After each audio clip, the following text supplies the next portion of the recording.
Time Warner Audiobooks presents The Lake House, written by James Patterson and read by Hope Davis and Stephen Lang.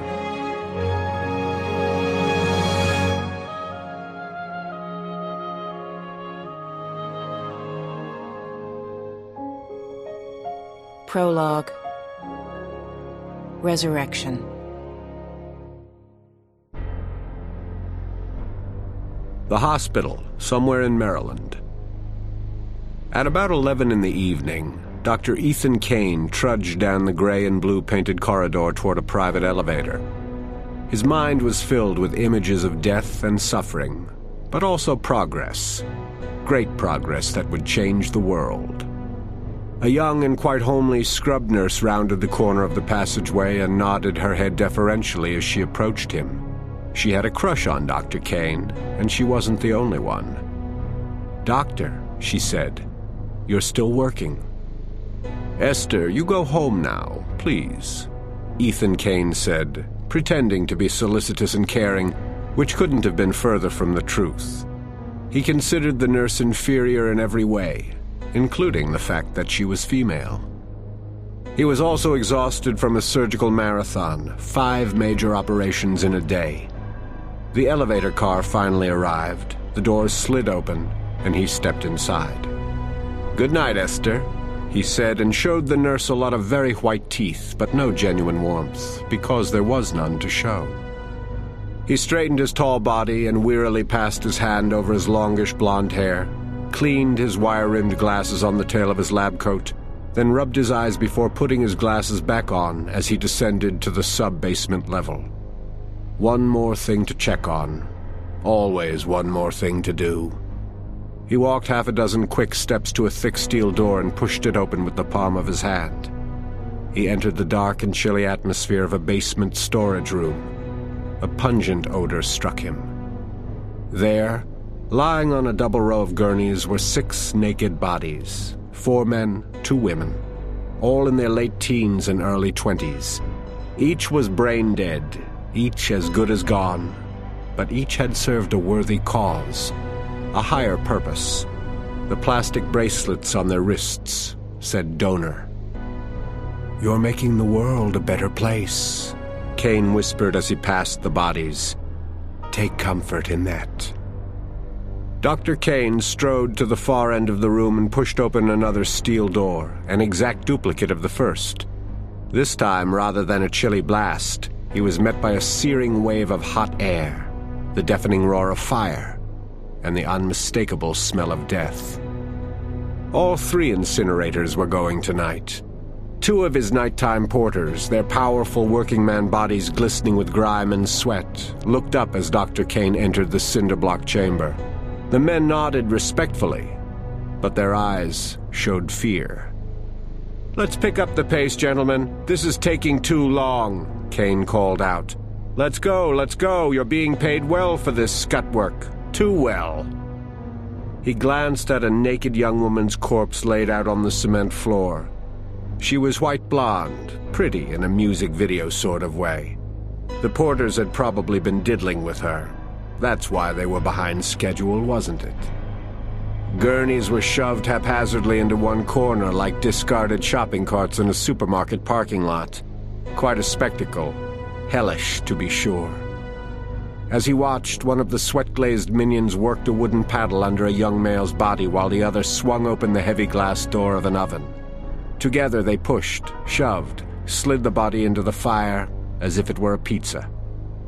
The flames dampened for a moment. Then, as the porters locked down the door, the inferno flared again. The cremation chamber was called a retort. Each retort burned at 3,600 degrees, and it took just over 15 minutes to reduce a human body to nothing but ashes. To Dr. Ethan Kane, that meant one thing: no evidence of what was happening at the hospital. Absolutely no evidence of resurrection. "Pick up the pace," he yelled again. "Burn these bodies." The donors.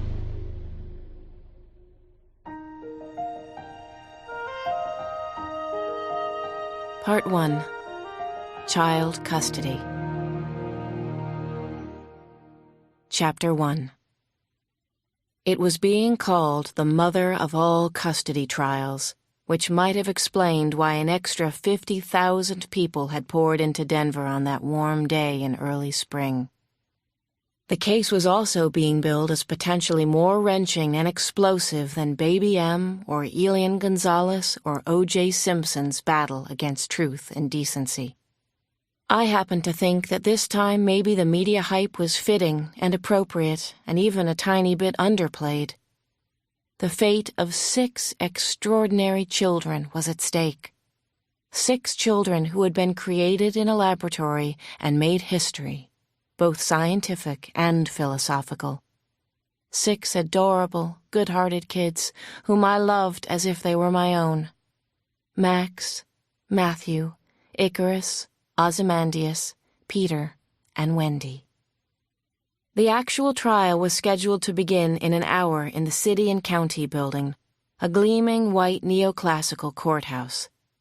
Designed to appear unmistakably judicial-looking, it was crowned with a pointy pediment just like the one atop the U.S. Supreme Court building.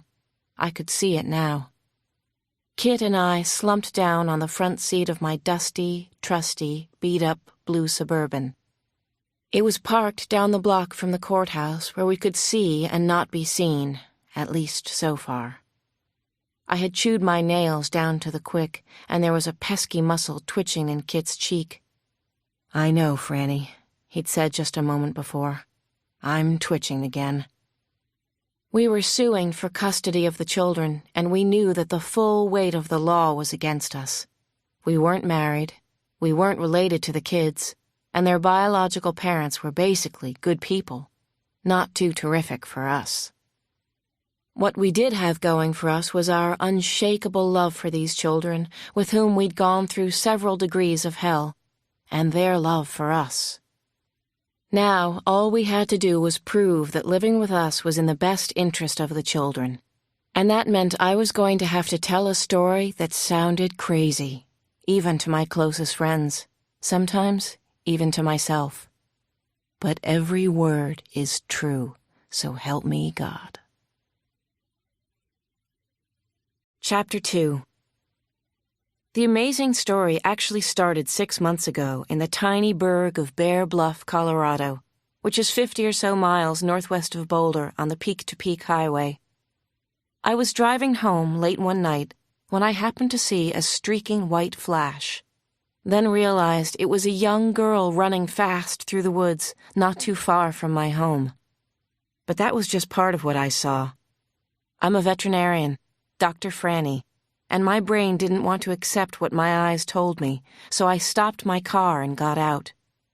The strange girl looked to be 11 or 12, with long blonde hair and a loose-fitting white smock that was stained with blood and ripped.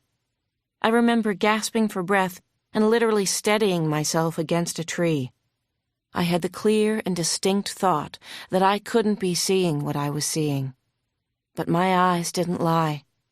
Along with a pair of foreshortened arms, the girl had wings. That's correct, wings. About a 9-foot span. Below the wings and attached somehow were her arms. She was double-limbed, and the fit of her wings was absolutely perfect. Extraordinary from a scientific and aesthetic point of view. A mind-altering dose of reality. She had also been hurt, which was how I eventually came to capture her in a mist net and sedate her, with the help of an FBI agent named Thomas Brennan, whom I knew better as Kit. We brought her to the animal hospital I operated, the inpatient, where I examined her. I found very large pectoral muscles anchored to an oversized breastbone, anterior and posterior air sacs, a heart as large as a horse's. She had been engineered that way. A perfect design, actually, totally brilliant. But why? And by whom? Her name was Max, short for Maximum, and it was incredibly hard to win her trust at first. But in her own good time, she told me things that made me sick to my stomach and angrier than I'd ever been. She told me about a place called the School, where she'd been captive since the day she was born. Everything you're about to hear is already happening, by the way. It's going on in outlaw labs across the United States and in other countries as well, in our lifetime. If it's hard to take, all I can say is, buckle up the seatbelts on your easy chair. This is what happened to Max and a few others like her. Biologists, trying to break the barrier on human longevity, had melded bird DNA with human zygotes. It can be done. They had created Max and several other children, a flock. Unfortunately, the scientists couldn't grow the babies in test tubes, so the genetically modified embryos had to be implanted in their mothers' wombs. When the mothers were close to term, labor was induced. The poor mothers were then told that their premature children had died. The preemies were shipped to an underground lab called the School. The School was, by any definition, a maximum security prison. The children were kept in cages, and the rejects were put to sleep, a horrible euphemism for cold-blooded murder. Like I said, buckle up those seatbelts. Anyway, that was why Max had done what she'd been forbidden to do. She had escaped from the School. Amazingly, we succeeded. We even got to live with the kids for a few months at a magical place we all called the Lake House. Kit and I listened to what Max had to tell us. Then we went with her to try to rescue the children still trapped at the School.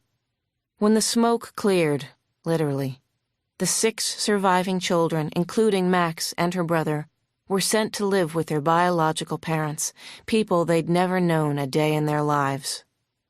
That should have been fine, I guess, but this real-life fairy tale didn't have a happy ending. The kids, who ranged from 12 years old down to about 4, phoned Kit and me constantly every single day. They told us they were horribly depressed, bored, scared, miserable, suicidal, and I knew why.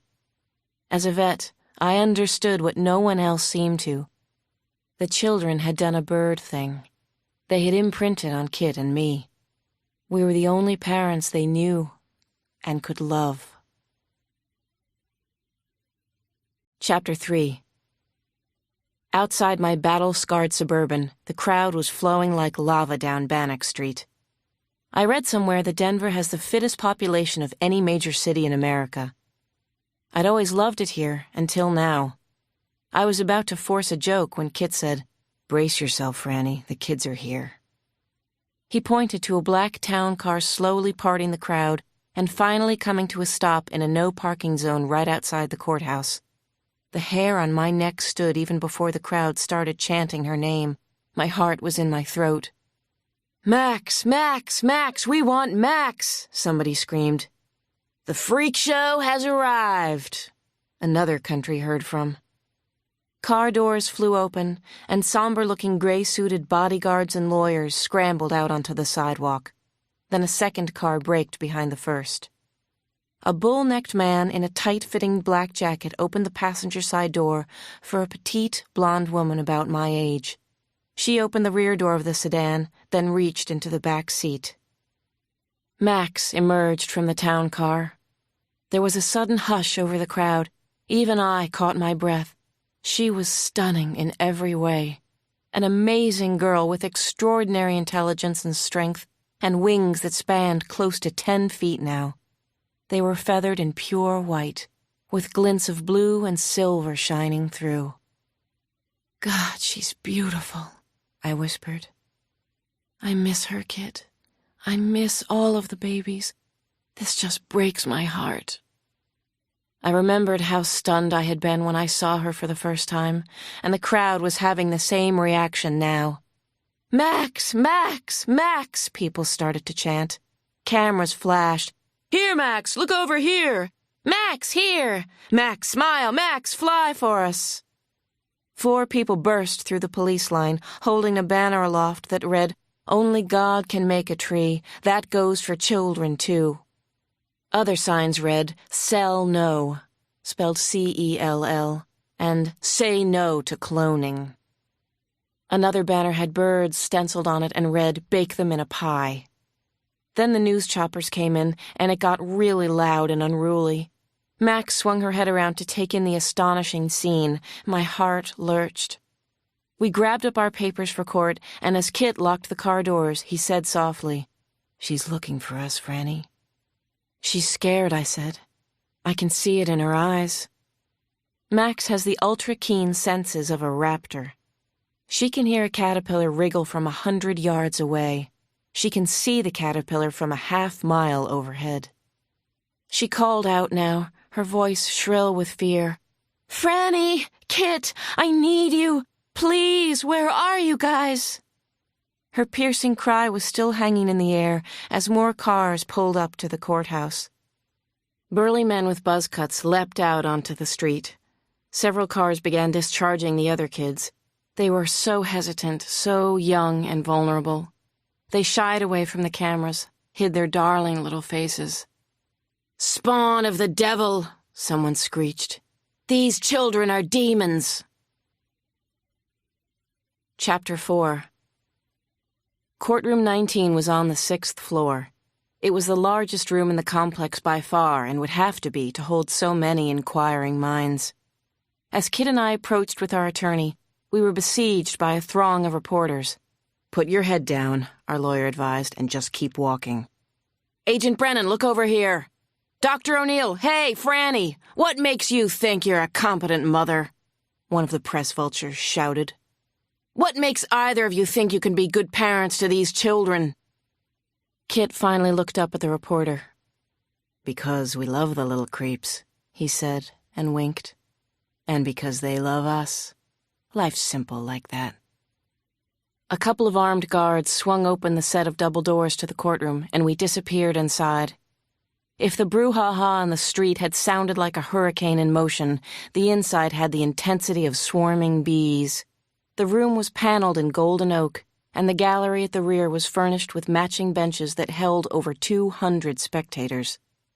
Every available space was filled with family members, scientists, and members of the press with real clout and hopefully better manners than those of the terrible horde outside. Our lawyers and those representing the biological parents had gathered in small groups around the bar. The lawyers' tables were situated in the middle of the room. Up front was the judge's bench, and it was vacant. Our lawyer, Jeffrey Kussoff, had told us that Colorado courts almost always rule in the best interest of the child.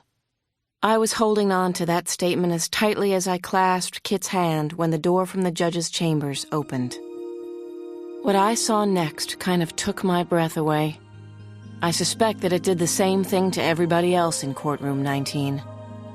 Eyes front, wings folded, the 6 children filed into the room, wearing their tailored suits and starched little smocks. They were eye-poppers for sure, dazzlers. First came the 4-year-old twins, Peter and Wendy. They were dark-haired, of Chinese descent, their snowy wing feathers glinting with dark blue tips. Max's little brother, Matthew, an unruly towhead of 9, came next. He was followed by the 2 handsome older boys, Icarus and Ozymandias. And bringing up the rear was the lovely firstborn herself, Maximum. The crowd, as they say on the sports pages, went wild. Chapter 5. A couple of paces behind the 6 children strode Judge James Randolph Dwyer, a large, fit man of 73. He had a face like a crumpled paper bag, wispy white hair, and a no-nonsense set to his jaw. There was a loud whooshing sound as everyone in the courtroom sat down. While the bailiff called the court to order and then read from the docket, I was keenly aware of the people across the aisle from us. They were the biological parents, and they had assembled a formidable legal team of attorneys headed by Catherine Fitzgibbons, a former prosecutor known for her aggressive parry and thrust style and impressive winning record. I suppose it didn't hurt their case that she was married and pregnant with their 4th child. "Your Honor," said Jeffrey Kussoff, our lawyer, "I am quite certain this case will stretch the heartstrings of all concerned. There are no bad people here.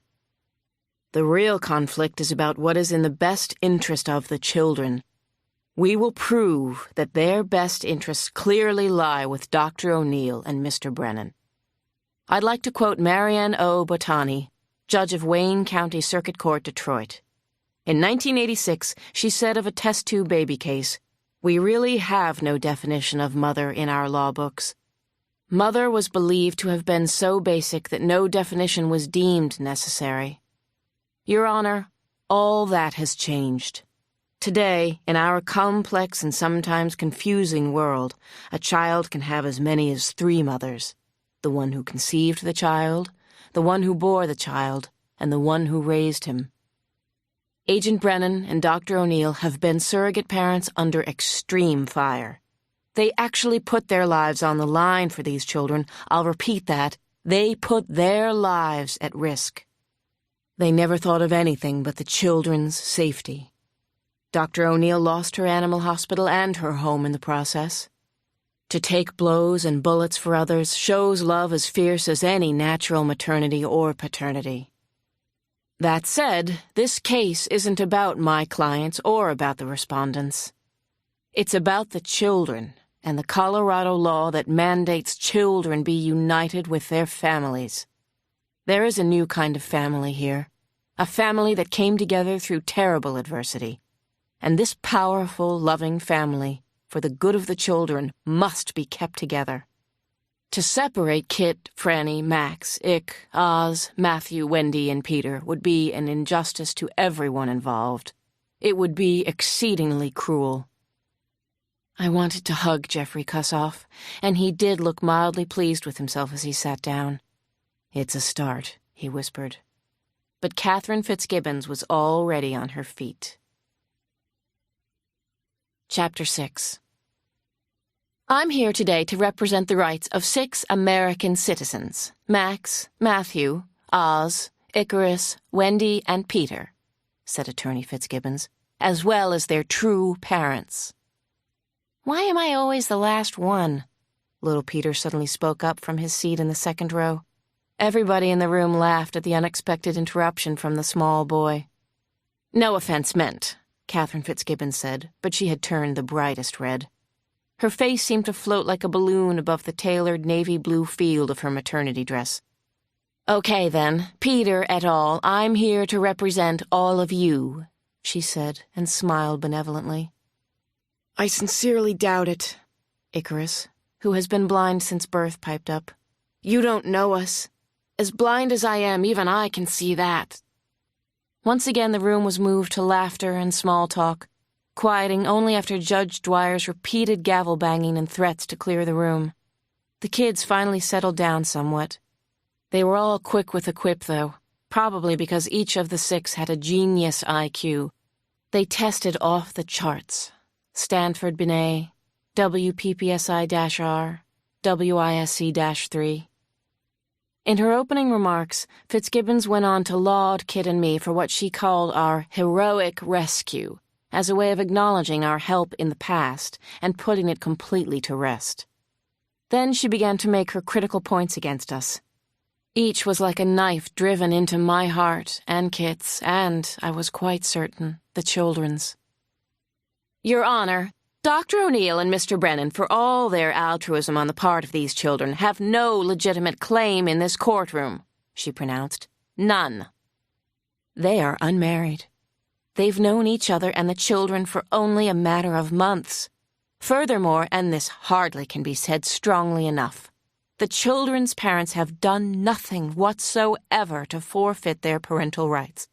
On the contrary, we will show cause to irrevocably declare them the lawful, legitimate, and exclusive parents of their children once and for all. When Fitzgibbons had finished her opening remarks, Jeffrey Kussoff stood up immediately and called Kit. I watched with pride and love as he took the stand.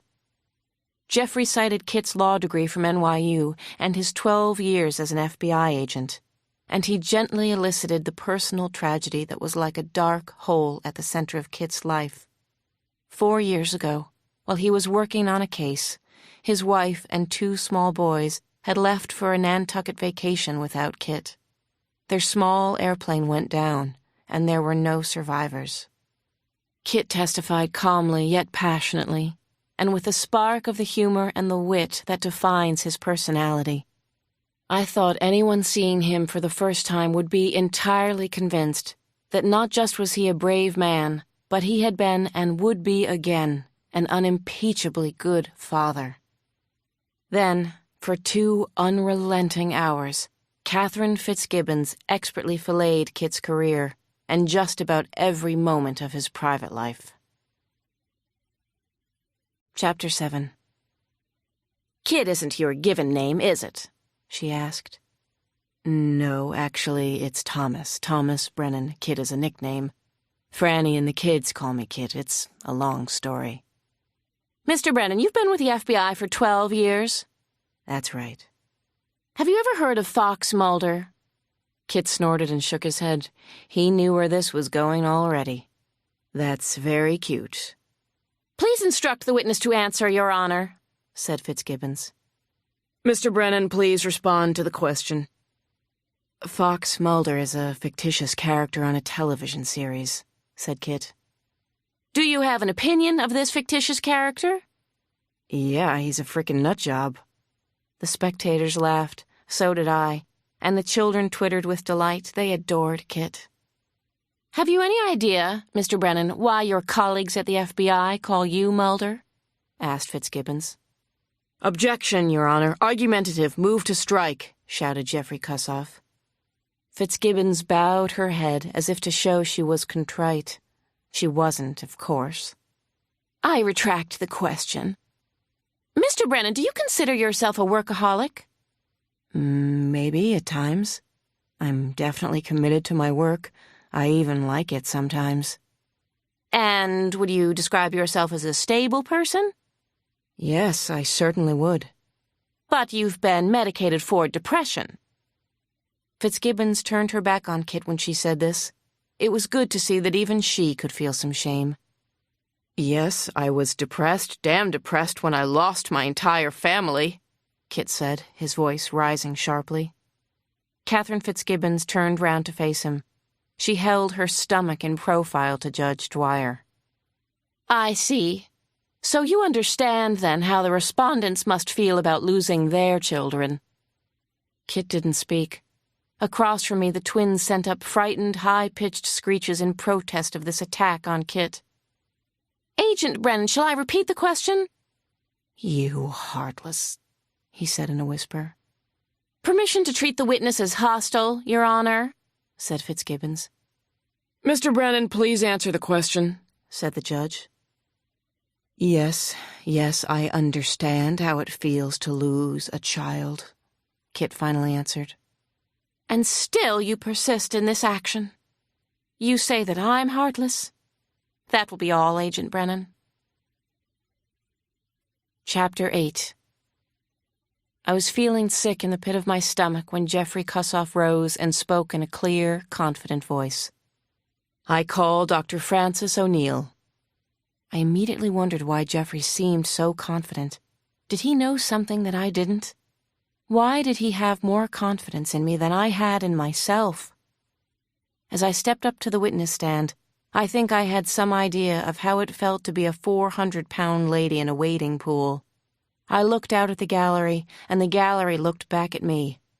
A little more than 200 people staring right at me, waiting for me to convince them that I would be a flawless mother for 6 unusual and very special children. Well, that was what I planned to do. Because I knew in my heart that I would be. Wasn't that worth something? Jeffrey gave me a reassuring smile. Then, under his direction, I cited my academic and professional credentials, the Westinghouse Science Scholarship, my DVM from the Colorado State's Veterinary Teaching Hospital at Fort Collins, and all the rest of my laurels. This prompted a little cheer and a round of whistles from the 6 kids, right under the noses of their seething parents. Even the twins were laughing. I chanced a quick look over at Kit, and he gave me a wink and one of his famous crooked smiles. As the interview went on for well over an hour, I began to feel a little more confident. I knew I would be a great mom, I loved these kids more than anyone else could. Because I was a veterinarian, I understood how complex they were. Jeffrey asked me to speak about my own recent tragedy. My husband had been murdered in a hold-up 2 years before. And I talked about my successful one-woman animal practice on a squiggle of a dirt road in Bear Bluff, a one-traffic-light town about 50 miles northwest of Boulder. Jeffrey then went on to depict me as a woman with a heart as big as the Rockies, with an open door to every chipmunk and mule deer and pound puppy in Colorado. Okay, so I started to blush. But most important, he told about my having operated on Max when she was near death, how I had saved her life when no one else could have. That was a fact that no one could dispute, not even Ms. Fitzgibbons. Or so I hoped. So I prayed.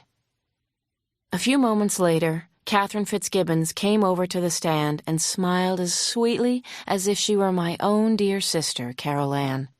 But she didn't waste much more of the court's time on niceties. "Dr. O'Neill, what is your annual salary?" she asked in her trademark huffy tone. "I can't really say. It differs from year to year.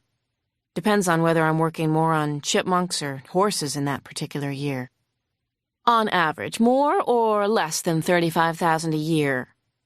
"Less," I said, more emphatically than I'd meant to. "And you expect to support 6 children?" "I wouldn't do it alone. These kids need love more than money. They're depressed now." Catherine Fitzgibbons's eyebrows arched. "You say the children are depressed. How do you know that? You aren't a psychologist, are you?" "No, but—" Fitzgibbons cut me off. "You aren't any kind of a people doctor, are you, Dr. O'Neill?" "No, but these children are—" I started to say, but she rudely cut me off again. I was tempted to speak right over her next question, but I stopped myself. My mistake. "You've never been a mother, have you, Dr. O'Neill? Please answer yes or no." "No, but... no." I wanted to punch Fitzgibbons. I really did. She deserved it, too. "You've been cohabitating with a man who is not your husband, is that correct?" "I wouldn't say we're cohabitating." I definitely wanted to strangle her to death, then punch her lights out for good measure. "Correction. Okay, have it your way, then. You're having sex with a man, not your husband?" Jeffrey Kussoff objected to that question, and his objection was sustained. "Is this your idea of how to be a role model to underage children?" Fitzgibbons stayed on the attack. Jeffrey was up in a flash. "Objection, Your Honor, calls for a conclusion on the part of the witness." Sustained. "Dr. O'Neill, if you were to have custody of the 6 young children, how would you manage to both work and care for them? Have you thought about that? Would you drive them to their various schools, or would you just open the door and let them fly?" "Objection, Your Honor. Counsel is badgering the witness," said my lawyer. But Catherine Fitzgibbons gave him a curt, snide wave of dismissal. "I have no further questions for this witness." She proudly waddled back to her seat. Chapter 9. Judge Dwyer gave us a most special gift that night, and I hoped it didn't come out of some combination of pity and guilt. He made a decision that the kids could spend part of the night with Kid and me. He kind of threw us a bone. What a treat. Unforgettable. The kids were brought to our hotel, the venerable old brown palace, by a phalanx of U.S. Marshals. The first order of business was deciding on a place for dinner. Everyone was super starved. Their choices were room service, the Ship Tavern right there in the hotel, or the Little Italy in the 16th Street Mall. Little Italy won in a landslide, 6-2. Supposedly they had great veggie pizza, the kids' all-time favorite food on the planet, say no more. We arrived at the Italian restaurant about 8:30, and the usual rules were in effect.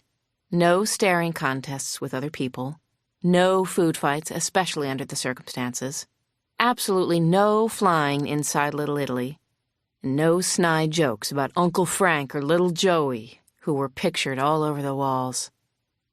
The kids were a dream to be with that night.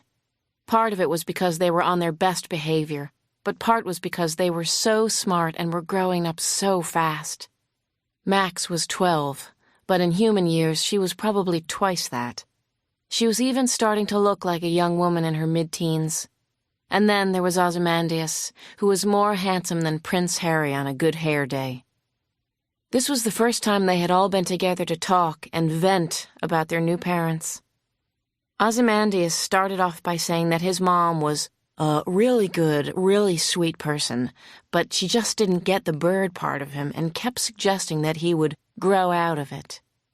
He also revealed to us that his mother had engaged an agent and an entertainment lawyer because we don't want to be taken advantage of by Hollywood types, do we?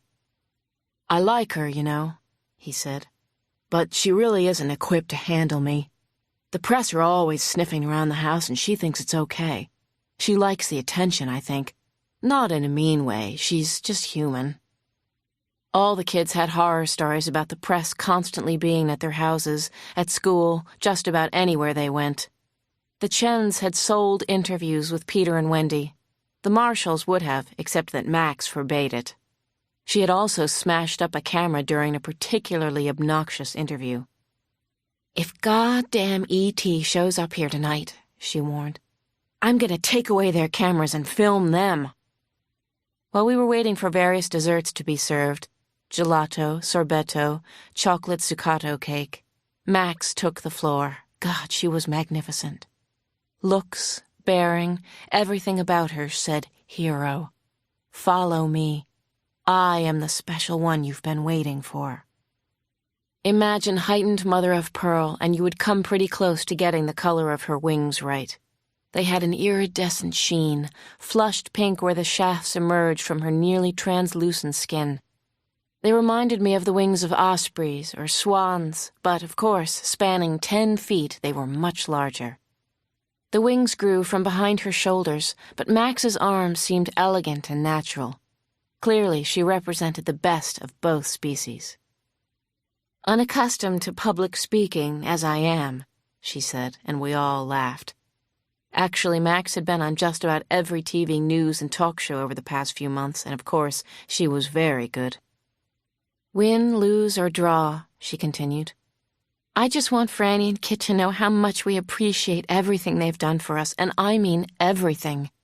From saving our pitiful butts to getting shot at, having Franny's wonderful house burned to the ground, and then coming here and offering to take all of us into their new home. My God, they're even willing to take in Icarus." "Sure, pick on the blind kid," yelled Ick as he laughed loudly. He actually loved it that Max always took special care to include him. "Franny said in court today that we belong together, that we should never be separated, and I swear that's the way it will be. It's the right thing to do, the only thing.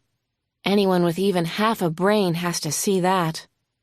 So we may be in trouble," she said and winked, "because our fate is now in the hands of this country's judicial system." Then Max came around the table and gave Kit and me the biggest, warmest hug and kisses.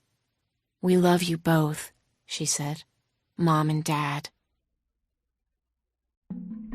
Chapter 10. That night, Dr. Ethan Kane walked through thick woods toward Franny O'Neill's cabin in Bear Bluff. He'd flown into Denver that morning and had actually watched part of the trial. Dr. Kane was extraordinarily interested in the bird children, especially Maximum, who not only represented a forward step in evolution, but might also know things she shouldn't. Amazingly to Dr. Kane, the vet left the door to her animal hospital unlocked.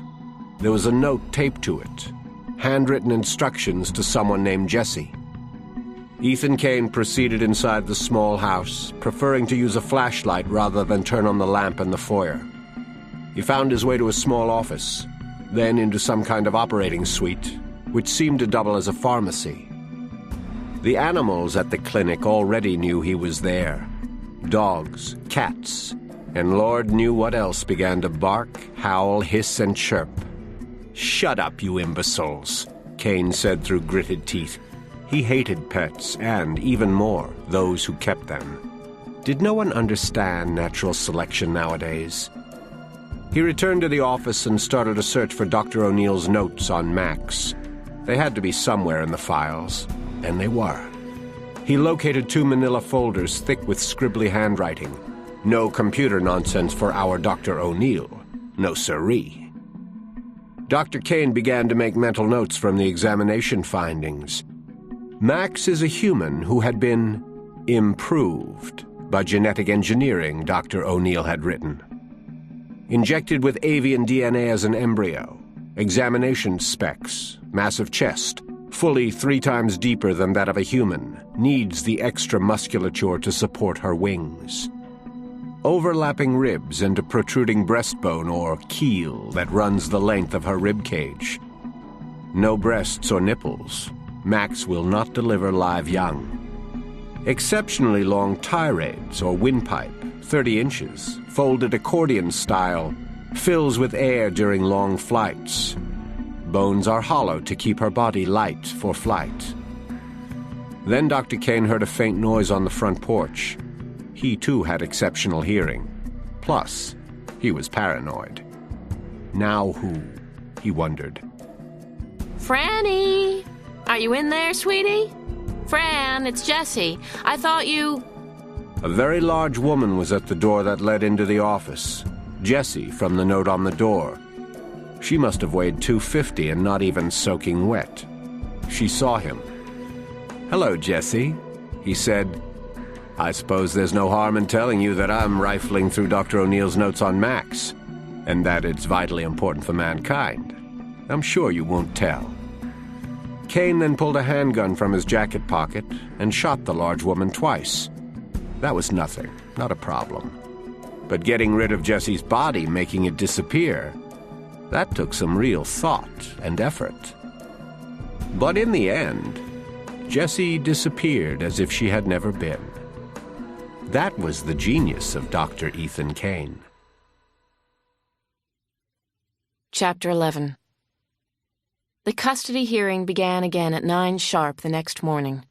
This was the big day, had to be. Catherine Fitzgibbons shot to her feet and called Oz's mother to the stand first thing. I thought I knew why, and it troubled me. The story that Anthea Toronto would tell now was sad and affecting. It might even win the case for their side. Anthea was a pretty, graying woman of 49. She wore a lavender silk skirt, white blouse, and a navy blue blazer. She was recently widowed, her husband, Mike, having died of cancer the previous year. Ozymandias was her only child and her only living relative. Mrs. Toronto spoke haltingly, but she told her story with heart-wrenching simplicity and tact. She and Mike had tried for years to have children. They had gone to a well-known, highly regarded in vitro fertilization clinic in Boulder.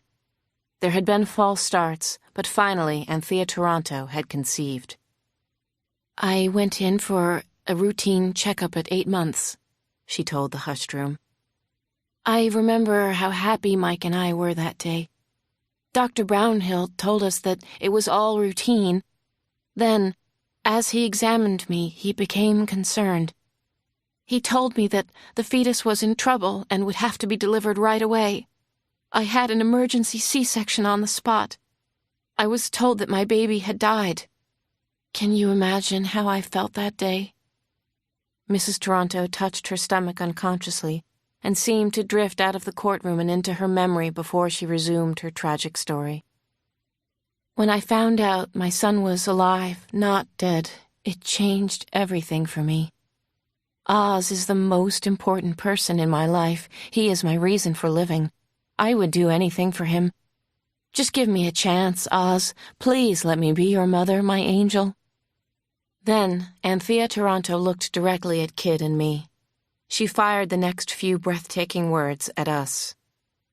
"It doesn't matter that these children are different, or that it is a challenge to parent them," said Mrs. Toronto.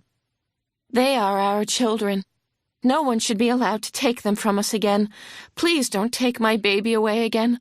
I am Oz's mother. That has to mean something even in this brave new world we're living in." There was a long pause. All eyes were on Anthea. Finally, Catherine Fitzgibbons said, "I have nothing else for Mrs. Toronto. Thank you so much." "I have no questions, Your Honor," said our attorney. In fact, Jeffrey had few questions for any of the biological parents who took the stand that morning. They were from different backgrounds, different socioeconomic groups, but all seemed like nice people. The issue was, could these 7 people raise such special children and also keep them safe? I honestly didn't think so, especially the safe part. Jeffrey gently suggested to Max's father that he might be overly enjoying his 15 minutes of fame. He got the Chens to admit that major advertisers were negotiating for Peter and Wendy to do product endorsements. He brought out that Oz had an agent in Hollywood, but even the lightest jabs made me squirm with embarrassment. Attacking the parents could only backfire, and it just wasn't fair. But one thing about the parents did bother me. It bothered me a lot. None of them said, "I want to do whatever is best for my child." And none of them acknowledged the safety issue either. The court recessed for lunch, which Kid and I both skipped. We went up on the roof and held hands and were unusually quiet for us.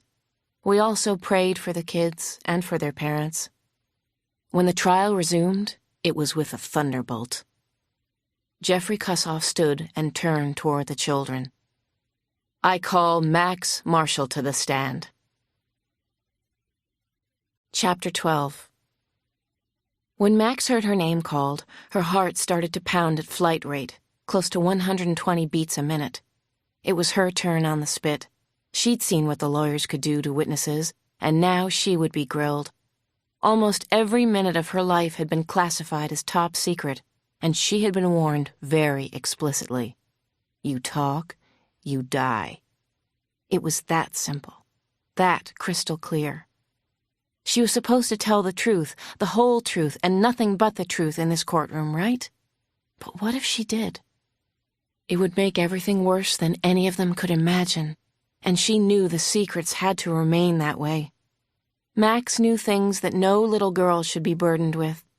She knew the secrets had to remain that way. You talk, you die. The courtroom had gotten very quiet, and Max realized that every single person was gawking at her. She was in the dreaded spotlight, and she hated being there. Her freak meter was sounding loud and clear. "Max, go," said her biological father, Art, who was a nice enough guy, though bossy sometimes. "Go on now, you can do this, honey." "You'll be fine," said her mother, Terry. "Go ahead, Max, you're safe here, just tell the truth." Yeah, right, Max couldn't help thinking. Tell the truth and die a horrible death. Such was her fear that when Max finally stood, she beat her wings and hovered a few inches off the ground. The crowd whispered, "Oh." Max grimaced and forced her wings to her side. Then she made herself walk the 25 feet or so to the witness stand. Just walk, Max. Be a normal 12-year-old. She looked up and saw the 2 flags behind the bench, the Stars and Stripes and the Colorado state flag with its alternating blue and white stripes and the big red letter C with a yellow circle inside. Behind the judge was an inscription on the wall, "In God We Trust." What did that mean right now? Could she really trust in God? Had God made her? Or was it man? A clerk offered Max the Bible, and she placed a hand on it and swore to tell the truth. Her body was still shaking a little. This was so bad, almost unbearable. You talk, you die. And so do the other 5 kids, and maybe Kit and Franny, too. "Don't be afraid," said Judge Dwyer, as if he knew what she was thinking. "We're all friends here." "Yes, that's right," said Jeffrey Kussoff. "Just tell your story, Max. We want to hear it. Everyone does." Max nodded okay, though this wasn't okay at all. She flipped her long blonde hair back over her shoulders. She cleared her throat, then leaned in close to the microphone in front of her. Damn, she didn't want to do this. What she wanted to do was fly away. But instead, Max did the unspeakable. She spoke. Chapter 13. "I know I'm just a young girl," Max began in a whispery voice. "I don't know a whole lot of things because I haven't seen too much yet. But let me tell you some things I do know. All of this is the truth, so help me. I was there, you weren't." Max could see Kid and Franny watching her from their seats up front. Franny winked at her, and she could almost hear her say, "Go, girl," which Franny said all the time. It was their mantra, one of the countless small, silly things that connected them, and always would. People did obscene, really horrific things where we used to live. At the lab called the school, Max finally said, her voice like aspen leaves quaking in the breeze. Just thinking about the school made her incredibly angry. Little babies were put to sleep there, which means they were murdered. I saw it happen. I saw dead bodies of kids just like me. Look at me, please. Look at Matthew, Ick, Oz, Peter, and Wendy. Aren't we cute? Well, we were treated like lab rats. Usually a lot worse than rats. There are laws to protect lab rats. Max twisted in her seat to Judge Dwyer. Maybe he could help her. She desperately wanted to fly out of there. Her wings rustled. It was the only sound that could be heard in the courtroom.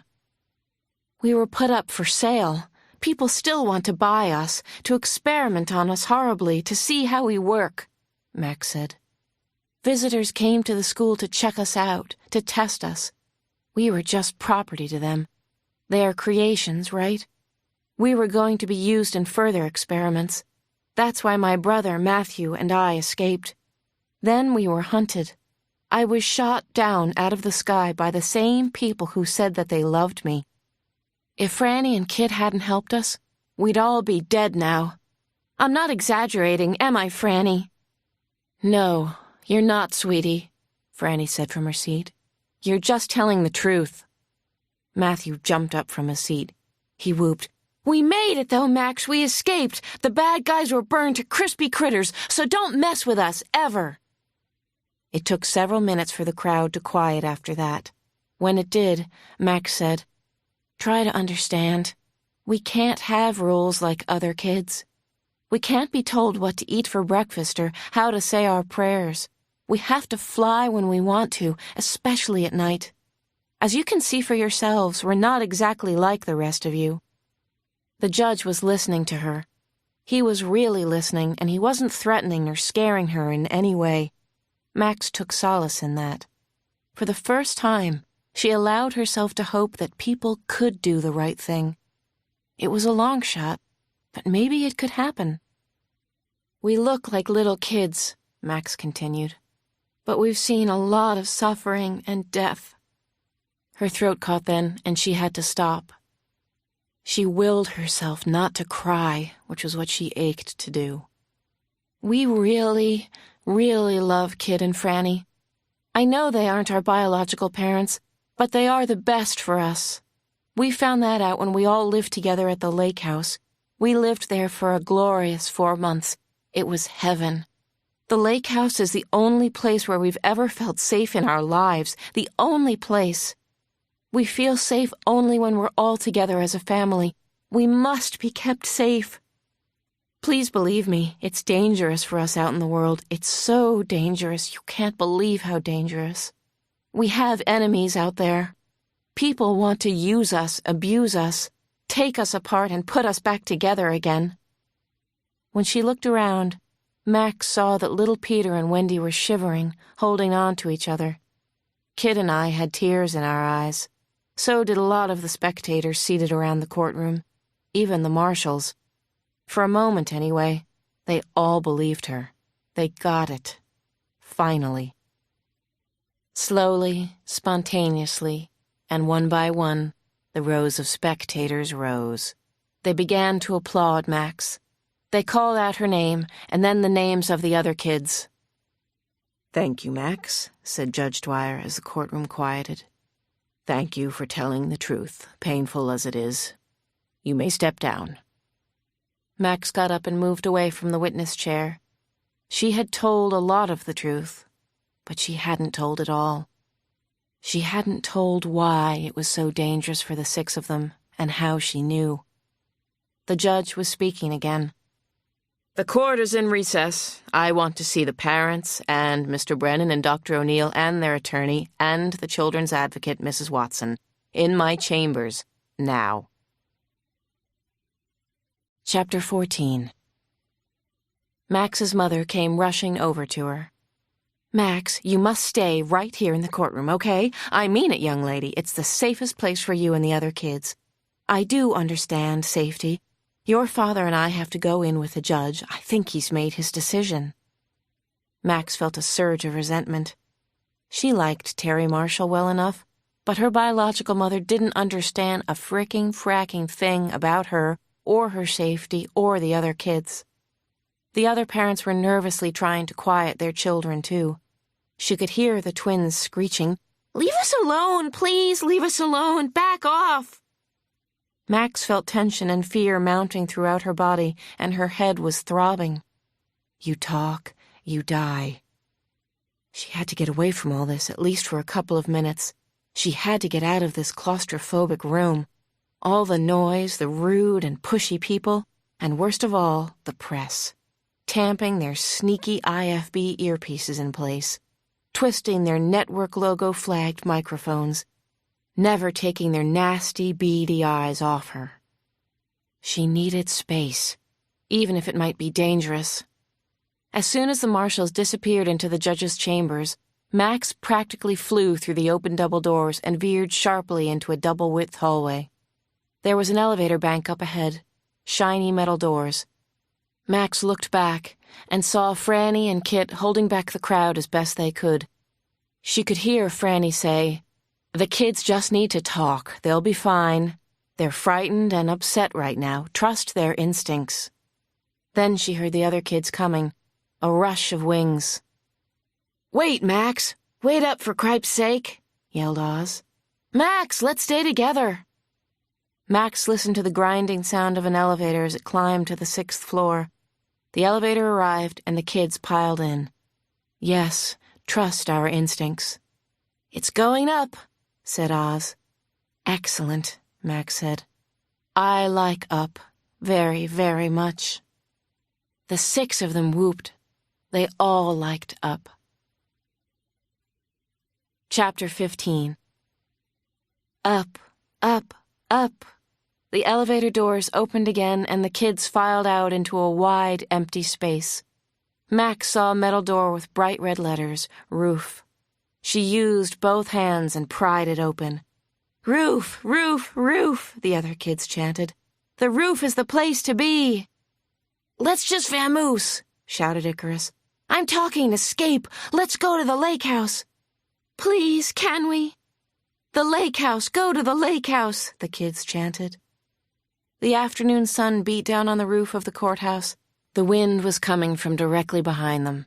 It was blowing from the north, and that was perfect. Just right. For flight. "Let's do it," said Ozymandias, who stood poised on the roof like a young, handsome prince. "You know we should, don't you? They're gonna screw us over. There's no such thing as justice in America. It's all a fairy tale." "Come on, let's go," said Blind Dick. "If I don't have you guys around, I can't fly at all." "Can we? Please, Max, can we please?" Wendy begged. "We can, can't we?" "Fly, fly, fly," came the chant from the street below. "We should fly the hell away from here and from all of them down there," Oz said darkly. He was the eldest after Max, the strongest, the alpha male. "We should fly away and never come back. I mean it, Max. That's what my instincts tell me. You know I'm right about this. We won't survive in these separate little families." Max sighed and shook her head. "I like the woods, too.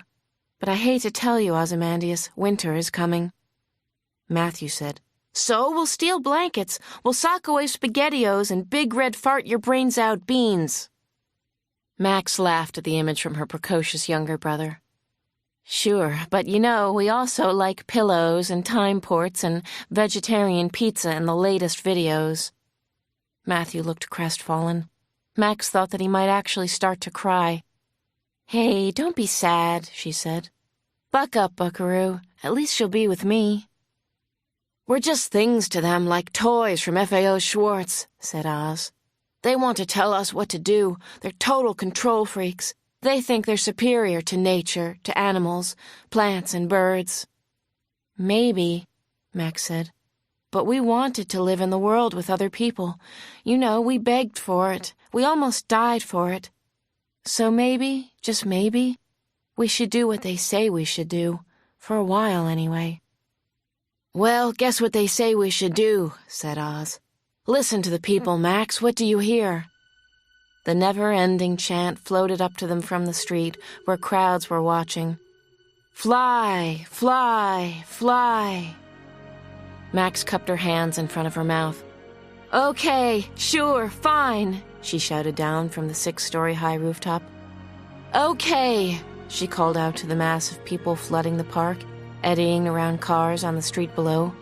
"But we're doing this because we want to. We're doing this for us, and we're not going to fly very far." Glee lit the children's faces, and they knew just what to do. They positioned themselves at 10-foot intervals around the curve of the roof. Hundreds of camera lenses were pointed upward. This was the picture the media had been waiting for, and it got only better. With a sudden flourish, the kids spread 12 magnificent wings, and thrush! Their wingtips sailed up above their heads almost of their own accord. Sunlight glinted, and sparks flickered off bright, white-feathered wings. At Max and Oz's signal, they bent their knees, pushed off hard, and launched themselves into the air. The people below sucked in their breath. There was no hesitation. The kids flapped their powerful wings effortlessly in the heated air. They soared above the state capitol building, its golden dome glinting in the sunlight. Higher and higher the 6 of them flew, the flock. Max could see several of Denver's landmarks spread across the landscape. The Public Library, the Art Museum, the Pepsi Center, Six Flags Elitch Gardens amusement park, and of course, the majestic front range of the Rocky Mountains off in the distance. The city, the entire state, was gorgeous, and it had the most perfect skies anywhere. They chittered as they flew so that blind Ick would know where they were. "Cheer up," Matthew screeched at the top of his voice. "Let's go to the lake house now. Let's go, let's go." Max reached forward with the tips of her fingers, then deflected the air with her wings. It was almost like rowing. She did it again and again, found her rhythm. Nice. Her magnificent body rose higher into the warm current. She felt her headache fall away. Suddenly, she was in another, better world. "Stay with me now," she called to the others. "Keep up. You too, Ick." "Don't pick on the blind kid," he yelled back, his favorite joke, their favorite joke. Max dipped her right wing and banked gracefully to the right. The others followed her lead. She dipped her left wing and banked left. This was effortless pleasure. She kept her left shoulder down and completed a wide and generous loop around the imposing gray granite Capitol building.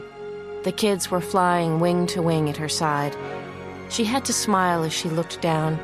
She even allowed herself to feel a little hopeful. The people on the streets were cheering and waving, motioning them to fly faster and higher. Max knew what every one of them was thinking. "We want to fly. Oh, God, we wish we could fly like you." Chapter 16. But not everyone in the huge crowd wanted to fly like the 6 biological wonders. Not everyone wanted the children to fly at all. A gunman named Marco Vincenti was crouching beside piles of lumber on an unfinished floor of a building under construction not far from the city and county building in Denver. He didn't feel one way or the other about the flying kids, except for the fact that they were definitely little freakazoids.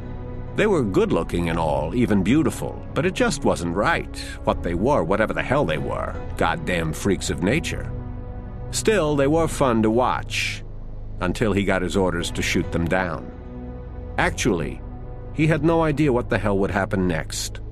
Whatever it was, he was ready. If he had to take one of them out, it wouldn't be a problem. He even figured he could take all 6 down if that was the job requirement. It wouldn't be a problem either. All hell would break loose after the murders, but he didn't give a crap about that. He had his back covered. He slowly and smoothly moved the sight of his rifle over the faces of the 6 of them. The Japanese-made sight was amazing, and he could see tiny imperfections like a pimple or an ingrown hair on the kids' individual faces. He kept bringing the rifle sight back to the blonde female. She was the most impressive, the natural leader. Either she was, or the handsome boy they called Ozymandias. He was sleek and slender, but already had muscles like a laborer. The rifleman wore a set of earphones, and he patiently waited for his orders to come. For all he knew, there were other snipers out there, maybe one for each kid. Then he heard his name in the earphones. "Marco, you there? Marco?" "I'm here," he said into the mic perched below his lip. Where the hell else would I be? "Can you take out one of them now?" "It's not a problem. Any of them. Which one do I hit? Your choice." "How about all of them?" the voice asked. "Not a problem either. Just tell me when. Now would be a good time. Now is perfect, not too much wind." There was silence for several seconds. Marco Vincenti's finger pressed lightly on the trigger. He was so ready. "Put the rifle down. That's all we need for now. This was just a practice run. These children are incredibly valuable to science, and we hope there's another way to solve our problem. Please leave Denver as soon as possible. You're to go by car. You'll be paid for your time. As always, Marco, it's a pleasure to work with a professional. We'll be talking with you again." "I look forward to it," said the contract killer. And then his earphones went dead. He held his sight on Max's left eye, then on her right one, and finally on a spot between the two about the size of a dime. "Catch you next time, kid," he whispered.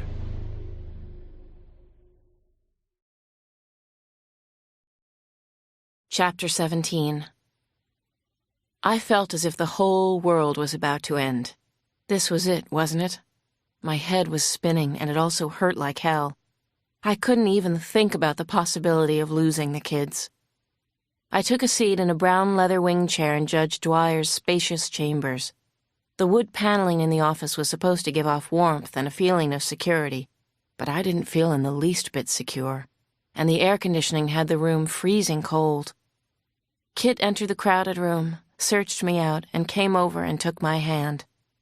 Finally, Judge Dwyer arrived, followed by the court stenographer. The doors were shut with a bang. "I've called you together," Judge Dwyer immediately began, "because I want to let you know my decision in advance. That way you can tell the children privately." I almost couldn't breathe. I squeezed Kit's hand harder as I looked up at him, and he kissed my hair. I couldn't help thinking about what an absolutely terrific guy he was. I brought my attention back to the judge. He was talking about the experimental laboratory that the kids called the school. "I read the reports on what happened at the school, that horrifying lab that defies description, and my mind nearly rejects the words. Had experiments been conducted on rabbits or chimpanzees, I could cite chapter and section finding criminality in the heinous way the victims were treated. But the crimes that have been committed against these children bear no resemblance to science and medicine as it has ever been practiced, even in the darkest ages of human understanding." There was a sob from across the room. It came from Anthea Toronto. She looked as though she couldn't take any more. Others in the room burst into tears. Judge Dwyer continued, "I understand that the people who committed these acts are gone, jailed, or dead. Over the past 2 days, I have seen the tragic results of their unspeakable crimes. There are innocents involved, and I don't mean just the children. As Mr. Kussoff said in his opening statement, there are no bad people here, but my job is to concern myself with the children and what is best for them." The judge took off his reading glasses and placed them on his desk. He gazed around his chambers. "Here is my decision. The petitioners, Dr. O'Neill and Mr. Brennan, have taken on the task of demonstrating that the custody of these minors by their parents would be detrimental to their well-being. They state that the children will not be happy or safe with their biological parents. The children seem to believe this as well. That's important to this court. It carries weight with me. But Dr. O'Neill and Mr. Brennan have not sufficiently proved their case. Not today, anyway. Accordingly, I must rule that the children stay with their parents. Suddenly, I felt incredibly empty and hollowed out, as if I had lost my own children. Hot tears were streaming down my cheeks. I held in a scream of despair. However, Judge Dwyer continued, this is a temporary order. There is a contingency mandated by law that I hold another hearing at a later date. If, as Dr. O'Neill posits, this flock fails to thrive, I will reverse this ruling. Dr. O'Neill, Mr. Brennan, please accept my regrets. I'm sorry. I know you love these children like your own. A clerk slipped quietly into the room and handed the judge a note. He put on his glasses, read the note, and then did something unexpected. He smiled. Mr. and Mrs. Stern, Ms. Toronto, Mr. and Mrs. Chen, Mr. and Mrs. Marshall. The children have returned from a spin around the Capitol building and are waiting for you in courtroom 7. You may take them home.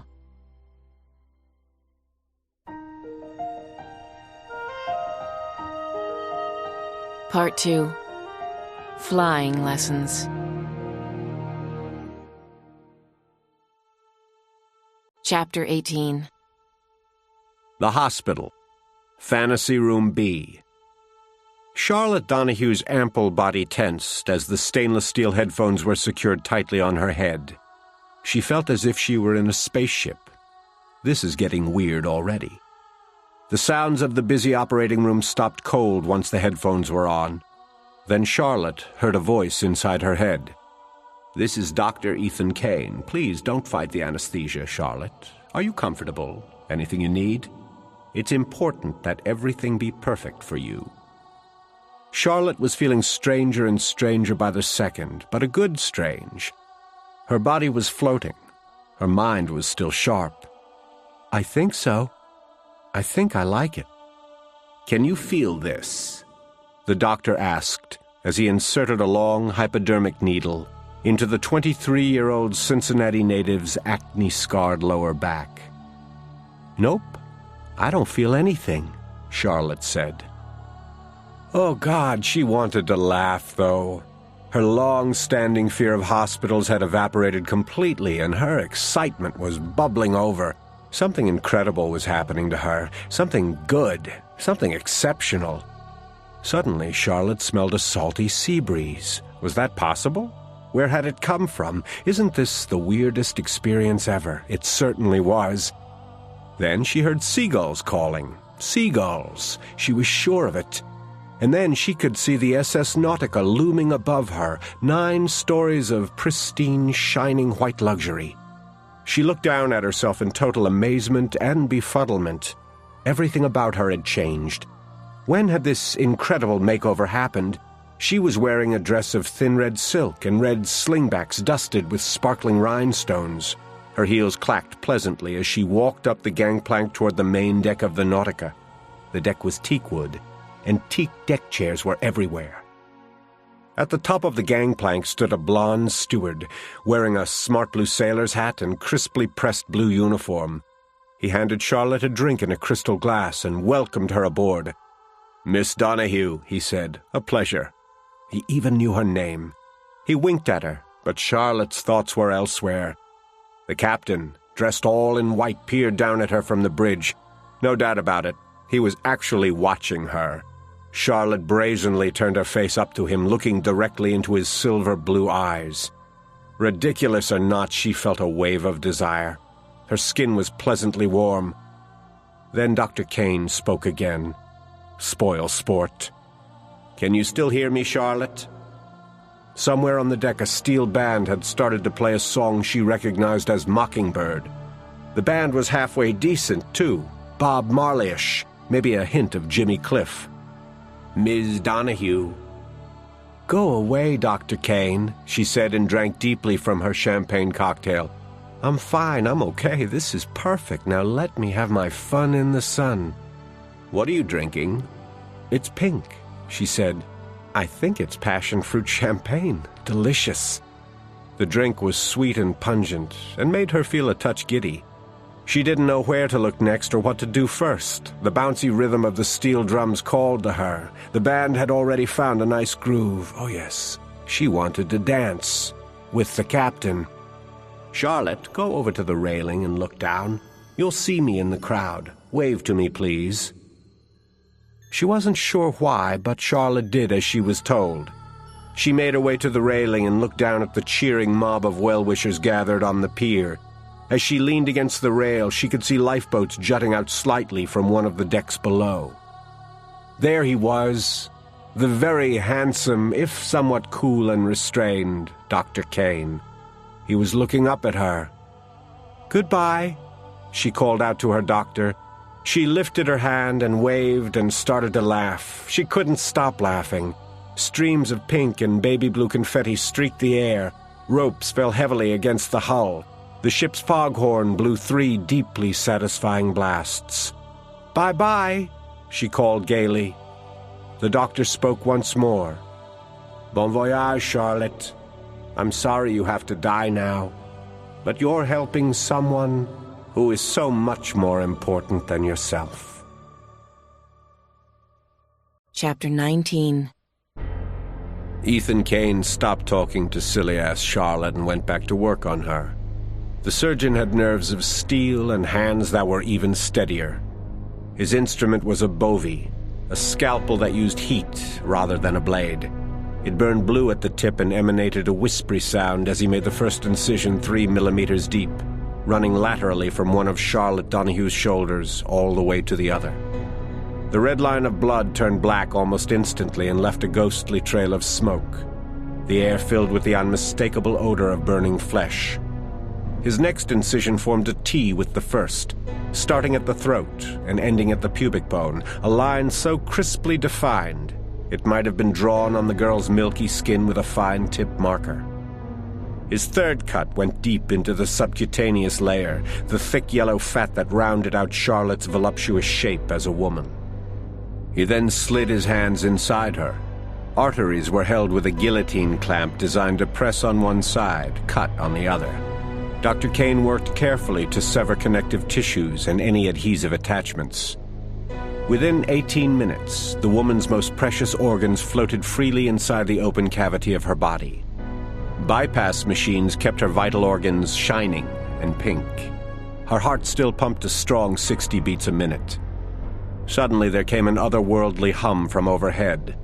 A stainless steel mechanical device, looking like the jaws of an earth-moving apparatus, traveled over a metal track. A medical tech lowered the scoop by hand, then positioned it over the woman's body. A slight, tinny musical sound could be heard coming from Charlotte's headset, an island tune. "Okay then," he said as he surveyed the work. "I'm through in here. C'est fini." The anesthesiologist glanced at a monitor above Charlotte's head. Pictures aboard the SS Nautica flickered on the screen. "Want to give the young lady a few more minutes to get laid? One last fling?" "You're so sentimental," Kane said and frowned. "No, my time is much more valuable than hers. Cut her off."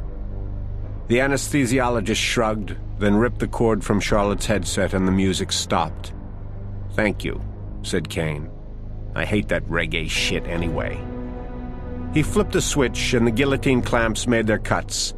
Blood immediately drained through large plastic tubes out of the body and into a huge stainless steel canister. Charlotte Donahue's organs began to turn gray. The neon-colored tracers on the monitors went crazy. Then they flatlined, with the resultant high-pitched bleep. "Okay, everyone," Dr. Kane said to the room at large. "Let's shuck her." The open jaws of the scoop closed. With a whine and hum, the scoop lifted the woman's internal system out of her body in one piece. Charlotte Donahue had been shucked as clean as an oyster at D.C. Coast in nearby Washington, one of Dr. Kane's favorite places to eat and drink. He might even grab the wife and go there tonight. Chapter 20. Colorado. Another day, another school, thought Max to herself. But hopefully this will be a good school. No, a great school, and a great beginning. The jarring ring of the bell marked the end of third period. She'd been listening to a talk on the diminishing populations of endangered species in Colorado. The black-tailed prairie dog, Hop's blue butterfly, peregrine falcon, osprey. It was her 11th day of classes, and she was trying hard to do everything imperfectly. Smart, but not too smart. Funny, but not too funny. Humble, but not a smarmy kiss-ass. She grabbed her very cool bicycle messenger bag from under her desk, stuffed her textbooks inside, and rose to join the bubbly throng flooding out of the classroom. The crowd included a dog. Her teacher, as usual, had brought his brown Labrador retriever to class. Kind of goofy, but kind of cool, too. Max never actually reached the doorway. A scream coming from somewhere outside the building stopped her cold. She spun around. Matthew. He's in trouble. Max was sure it was her brother. His voice was impressed on her brain, hard-wired into her nervous system. None of the other kids heard it, but her sensitive hearing picked it right up. Matthew. Max dropped her book bag, ran to the window, and looked 2 stories down into the dusty plain of the schoolyard. There he was. A pack of boys was chasing Matthew, a couple of them waving hockey sticks and cans of something. What the hell are they doing? She saw a flash of metal and a yellow mist fill the air. Then she got it. They were trying to paint Matthew's wings. It was the 3rd time since they'd been at the school that a gang had gone after him. "Hey!" she yelled. "Hey, stop that! Stop it now!" She beat on the window pane with her fists, but no one looked up. Of course not. Their hearing sucks. Max ran from the classroom, charged down the crowded flight of concrete fire stairs, and barreled out into the playground. She was careful not to fly at school. Not even now. She could see the bully boys at the far end of the playground. Oh, so cool in their Aeropostale, American Eagle, and Abercrombie garb. 5 boys, 9th graders, had formed a semicircle near the chain-link fence. 9-year-old Matthew was trapped in the middle of them. Their faces were twisted with hate and anger as they taunted him. Thank God the press wasn't around today, or she and Matthew would be live at 5 again. She could hear everything they said, but certain words stabbed at her heart. Freak show, carnival boy, maggot carrier. The biggest kid, a stocky, pear-shaped bully wearing baggy gangsta pants and an avalanche sweatshirt, grabbed Matthew by the arms as another kid held up a can of spray paint. Red. Max heard the harsh rattling of the metal ball inside the can, then the fizz and stink of airborne Rust-Oleum. "Stop that right now, you little fucks!" she screamed. The boys were momentarily startled and broke apart from their huddle. Matthew wrenched free from the biggest kid's grasp and immediately fell to the ground. His wing feathers and clothes were soaked with paint. He was forcing himself not to cry. Brave Matthew, what a damn good kid he was. "Maddie, I'm here," Max said, gathering her brother to her, kissing the top of his head. That was all it took to break the bully's ceasefire. Spray cans fizzed again. "Who are you calling a fuck, you freak bitch?" yelled the leader of the pack. "Oh, I'm sorry. I was talking to you," Max spat out venomously. "You're the one I want a piece of." The boy was probably 15 and already weighed at least 170. She knew him by reputation. His father had played pro football for the Denver Broncos or something terribly impressive like that. He laughed at Max. "Bring it on. Let's tussle." Max had promised the marshals never to hurt a kid at school. So had Matthew. She wanted to take this creepy punk apart, but she held back, which was really hard, almost impossible. Then she saw the bright red paint smeared on poor Matthew. It got her furious all over again. Bring it on?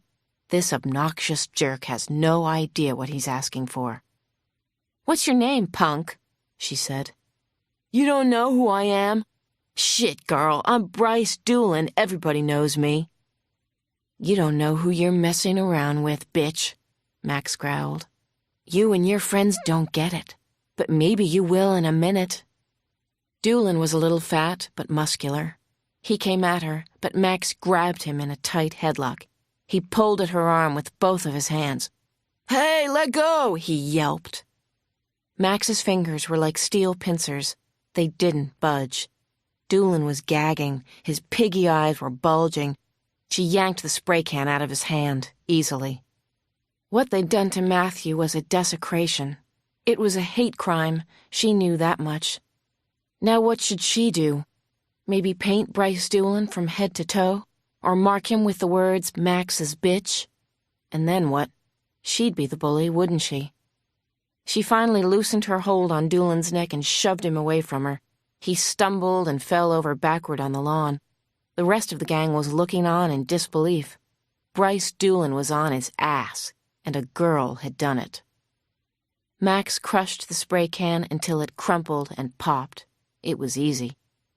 She took her time and stared right into the eyes of every kid in the circle, but especially Doolin's.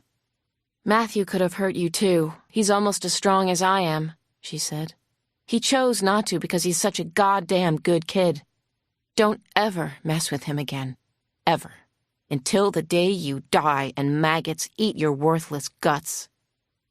She helped Matthew to his feet, and together they watched as the pack of older boys backed away, grumbling and cursing, but mostly scared out of their gourds.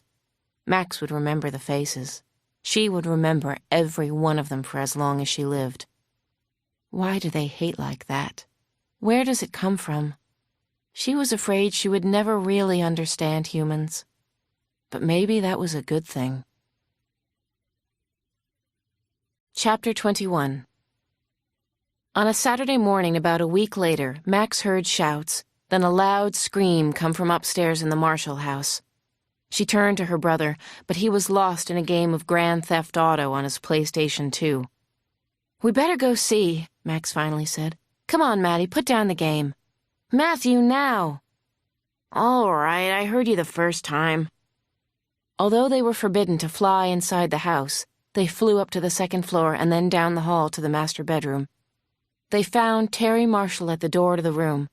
She had on her cleaning outfit, a plaid kerchief, cut-off jeans, and a T-shirt that had Einstein Brothers bagels printed on it. "It got in when I was airing out our bedroom," she said. "It will break everything I love in there. Can you help me, Max? I don't want to hurt it."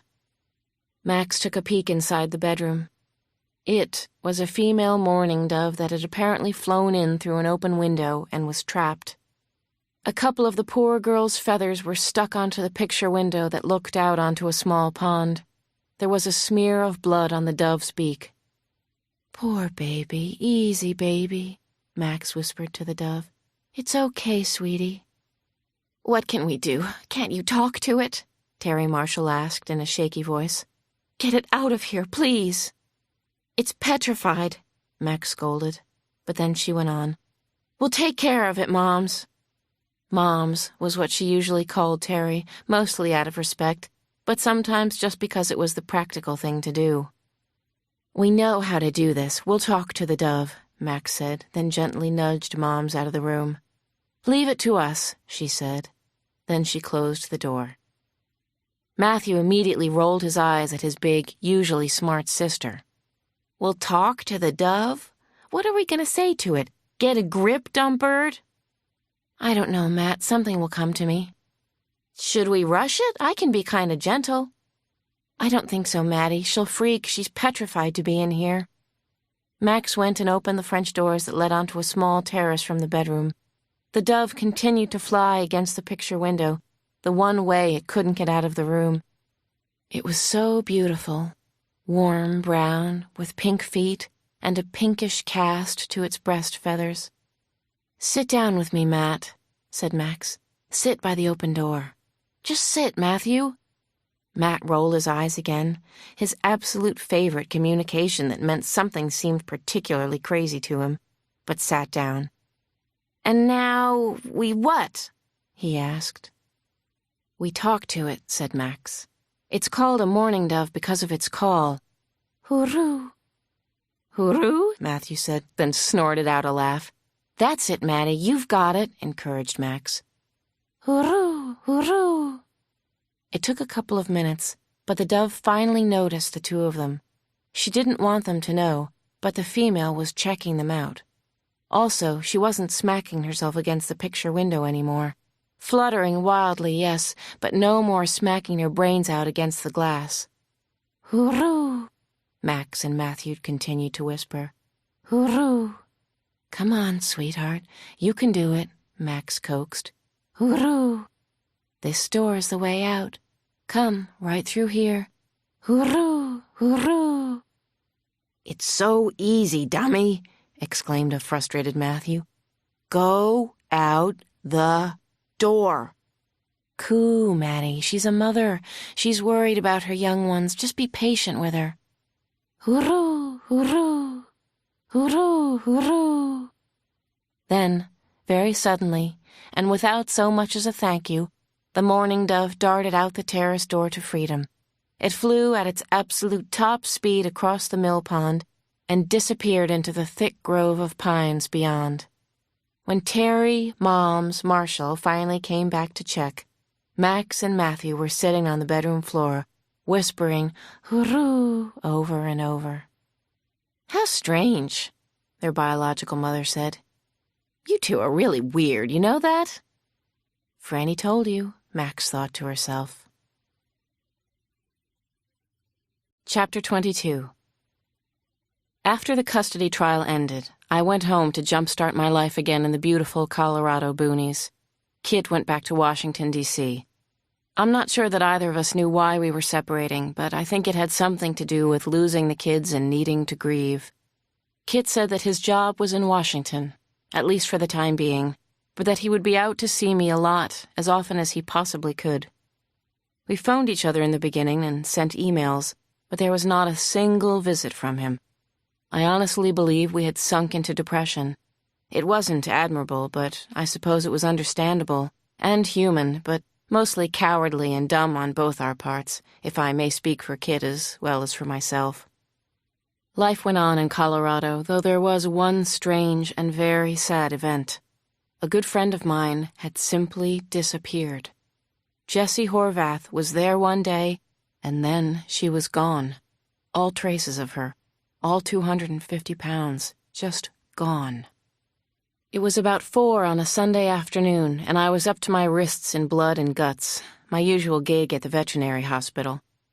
I was in a room that tripled actually, as the surgery suite, examining room, and pharmacy area. All around me were supplies ranging from cotton balls and tongue depressors to hundreds of plastic bottles filled with pills, all of them white. A single picture hung on the wall, a news photo of me at the head of the Cause for Paws benefit hike in Boulder. A tuna fish sandwich lay half-eaten on the sink ledge where I'd left it at noon when a cat rescue lady brought in a carload of feral cats to be altered. Thankfully, the end was in sight. I was closing up my 9th and last patient, a big homeless tabby named Sophie, when I heard an ungodly racket out front. It was an extremely loud police siren, and the car was right outside my door.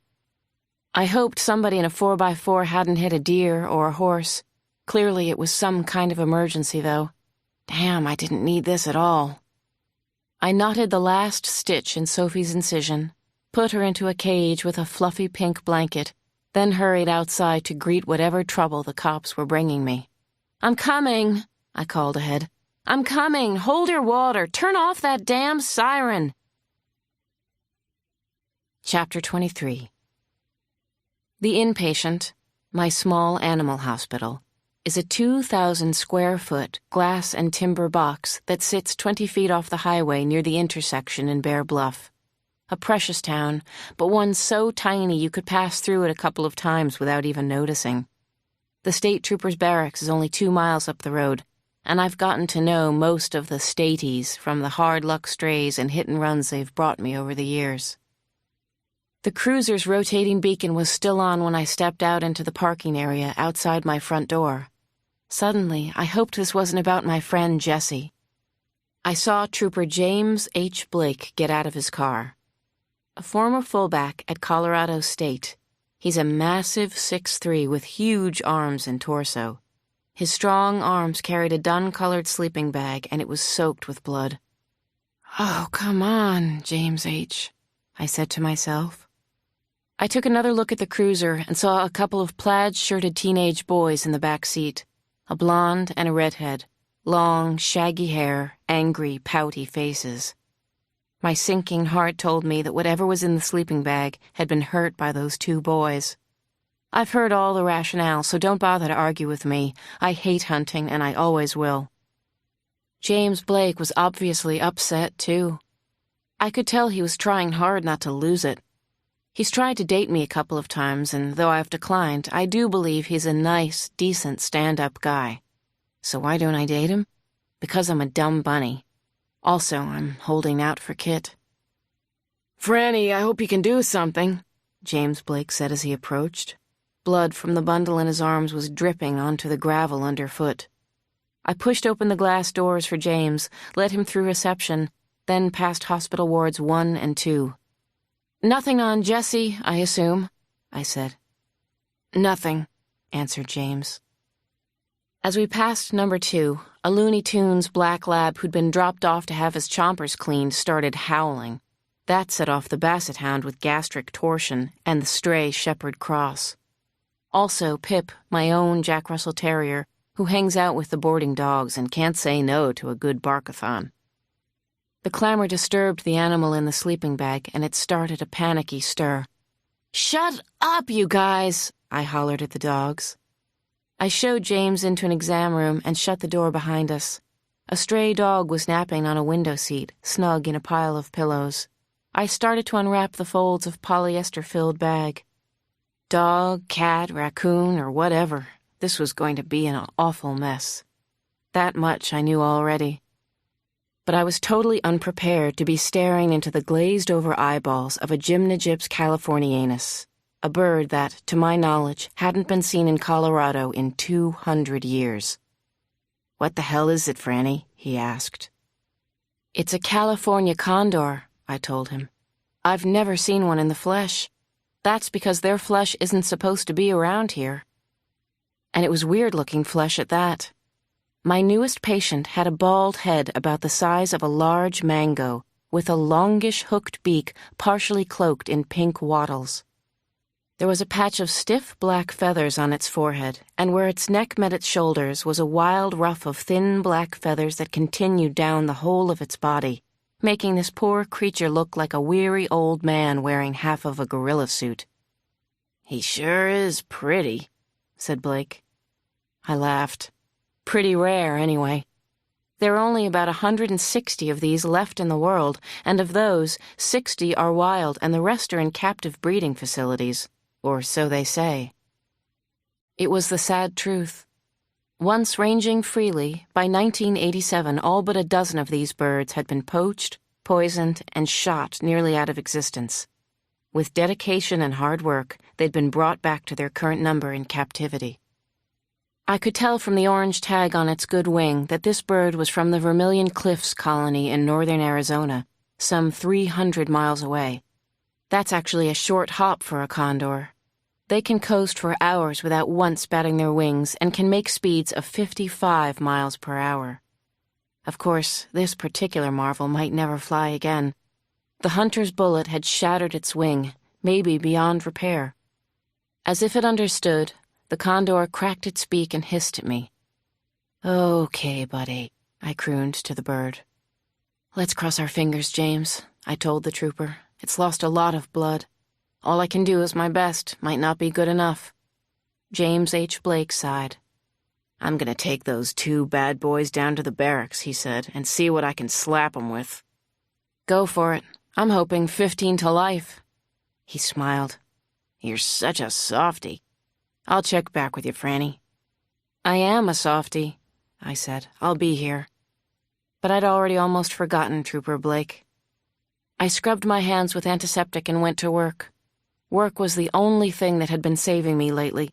It sure as heck beat rational thought. Chapter 24. My fatigue had been replaced by an edgy kind of energy and dread. Operating on this rare bird was an awful responsibility, and I was going to have to do it unassisted. The dogs in Ward 2 were still in full throat, so I flipped on the radio and found a good music station.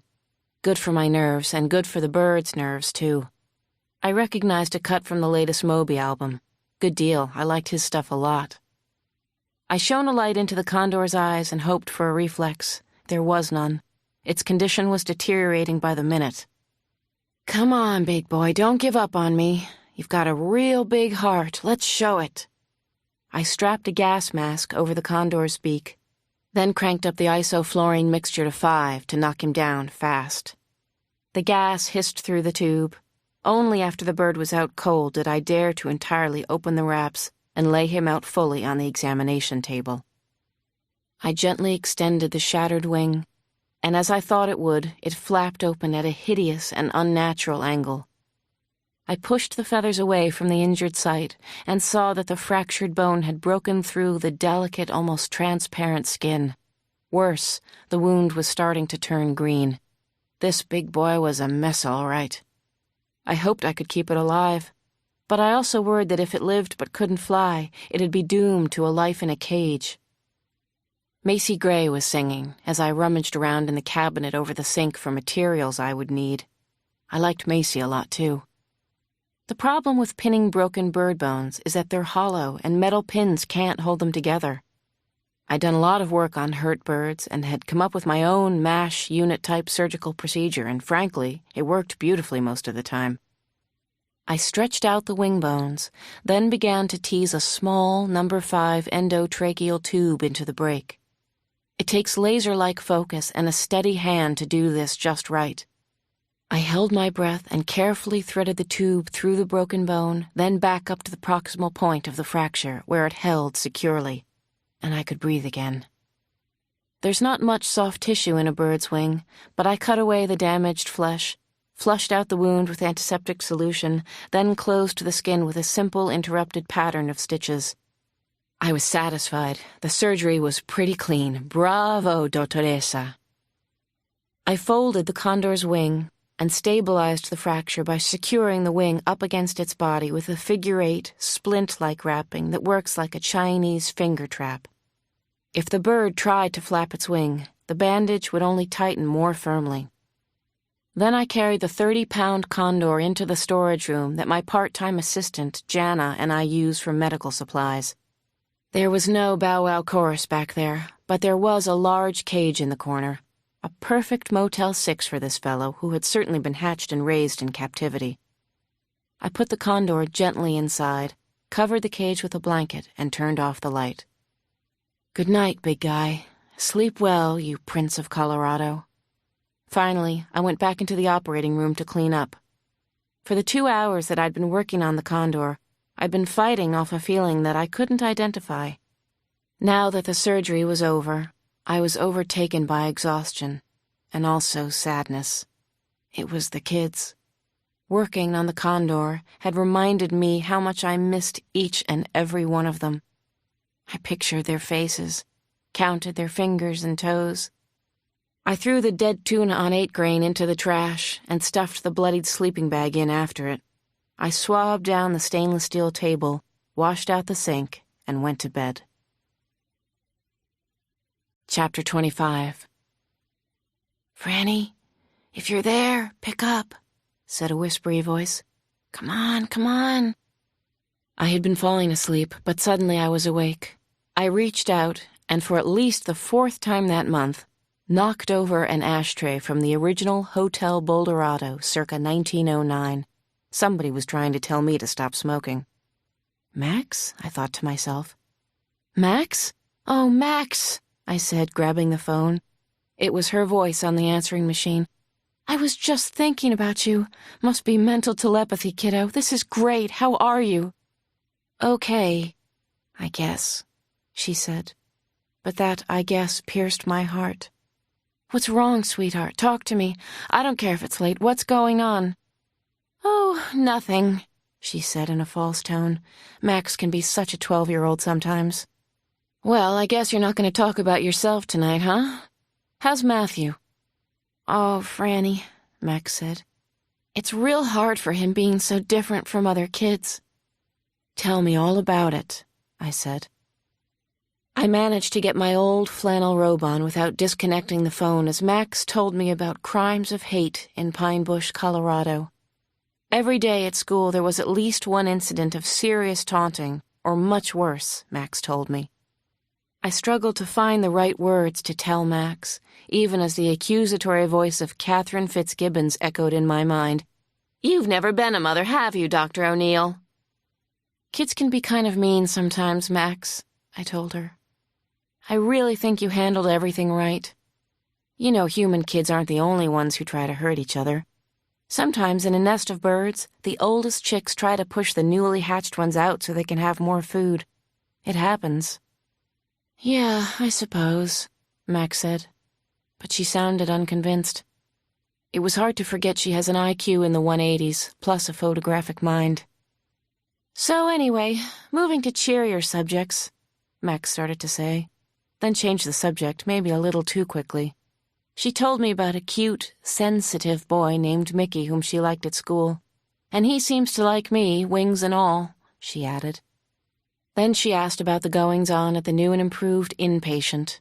I told her all about the condor I'd just operated on.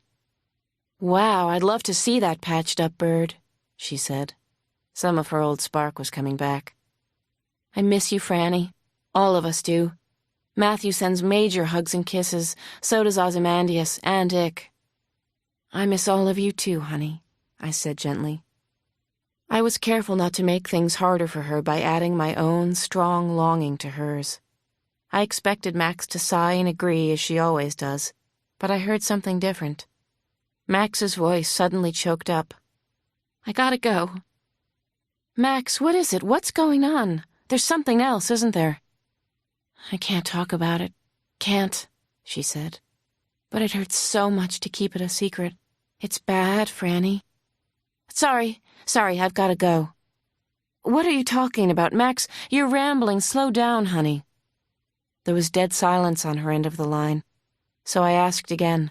I begged her, cajoled, reassured her. Come on, Max. You're scared. I can hear it in your voice. I can't tell you, she said. It's dangerous and hopeless. Franny, it's worse than the school. The people there are worse. What they do is worse. Seriously, I even think somebody's watching Matthew and me. I know they are. I saw them twice. Gotta go. Gotta. I love you. Then Max hung up on me. Chapter 26. Max tried real hard not to think about the troubles ahead, about whoever was spying on her and Matthew. Even though she'd seen them again, 3 times now, she put her mind elsewhere into small-town life. As clever and smart as she was about some things, Max found herself in a tricky situation a few days later. She was kind of on a date, and it was with one of the real cuties in her school, a tall, blonde, athletic hunk named Mickey Bosco. She'd basically been anti-hunk, until Mickey asked her out. She and the hunk didn't talk much as they climbed the steep, rocky hill that rose along the west side of Schoolhouse Road. As she pushed her way through the overgrown scrub brush, though, she suspected this might be a bad idea. She was going to show Mickey what it was like to fly. She'd promised him. We need to climb that rocky outcropping over there, she said, pointing. She sounded confident, but there was this Darth Vader warning voice in her head that wouldn't shut up. The voice said, "This is really stupid, Max. Smartest girl in the classroom, dumbest girl out on the street." "You're kind of quiet, Max," Mickey said as he rock climbed. "You usually like this?" "I'm just trying not to lose my balance and fall to my death. You might try the same." "Oh, sure," said Mickey. "It's no problem. I was just checking on you, making sure you're okay." "I'm fine, I am. Thanks for asking." Max's Reeboks grabbed onto the grain of the next rock. Mickey was right behind her. So close. Far below them was a noisy, fast-flowing highway, and across the highway, a vast stretch of open pasture land that looked promising and much safer. Finally, they were at the top. "Ready?" Max asked. "We don't have to do this if you don't want." "Are you kidding? I'm totally psyched. This is going to be the best adventure ever. Talk about extreme sports." Max groaned as she bent at the waist, placing both hands on her knees. "Climb on. Don't worry, I'm strong." Mickey Bosco climbed onto her back, hooking his legs around her waist. He wrapped his arms around her chest, under her wings, and he was kind of heavy. "This isn't so bad," he said, "for me. You sure you're okay?" "A 1 and a 2 and a 3, Max counted off. "I'm just ducky." Then she pushed off the rock and they were airborne. "Holy shit!" Mickey yelled. "Awesome! Do the do! This is outrageous! We're flying! I'm really flying!" Max didn't think the adventure was quite so terrific. Actually, it went kind of wrong from the first second. Instead of gaining altitude, she dropped several feet toward the crowded lanes of speeding traffic. Mickey was a lot of extra weight to carry, even for her. So Max beat her wings frantically, and suddenly she was scared. She'd only been aloft for a short time, and her lungs ached some. Her wing muscles burned like an engine about to catch on fire. Not good. From the sound of Mickey's insane chortling, Max could tell that he had no clue how bad it actually was and how scared he ought to be. She reached forward into the heavy air and pulled at it with her powerful wings. She finally caught a mild updraft and her body lifted. "Having fun?" she managed to say a couple of seconds later. "This is the bomb," Mickey shouted into her ear. "You are the bomb, baby, the best ever." Max guessed that was a good thing, and she finally smiled. Maybe this could work out after all. She beat her wings again. She wouldn't feel totally safe until they had crossed the highway and were cruising over the pasture land. Then she felt something shocking and totally unexpected. Mickey Bosco was moving his hands over her chest, exploring. He was feeling her up. Chapter 27. "Stop it!" Max yelled. "Right now! Take your hands off me!" She twisted her neck to look into the blond boy's eyes. He kept right on rubbing her chest. "You don't have boobs!" he shrieked with laughter. "You're flat!" Max felt her emotions collide. A while ago, she'd kind of liked Mickey Bosco. Now she was sick with shame and more embarrassed than she'd ever been in her life. She hated him for being so crude and rude and totally thoughtless. "I don't need breasts," she tried to explain. "Well, I do," Mickey Bosco said and laughed again. He sounded as if he were playing Macho Man in a locker room filled with his pals, and Max knew that this story would wind up there. Her eyes had started to tear up, and she couldn't see real well. Her heart felt incredibly heavy. She saw that there was a farm pond looming ahead. Canadian geese flew up from the water's edge in a honking flurry. "I asked you to stop," she pleaded. "Please." "What am I hurting?" the boy said, roaring with laughter. "Nothing to hurt, right?" "Just somebody's feelings," she muttered. "Oh, screw you." Then Max swooped down toward the acre or so of muddy water. When she was just about at the center of the pond, she closed her wings and made a tight, spiraling dive. "I call this little stunt the bullet," she turned and said to Mickey Bosco. "Isn't it the bomb? Do the do, right?" She felt his grasp loosen, his hands and legs slide down her back. "Hey!" he shouted. "Cut it out! Jesus Christ, Max, slow down, I'm gonna fall!" Max didn't answer. "I call this the roller coaster," she yelled again. "Talk about extreme. Bon voyage, Tricky Mickey." She executed a sharp nose-down, then nose-up maneuver. Mickey Bosco screeched as he lost his grip and began to slide off her body. Then he plunged at least 50 feet into the murky brown water. He made a satisfying splash, like the one she'd seen a couple of nights before in the movie Shallow Hal with one of her all-time favorites, Gwyneth Paltrow. Max watched Bosco sink, then resurface with a sputter. She made an unhurried circle to make sure that the stupid boy didn't drown. When he finally paddled his way to shore through pond scum and stinkweeds, he gave her the finger. Max blew him a kiss. "To first love," she called. Her emotions were jangled, though, and she needed to figure out some things. To the north of the pond was a thicket of evergreens. Max picked out the tallest lodgepole pine, dropped into the crown, and straddled a solid-looking branch. She leaned her head against the rough bark of the tree. There were tears in her eyes, and she hated that. She hated to be weak. How could she let somebody like Mickey Bosco hurt her? Never again, she vowed. Not in this lifetime, anyway. Then she stopped and listened to the sounds around her. The constant creak of branches, the rustle of leaves, insects rubbing their wings. Her heartbeat began to slow to its resting rate, 60 beats a minute. Her breathing finally normalized. Soon, the relevant issues became very clear in her mind. She wanted to be accepted here in Pine Bush, Colorado, but she wasn't going to be. She wanted to be able to trust people, but she couldn't. No, not even close. She needed to accept that, to live with it. The only ones she could count on were the bird kids from the original school, and Franny and Kit.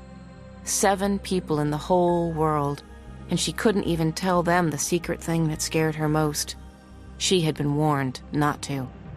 You talk, you die. No, she couldn't tell anyone about the horrible things that were happening at a place called the hospital. She would never, ever tell. Not a word. Besides, who would believe her? Chapter 28. It was getting dark and really nasty looking to the west and south. Black rain clouds were gathering as Max finally flew back to the Marshall's ranch house on Ames Road in Pine Bush. She was only a block away when she saw an old black Honda in the driveway and a tall, thin woman talking to her mother. What is this all about? She didn't recognize the visitor at first, then it clicked. Denver. Max recognized the visitor's face, even remembered the name of the woman who'd been at the custody trial. Linda Shine, a reporter with the Denver Post. Why has she come here? What does she want in Pine Bush? Oh, God, can't they just leave us alone? I won't do any more freak show stories. I just won't. Forget about it. Max pushed back on the air, effectively putting on the brakes. She dropped down to the front lawn and saw the reporter's eyes go wide.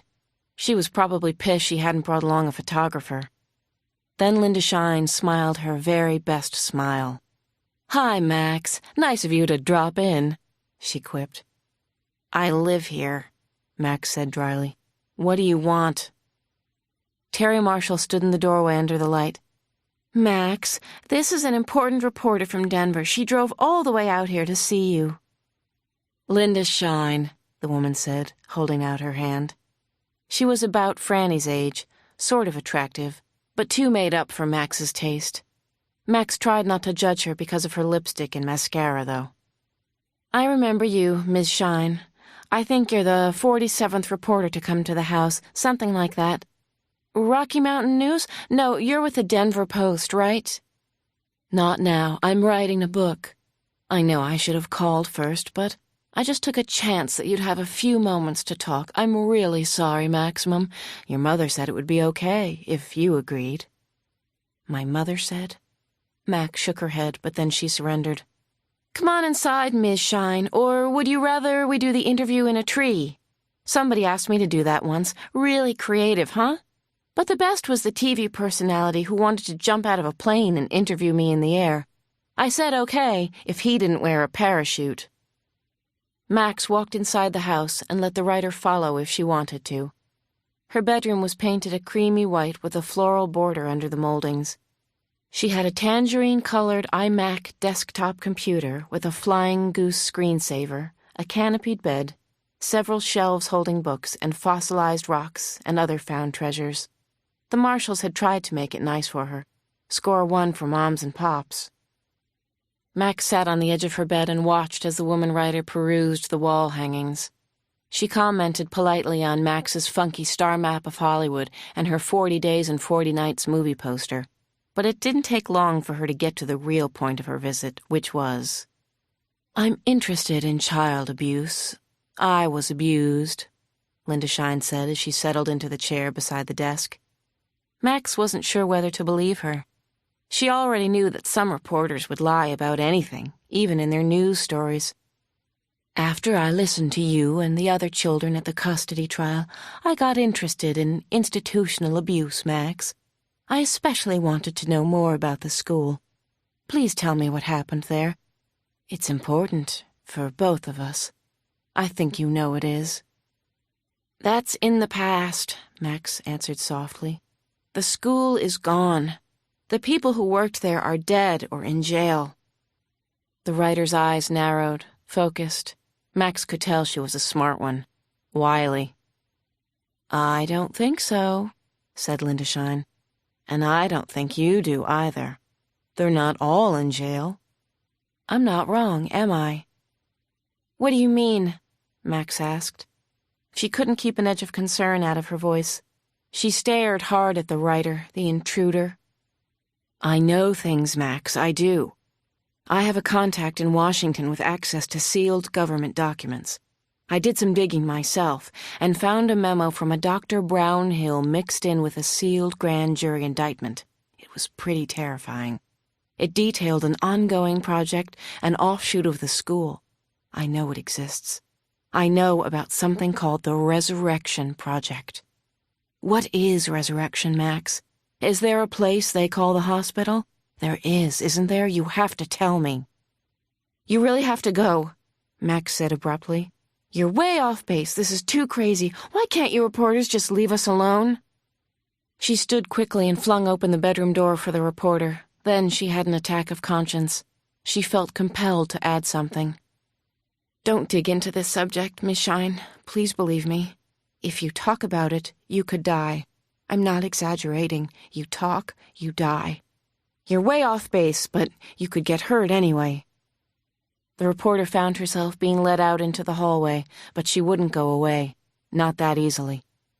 "Max, you can't leave it like this. I can see you're frightened. I guess I understand that. Give me a few more minutes. Talk to me, please. What is the Resurrection Project? Where is it?" Max shook her head. "I don't have anything to tell you. You're looking in the wrong places." But then she had to add again. "If you talk, you could die. Please remember those words, Miss Shine. Now go back to Denver. Drive safely." Panting with fear and close to tears, Max shut her door and leaned up hard against it. When she heard the writer's car finally drive away, she collapsed onto her bed fully dressed, wired and coming apart, both at the same time. She'd done it now. Talked to a writer, an investigative journalist. She would be found out. Then all the children would be in terrible danger. You talk, you die. Especially if you talked about resurrection. Chapter 29. You talk, you die. You talk, you die. Talk, die. Talk, die. It was 2 in the fracking morning, and Max had been twisting and thrashing in bed for hours. Her head ached from the pressure of too many thoughts, and she couldn't stand it anymore. She made a call on her cell phone. Her best friend in the world answered, and they talked for less than a minute, just in case somebody might be listening. Then Max threw off her blankets and dressed for a cold night flight. She had to meet her friend right now. It didn't matter that night flights were against the rules set down by Terry and Art Marshall. Their absurd, tight-ass rules didn't matter to her. Not anymore. Not ever, really. Most parents made up rules to keep themselves comfortable, right? She had to see Ozymandias. Somebody knew about resurrection. A reporter knew. And they weren't exactly known for keeping their big fat mouths shut. Max crept down the back stairs and through the silent house. She went straight to the mudroom. There, she took her silver vest down from a hook, zipped it over her shirt and jeans. She knotted the laces of her sneakers together and slung them around her neck. She tucked her CD player into one pocket, a cell phone in another. Then she left the Marshall house quietly, carefully, through the back door. It was 2:20 in the morning. Time to rock and roll. You talk, you die. Chapter 30. The moon was hidden behind thick clouds as Max ran barefoot down the entire length of the backyard. Dewy, cold, cold. Max thought, I wish we were all back at the lake house. I wish it was the way it used to be. Veggie pizzas and cookouts, long talks with Kid and Franny, overnight hikes and flyaways. But then Max stopped herself. The lake house was in the past, ancient history. It was over. This was now. You talk, you die. She pointed her arms forward and stretched out her beautiful wings. As the wings swung out, the joints opened automatically, and her flight feathers spread. Bernoulli's principle in action, Jackson.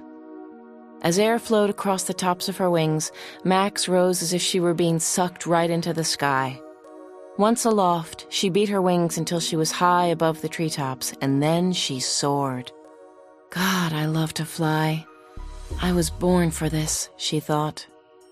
Who wouldn't love a night flight? Maybe George W. Bush? Nah, he'd like it a lot. Max headed southeast over Pine Bush, rising like a jet through the moisture-laden clouds that dispersed as she cleared the town. The clouds didn't feel like much of anything as she passed through them. Froth from the top of a latte, spider webs. But they were mysterious, ethereal, and she felt her face bead with water drops. The moon was bright, and the stars were sharp white holes punched out of the fabric of a deep black sky. And it was so quiet up here, so unearthly quiet and peaceful. If she weren't so nervous and worried and scared half to death, it would have been perfect. Max found the North Star by following the line connecting the 2 pointers in the Big Dipper. Then she adjusted her flight path so that she would travel along the eastern edge of the Roosevelt National Forest toward the town of Fort Collins, about 30 miles away. Oz lived near Fort Collins, and he actually liked the city a lot. God, she couldn't wait to see him, to talk to Ozymandias, to lean on his shoulder. You talk, you die. Max had her wings fully extended, catching the updrafts off the ridges, and glided for as long as 10 minutes without beating her wings a single time. Fantastic. She knew deep in her bones that this miracle of flight was worth all she'd suffered for it. Max tried to put aside any fears and worries and surrendered herself to the pleasure of flying. Below her were thousands of acres of rolling hills against an awesome backdrop of snowy mountain peaks that rose up and pierced the clouds. Moonlight made the tiers of spruce and pine below her look like fantastical castles with silver spires. Oh, hell.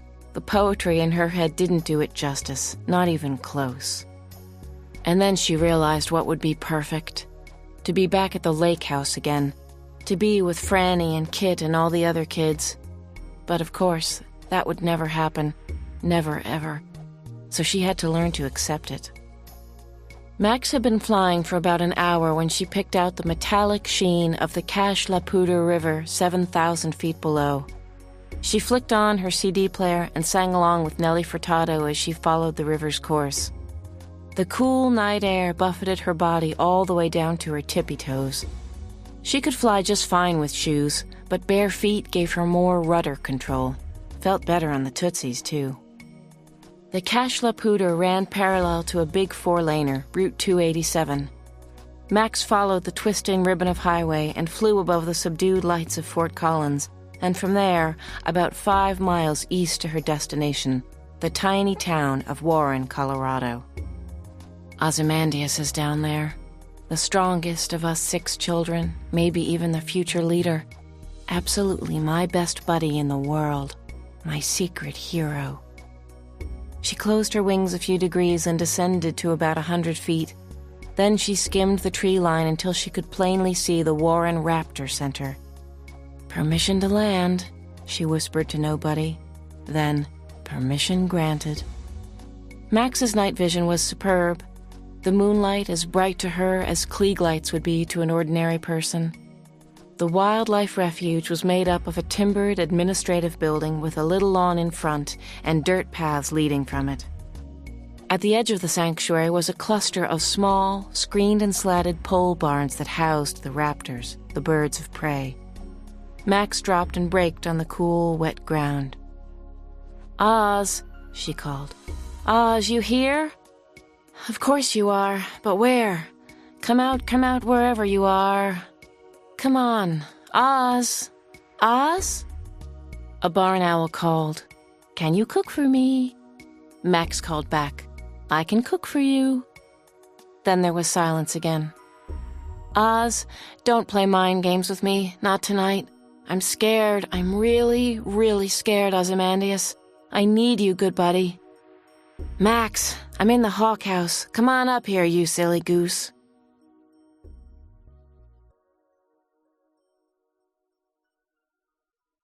Chapter 31. It was cozy and warm and, most important, safe in the low rafters of the hawk house. Moonlight the color of butter slipped through the slatted roof, striping the faces of Max and Oz, who dangled their legs over the crossbeam and talked from their heart. "It's really good to see you," Max whispered, and felt a lump in her throat. "Good to be seen. But 3 a.m? What's the matter? This better be good. And I'm sure it is, knowing you, Max." "We'll get to that, maybe. I see that your friends are up late, too, the hawks." The 2 red-tailed hawks that lived in the barn were perched nearby. The male, who was nearly blind, ruffled his feathers, and his mate, who had only 1 wing, moved closer to him. The hawks didn't mind their presence, and Max found their sounds and smells comforting. "Chee!" Oz called. "Chee!" the male responded. Max found herself smiling. Oz could be so gentle and sweet sometimes, most of the time, actually. She thought he had really changed since she had seen him last. He had been small when they lived at the school. Now, although he was younger than Max by a few months, he was much bigger and stronger. The boyish twinkle was gone, the softness of his cheeks and jaw, too. Geez, Oz had grown into a real hunk. And she knew all about hunks, didn't she? "Can I see your tattoo?" she asked. "Yes, but then you have to tell me what scared you back at Bush League. You don't scare, Max." "Yeah, I do," she said. "So let me see your tat." Oz pulled up his black sweatshirt so that she could see the brown and red and yellow image of an American bald eagle depicted in full flight across his chest. The eagle held a shield in 1 talon and lightning bolts in the other. The motto, "Live free or die," was etched underneath. It was magnificent. "That is so damn cool," said Max. "Must have hurt like a bastard." Oz shrugged and said, "This one hurt." He opened his palm and showed Max another tat. This one was an amateur job, clearly inked by Oz himself. Max bent her head and read aloud, "Ozymandias, King of Kings." "A little full of thyself, sire?" she asked. "I mean it the way that poet Shelley meant it," Oz said. "Vanity means nothing, right? Even mighty Ozymandias, Ramses II of ancient Egypt, died and turned to dust. You ever wonder why I was given that name?" "How can we understand anything they did at the fricking school?" Max said. "Those nut jobs." "I still hate them so much. Can't stop hating," Oz snapped.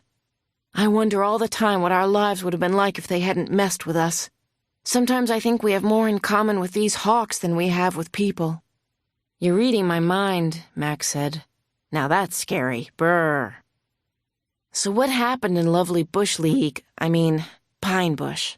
Why did you want to see me?" Max picked through a myriad of troubling thoughts before answering. This was going to be a little tricky. "I took a boy on a flight," she said. "I know, dumb. The bastard felt me up.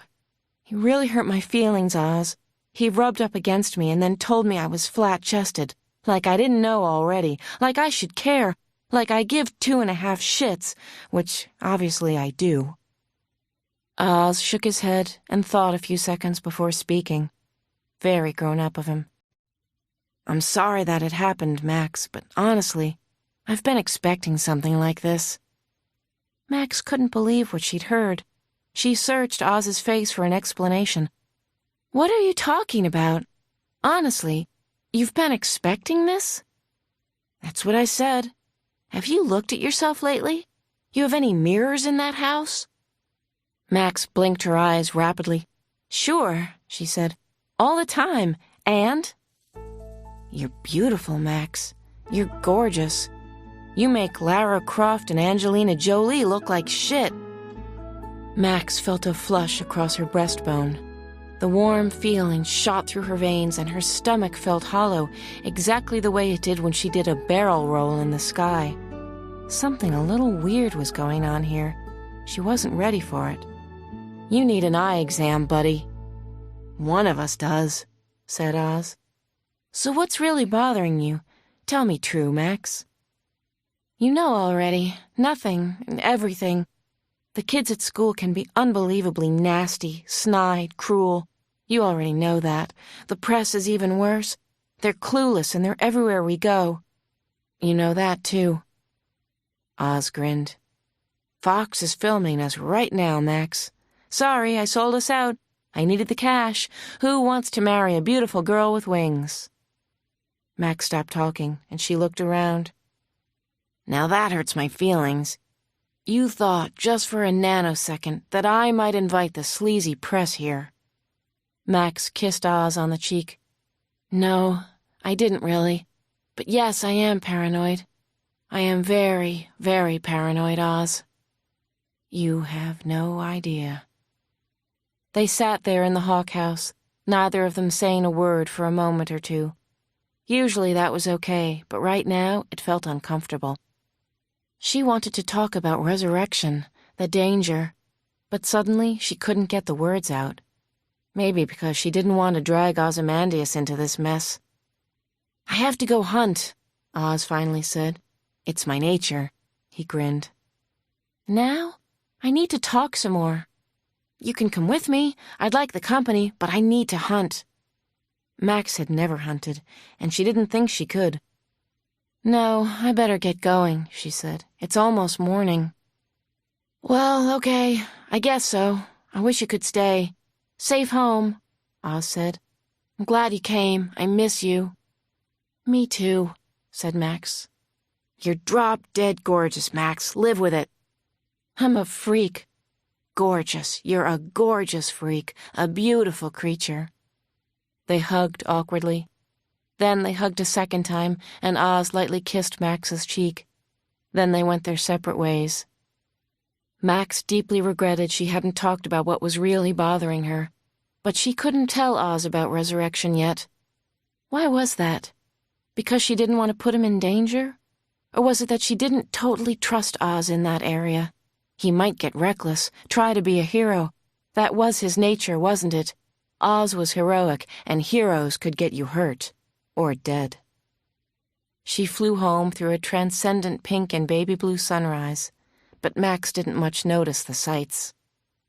Somebody knows about resurrection. Somebody who really shouldn't. A snoopy reporter. A writer. The horror and creep show is starting to warm up again, isn't it? Then Max felt the need to put her mind somewhere else, somewhere nice. Oz thinks I'm beautiful, she whispered to the stars.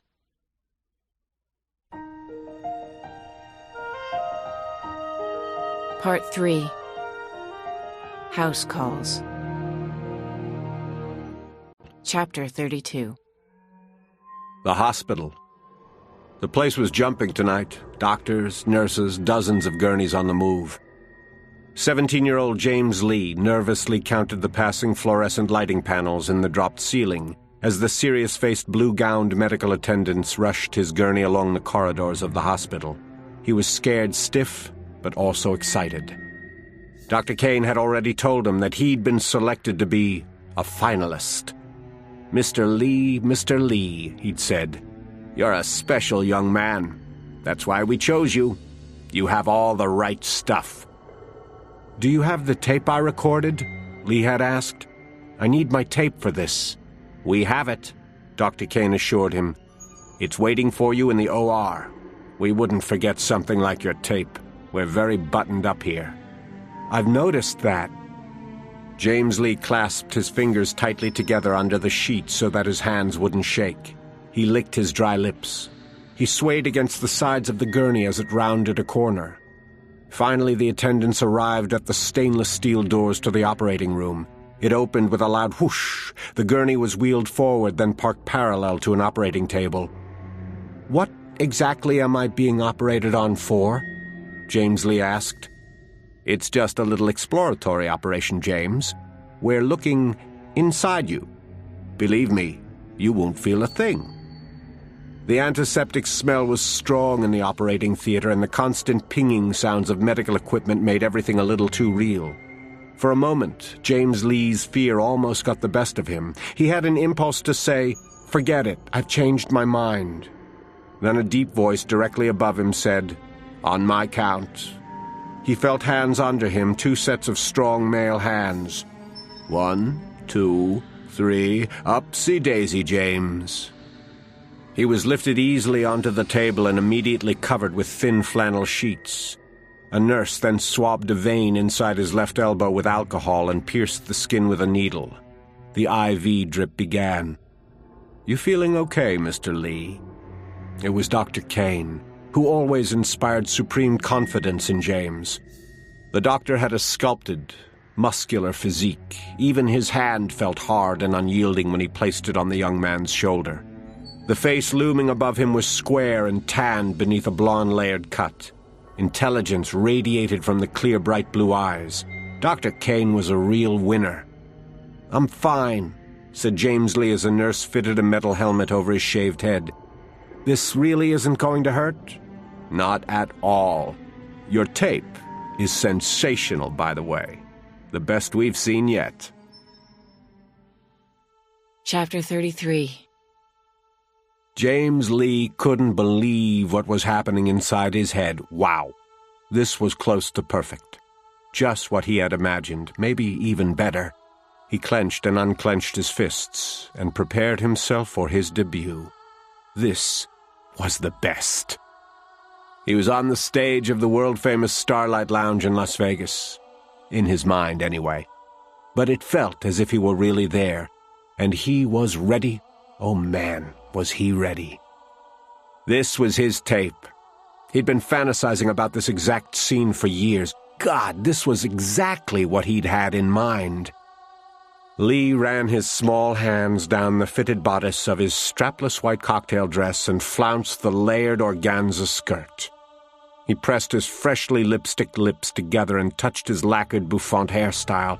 Everything was so right, so real. Suddenly, a pin light in the ceiling came on and illuminated him with a small blue light.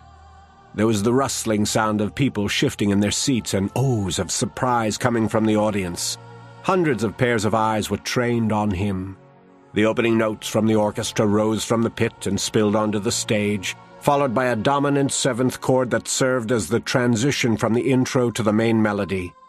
His tape was even better than he'd imagined, fuller and richer.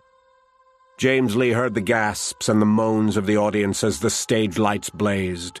Through the smoky haze, he could see friends and family who'd come to see him perform. There was his mother, smiling up at him from the front row. She'd always had faith in him. Man, he was about to prove himself to the one person who really loved him. Lee slowly raised the mic to his mouth. Then, with a breathy Astrud Gilberto voice, he began a song made famous by the incomparable Brenda Lee. Jesus, he sounded great, too. The audience in the Starlight Lounge was eating him up. How could they not? "Mr. Lee? Jimmy?" Someone was interrupting his performance. James Lee's head snapped around. It was a friendly, authoritative voice that seemed to speak inside his head. "Ground control to James, Mr. Lee, Mr. Lee. Oh, Mr. Lee." Now he remembered. This was a medical procedure. The stage show was all in his mind, just a distraction, but what a distraction! In some forgotten place, his naked body was lying on an operating table at the hospital in Maryland. "Yes," James said. "I hear you, Dr. Kane. Now please go away. You're ruining my performance." "Are you comfortable?" "Yes, thank you. I'm in heaven," he sighed.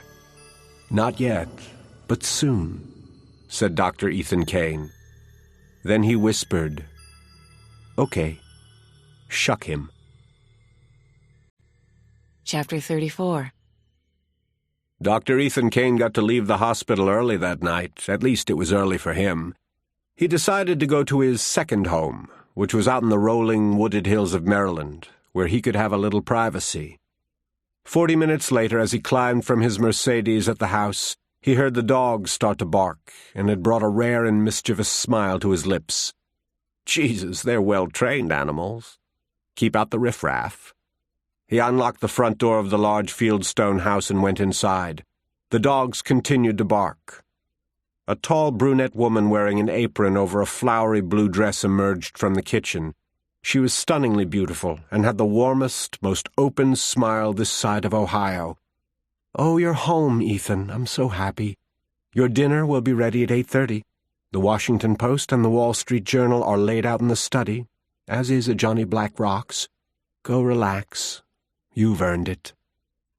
Ethan Kane never said a word to his wife, Juliet. He didn't move to hug or kiss her. Instead, he pulled a compact black case from his pocket. It was similar to the locking device he used for the Mercedes, though considerably more complex.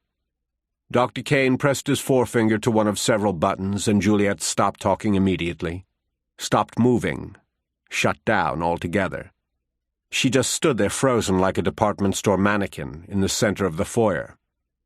"You're perfect, darling," he muttered. "The completely evolved woman. What would I do without you?" Kane then pushed another button that turned off the barking of the dogs. He walked to the study where he read his favorite newspapers while he sipped his scotch. Just past 8:30 he went into the kitchen and ate dinner. Chicken marsala, fresh asparagus and broccoli rabe, risotto with morels, a sliver of apple crisp and cheddar cheese, all expertly prepared by Juliet. Before he went upstairs, Dr. Kane returned to the foyer and switched on the security alarms. He then turned Juliet back on. "Hello, sweetheart," she said, and smiled demurely. "Let's go up to bed, darling," he whispered against her ear as she lightly stroked the front of his trousers. He put one hand on a pert, nicely rounded breast, the other between her legs. What waited there for him was the perfect fit. Kane knew that for certain. He'd measured. "I need you, Ethan," said Juliet, and there was that dazzling smile of hers again. "You're such a wonderful lover." "Carry me up to bed, darling," he whispered. Chapter 35. Linda Shine's work desk faced a blank white wall without a single adornment, on purpose.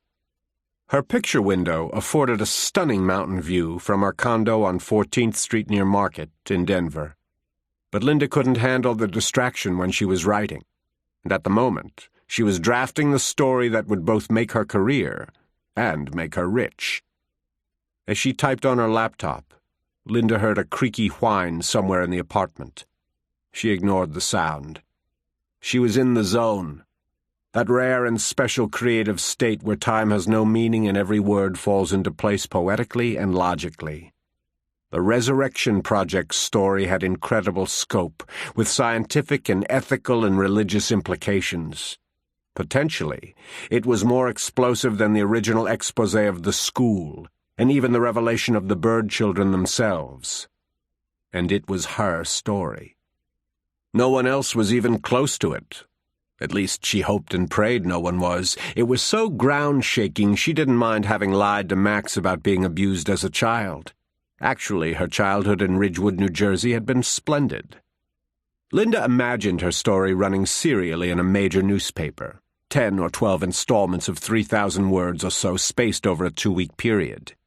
She would pitch it to the Washington Post, the New York Times, the Times in London, maybe Time and Newsweek, and People. Let them fight over her. Let them pay the big bucks. And then, the book. Linda drained her morning's fourth cup of coffee and blew a few pesky bangs off her forehead. She was polishing her lead, bracketing the letters TK where facts were still to come, and punching up the kicker. She heard a squeak on the parquet floor in the foyer. "Mrs. Martinez?" She called out her housekeeper's name. "Is that you? Hello there." Linda Shine felt a movement of air a fraction of a second before she felt something cold and hard at her temple. She took in a sharp breath. Then she peeked, and almost wished she hadn't. Gun. "Be quiet, Linda. Do exactly as I say," said a man's voice. Linda Shine soundlessly expelled the breath she'd inhaled a moment before. Her back muscles went slack. She squelched the compulsion to cry out or to struggle. She didn't turn her head any more than she had to see the gun. She hoped to God the intruder was wearing a mask because she didn't want to see his face. She suspected that her life depended on it. "The only money here is in my purse," she said. "I'm not going to cause any trouble. I get the picture." "Well, that's very good to hear, but I honestly don't know if I can believe you. My name is Dr. Ethan Kane. You're writing a story about my life work, so I thought we should talk. Shall we?" Linda Shine felt total fear shoot through her body. He had identified himself. Oh, God. Oh, no. Dr. Ethan Kane. The Resurrection Project. "Am I supposed to know you?" she asked, pretending ignorance, trying to sidetrack him if she could. "No, Linda. You're not. But you do. Now let's talk." He pressed the gun barrel harder against her temple. "I want to hear everything." Linda Shine talked and talked until she realized she was repeating herself. "That's fine," Dr. Kane finally said. "I believe you, Linda. You do get the picture." There was a muffled explosion, then an intensely bright flash behind her eyes, and everything, her thoughts, her fantasies about fame, her fears of bodily violence, came to an end. The writer never knew that a 9mm bullet had blown through her brain at about 2,000 miles per hour. "That didn't hurt, did it?" asked Dr. Kane. "Any more questions about my life work? No? Well then, I guess we're through here. Excellent interview, Linda. Brief and right to the point. So rare with journalists today." Chapter 36. Max was up very late that night, getting absolutely nothing accomplished, futzing about in her room. Anxious, uncomfortable, angry without reason, couldn't sit still, could not sit still. She played her electric guitar, and she was getting pretty good.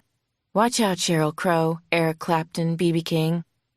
Then she was down with a Tony Hawk video game, skateboarding at its best. Max went online, played a game of cribbage with a girl from San Diego. Her screen name was Updraft Girl 38. She won at cribbage, of course. She wrote in her journal, her third journal since she'd been at the Marshall House. Current likes. Leather pants, all colors. Buffy, Mary Carr, Firestarter, Under Rug Swept, Shania, Fiona, Cheryl, The Pellet with the Poisons in the Vessel with the Pestle, Watermelon Lip Gloss, Josiah Bartlett, The Flock, especially Ozymandias, Franny and Kit. And dislikes. In Sync, Chicken Soup for the Teenage Soul, Bag of Bones, Reality TV, Sunday Nights on CBS, Reporters who lie their asses off, Righteous Reporters who think they tell the truth but lie, The Mummy Movies, The Way Moms Tries Too Hard, Bush League Colorado, Men's Professional Sports, The Kids at School, most of them. Max stopped writing her crazy, dumb, self-involved gibberish and cocked her head slightly. She heard a noise outside, something just slightly out of sync with the other sounds of the night. The wind? Someone calling her name. Oz? Come fly with me, Max. Maybe it was time for another strictly forbidden night flight? She picked up her cell phone, then put it down again. She heard another noise outside. Definitely not the wind. Something that really sucked. Hunters. Chapter 37. Ethan Kane personally led the small team of 3 down the leaf-strewn slope of brambles and underbrush behind the house on Ames Road, where the Marshalls lived. They all 3 wore seamless black clothes and black ball caps. Grease paint smeared their faces. Even in moonlight, they seemed more like shadows than real men. They'd come for the 2 children, but the others in the house would probably have to die. They couldn't take a chance on detection, not with resurrection so close. Ethan Kane held up his hand, a signal to the others to stop. Max and Matthew are very fast. They're also strong and clever. Please don't underestimate them. In fact, don't think of them as children, he said in an undertone.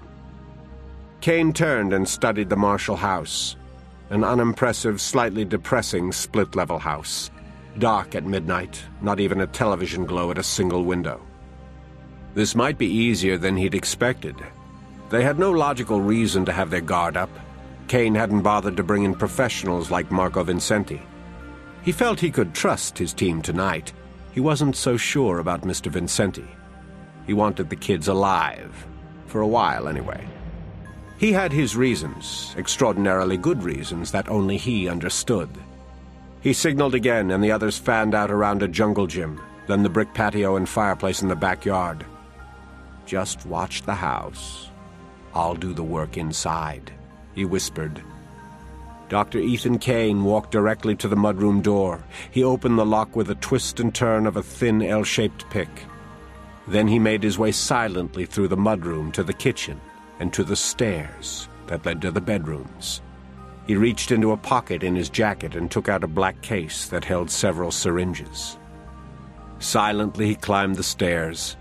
The girls' room was on the right, the boys' on the left. Max and Matthew. The biological parents were in the master bedroom at the end of the hall. Terry and Art. You talk, he said to himself, you die, or at least you get sold to the Chinese. Whatever the cost in human lives, resurrection was worth it. And so were these amazing, amazing children who could fly like eagles. He gently pushed open the door to the girls' room. This was it, the moment of truth.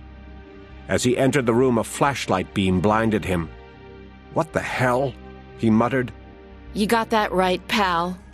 Almost simultaneously, someone crashed into him, taking the wind right out of Dr. Kane's sails and nearly dislocating his shoulder. My God, it was the girl. It was Maximum herself, strong as a horse. Run, Matthew, run! Max called out. They've come for us. I knew they would. But the 2 of them didn't run. They flew. Straight down the upstairs hallway and out an open window like a pair of guided missiles. Don't shoot the little bastards. Kane issued a fierce command. Catch them. Don't let them get away. Bring them back to me. Alive. Chapter 38. I'm really freezing cold, Matthew whispered to Max a few moments later. I'm freaking shivering. I'm mad as hell, too. What was that about? Who were they? Who are they? What's happening to us, Max? Do I want to hear the answer to these questions? He and his sister were in their flannel PJs, huddled together in the top of a wobbly fir tree. They were maybe 200 yards from the Marshall house, 50 feet off the ground. Max figured they were pretty much invisible to the searching eyes below. Shh, Maddie. She was still panting from fear, still pretty much in shock herself. The men were inside the house, the hunters. Were the Marshalls safe from them? Or had they been put to sleep? Please, God, don't let that have happened. Please protect Art and Terry, Max prayed. Please, oh please, I do love them. As she watched, a plain black panel van pulled up to the house. Her eyes followed the 4 men who crept from the shadows around the house. The tallest was holding his arm against his body and limping. Good, I hurt his sorry ass. Good, good, good. Shame he can still walk. The men got into the vehicle, and it raced away. They were retreating. They were trying to kill us, weren't they, Max? To put us to sleep, those worthless bastards. Those lousy, crummy shitheads? I think so, Maddie. I guess they were. Okay, yeah, they were trying to kill us. She hugged Matthew so hard that he protested. Hey, that hurts. Jeez, Max. You know how strong you are. First you saved me from the baddies, then you almost kill me yourself. Very funny. Glad you haven't lost your very strange sense of humor. Max gave him a big kiss and released her grip. Then she turned on her handheld and clicked to an internet application. Oz was online. Max sent him an instant message, one she hoped couldn't be captured or traced. SOS, Max typed. Leave home now. Get ick now, as in now. Meet at the mine, Ozymandias came right back to her. K, Max affirmed. See you soon. Max and Matthew zipped back to the Marshall house to get their gear and check that everybody was all right. Amazingly, Art and Terry had slept through it all. Then Max and Matthew did what she knew they were going to do sooner or later. They flew the coop. Chapter 39. The old rutted roads that once led to the mine near Prairie Divide had been totally consumed by the encroaching forest. Now it was accessible only from the air. That worked. Oz and Icarus ran out of the mine entrance as Max and Matthew dropped from the dark night sky. There was a flurry of excited but nervous greetings. I'm free, Icarus kept saying over and over. And a blind man shall lead them. I am that blind man. Max noticed that Ick had grown since she had last seen him. His white blonde hair was shoulder length and he was almost as tall as she was. His sightless blue-gray eyes seemed to actually focus as he picked Matthew up and held him. Put me down, Icky, her brother yelped. I'm not a freaking baby anymore, I'm grown up. Breathlessly, Max told Oz and Ick about the men who'd broken into the Marshall house with murder or mayhem on their mind. I think one or more of them were doctors. It's a feeling I had, said Max. It's starting all over again, said Ick. We should go get the twins. The little ones aren't safe either. Damn, we should go get them now, this instant. They're doing cereal commercials, Matthew said. They're probably safe. Max raised her voice. They're not safe. There was no further dissent, so, with some agitated warbles and whistles, they took off one at a time, falling into formation at 200 feet. They headed southeast, toward the town of Fort Lupton, where Peter and Wendy lived with their biological parents and were supposedly safe. Chapter 40. The flight was much different from the one Max had taken just 2 nights before. Everything had changed. She took no pleasure in the moonlight or the play of light and shadow on the forest below. As the eldest by a couple of months, she was the leader of the flock, and the others looked to her and Oz for guidance. Max had already figured it might be hard to take the twins from their home. They were still babies, really, hard to predict, hard to control. But it had to be. There was no alternative. Someone was coming for them. They passed over the little town of Fort Lupton and soon neared the Chen farmhouse. It sat on a knoll, a quarter of a mile up a driveway, at the end of a narrow dirt road. Their closest neighbor was more than half a mile away. A perfect place for murder, Max thought. Or capture, or whatever the creeps in black are up to. She and the boys landed in a clump of pines that gave them a clear view of the farmhouse. A flagstone path, which bisected the front lawn, led up to a wraparound porch that was full of wicker furniture and shaped 3 sides of the house. Oz pointed to the Garfield the cat doll stuck to one of the upstairs windows. Wendy loves that dumb cat. Okay, said Max, nodding. That's their room. I'll go up. I don't want them to be frightened yet. Max flew to the porch roof, landing softly. Then she crept over to the twins' bedroom window. It was unlocked. Uh-oh. She opened the casement window and began to climb inside. Please don't let me be too late. Boo! Hey, Max, said Peter. We saw you coming a mile away. Heard you, too, chorused Wendy. If Max worried that she would have to convince Peter and Wendy to join them, she was wrong. The 4-year-olds grabbed her, hugged and kissed her, and trembled with happiness. There was a blow-up of one of their cereal ads spanning the twin beds. Disgusting, Max thought. Makes me want to start a war with Battle Creek. "Oh, wow, a night flight," said Peter. "Let's skedaddle." "A flock flight! We're going on a flock flight!" Wendy whooped. There was a pounding on the wall. Then the muffled voice of Joe Chen. "Knock it off, Peter and Wendy. You kids go to sleep right now. You know you have an important film shoot in the morning." "We're stars," Peter whispered and winked. Max froze. She listened to her heart pounding. She waited until she was sure no footsteps could be heard outside the room. Then she helped Peter and Wendy dress and pack, carefully, quietly, quickly. Moments later, they were crouched on the porch roof. Shades of Peter Pan. Kind of cool, kind of crazy, kind of nuts. Wendy whispered, "Where are we going?" "It's a secret," Max whispered back. They pushed off into the clear black night and followed Max's lead. "It's a secret," shouted little Peter and Wendy. "It's a big secret." Chapter 41. They were elated to be together again, the flock, the tribe, the family, just as it had been for a few precious months at the lake house. They did fancy aerobatics high above the snow-dusted woodland. Their innocent laughter floated clear and wide for miles and miles around. They were a miracle to watch, better than any show the U.S. Air Force had ever dreamed up or ever would. Matthew, at the advanced age of 9, led the junior squadron in dive bombs and incredible triple-barrel rolls. He took the twins on a chase over and around a distressed pair of horned owls that were hunting.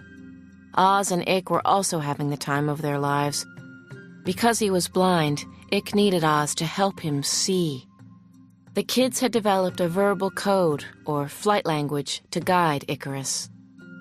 Chirrup meant fly straight. Caw was turn left. Cree was the signal to turn right. A talon drop was a free fall feet first, and nothing in bird talk satisfactorily replaced the fantastic power of the words climb and dive. The kids combined some of the words together. Caw roll meant roll to the left, and chirrup meant to fly up and down like a roller coaster. When they were relaxed and gliding, Oz and Ick exchanged short whistles and tongue clacks and hoots, or sometimes they sang the lyrics to Bad to the Bone and My Sharona. Max was filled with pride. They had survived the sick hellhole of the school, where they were forced to work in the labs, kept in cages, and lived under the constant fear of being put to sleep. Until last year, they had never ridden in a car or gone to a movie or a city, and they had never, ever done what they were made to do. They had never spread their wings to fly. As she was having the brief, happy thought, mischievous Matthew's enthusiasm overflowed. "Snacks for the road," he called out in a squeaky high voice. "Who's hungry as hound dogs?" Matthew had spotted a 7-Eleven convenience store on the highway that ran through the town of Lyons. Blinding neon green and orange glowed up at them. He whistled to the twins, and they shot toward the inviting open doors like arrows toward a bullseye. All Max could do was yell, "No! Guys, no way! Please stop! Don't do this!" She might just as well have saved her breath. She watched helplessly as the kids buzzed the store shelves, spilling and knocking over jars and cans in their wake. "Ring-dings!" Wendy shouted, grabbing a couple of packets of the chocolate cakes from the rack. Peter hovered in front of the salty snack section before selecting a giant-sized package of cheese doodles. Matthew ripped off a box of Cracker Jack candied popcorn and some Tostitos tortilla chips. Finally, they flew shrieking joyously out of the store, leaving the wide-eyed, grunged-out teenage boy at the cash register bedazzled and befuddled. "Never again," Max scolded when they'd gotten back into flight formation.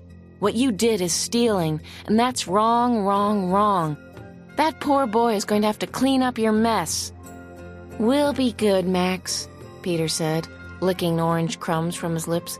"Pinky swear, we'll be good from now on." Max wanted to smile, but she couldn't. She wasn't so much worried about the petty theft as she was about the fact that they'd been seen.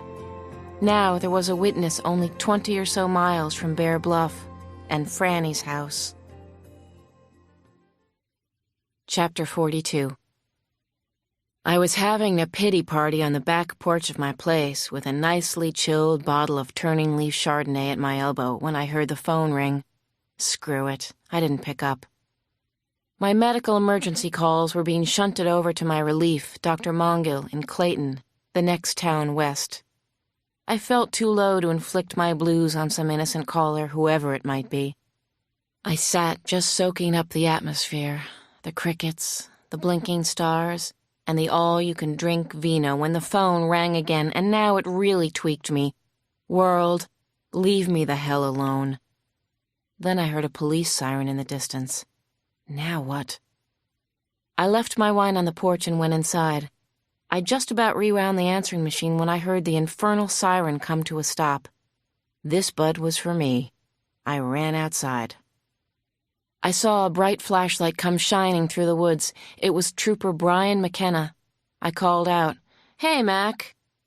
"Hey, Franny, I thought you were here. Why didn't you answer your phone? You had me worried." "I punched out for the night," I said. "What's up?" "The kids are missing," said Mac, putting one heavily shod foot on the porch step and his meaty hand on the railing.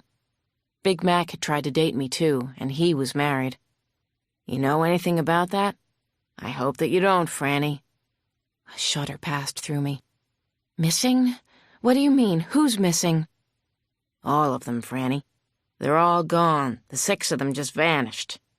Do you have them here or have any knowledge of where they are? If you do, tell me, and that'll pretty much put an end to any kind of trouble for you." "I don't have them here, Mac," I said, "and I haven't heard a word from any of them." "Mind if I take a look inside?" the trooper asked. "That hurts my feelings, but knock yourself out," I said. "Geez, Mac." He gave me a sidelong glance that told me he disapproved of my attitude, or maybe I was slurring my words, I wasn't sure which. I definitely wasn't drunk, but I had made some progress in pain management. Still, I was stunned by the news. I talked to the kids a couple of times every week. Although I missed them terribly, I had lulled myself into thinking that they were safe, if not happy. That dull comfort had just evaporated. I followed the serious young Stady into my house and watched him poke around. When he was satisfied that I didn't have 6 young children under the bed or in the washer-dryer, he apologized for any rudeness and asked me to please stay in touch. "If you hear from or see those kids, call me, Franny. Beat me, or you can talk to anyone at the barracks, okay? The parents are frantic." I understand. I actually did. I felt frantic myself. The trooper touched the brim of his hat and went back down the wooded path toward the road. The little buzz I'd been cultivating was completely gone. I had been lonely and self-pitying a few minutes before. Now I was sick to my stomach and too scared for words. There was only one person I could truly depend on for advice and solace right now, and that would be Kit. Chapter 43. I threw on every light in the kitchen, and I had no real idea why I did it. Because I was scared? The tap was dripping, so I wrenched the knob to stop the relentless pinging in the stainless steel sink. I slammed a couple of cabinet doors shut, then I perched on the edge of a stool. I took a few deep breaths, then finally pressed buttons on the cordless phone. I listened to the ringing sound in my ear. It was midnight, so I wasn't surprised that I caught Kit at home sleeping. Happily for me, he recognized my voice and didn't hang up. I said as much. "Why would I hang up on you, Franny?" Well, the last time I'd actually seen Kit had been after the custody trial in Denver. The way I remember it, he was trying to comfort me, but I was inconsolable without so much as a goodbye. Our phone conversation afterward had been heartbreakingly short. Let's take a break, yada, yada, yada. We need to heal. If it's meant to be, it will be. We'd both been too wounded to actually deal with each other. We hadn't spoken since I sent his things back by UPS. "I just heard that the kids are missing, Kit. All of them. A state trooper was here and told me all 6 of them are gone." There was a pause. and I knew that Kit was in shock, thinking of all the horrible possibilities, just as I had done. Why would the kids run away together? Why now? Where would they go? But worst of all, had someone kidnapped them? I was completely unprepared when Kit said, "I know, Franny. I couldn't tell you, so I'm glad the local cops came by." "You what?" I actually yelled into the phone receiver. "You knew about this?" "I couldn't tell you. I wasn't allowed to call. I was forbidden under orders from the director." I just hated it when Kit went FBI on me. "You jerk," I said. "You seriously thought it was better for me to hear this from a stranger?" "Oh, never mind," I said. Then I hung up on him. Chapter 44. I sat on the kitchen stool, holding a dead phone in my hand and fuming at Kit. I was really hot and hurt. I stared at the Colorado State Wildlife Calendar over my stove for a while. Pretty pictures, but they didn't help. I had to get out of the house or go crazy. I took my denim Carhartt jacket off the back of a chair and put it on. Then I whistled for Pip. "You want to walk with me, little guy?" He couldn't believe his luck. We set out on a trail that runs along the top of a ravine. Fortunately, the moon was almost full, so we had plenty of light. Pip ran up and down the gully, snorting and chuffing.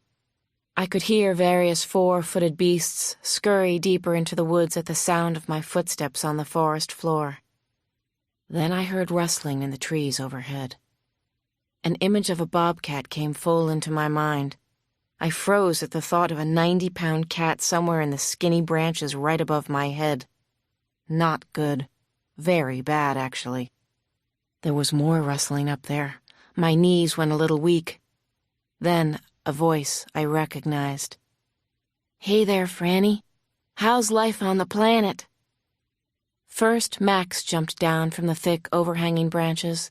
Then out came Matthew, Ick, Oz, and the twins.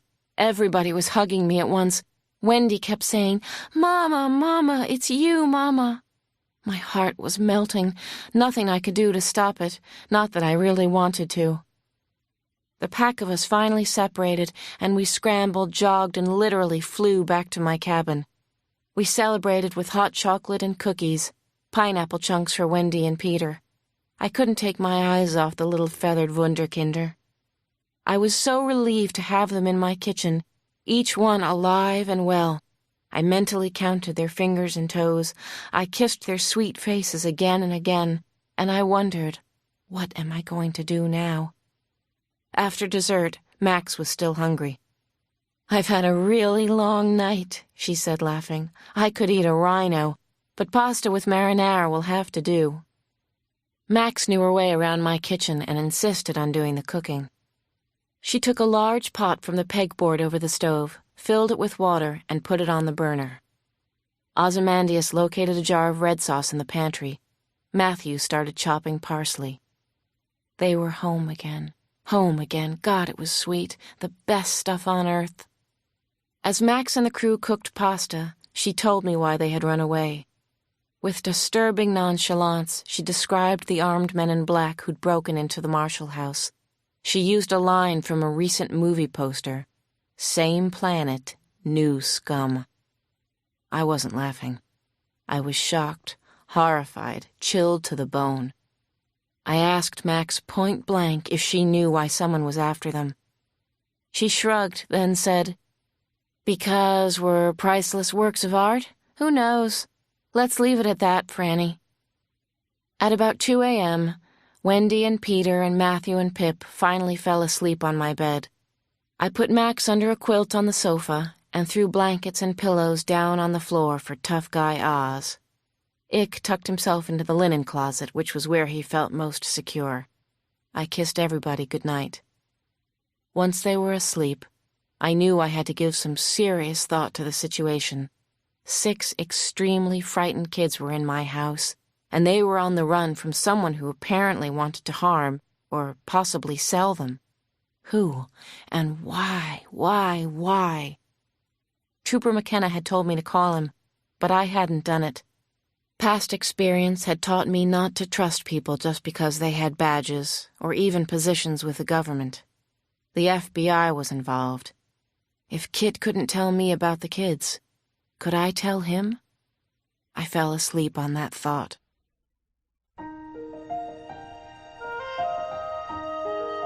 Part 4. Yellow Brick Road. Chapter 45. The hospital. Kristen Morgan was a senior medical technician who had one job only, but she figured that it made her an important, if small, part of medical history. In fact, her perspective on herself had given rise to her nickname, Cog. She was in charge of the Scoop, a streamlined titanium instrument with Porsche-like curves and sensitive calibrations, which, like an expensive car, needed constant fine-tuning. Cog was responsible for the Scoop's performance and maintenance, and it would be her neck if anything went wrong with this state-of-the-art techno-tool, and that was no joke at the hospital. A faint, rather sexy hum announced the Scoop's entrance into the operating theater and its movement along the grooved track in the ceiling. Cog, anonymous in her cap, mask, and blue cotton scrubs, followed below the Scoop as it made the first leg of its journey. It finally came to rest above the naked body of Raul Ramirez, an 18-year-old boy from Coral Gables, Florida. Raul's body had been split in a long H, the long incisions cut from throat to groin and across the clavicle and pelvis.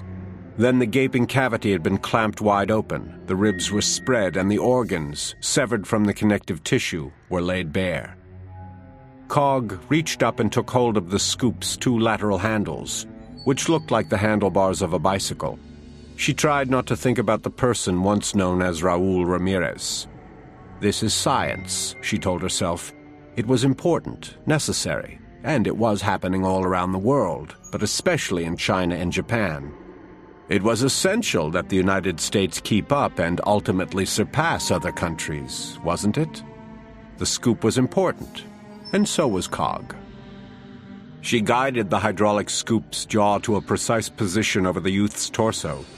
Checking by eye and correcting by judgment, she cranked open the Scoop's jaws, then lowered and fitted the titanium teeth under Raul's internal organs. She adjusted the jaws so that the enclosed viscera wouldn't slip or break apart. Then she locked the machine's glittering maw and flicked a switch in the stem. With a well-oiled hum, the Scoop grabbed hold of the connected package of organs and lifted them out. In medical lingo, Raul's carcass was now a canoe. She threw another switch and followed the Scoop as it once again traveled along its track and through an opening to an adjacent room called the baths. To Cog, the baths resembled a photo development lab. A long stainless steel sink took up one wall, and in the center of the room was a gray metal table. On the table were 3 rectangular stainless steel basins, 10 inches deep, filled with fluid. The Scoop hummed along the track until it came to a shuddering stop over Basin 1. Cog reached up and lowered the machine so that it was fully submerged. Satisfied with the procedure thus far, she opened the Scoop and inserted tubes into the severed ends of the 2 major blood vessels. Cog then opened the guillotine clamps in both the vena cava and the abdominal aorta. Blood poured from the aorta and was conveyed into a waste canister, while a short-term oxygen source loaded with a plaque-cleaning enzyme flowed through the aorta to the organs. When the heart and lungs and other organs were shining pink from the infusion of the oxygenated solution, she clamped off the vessels again.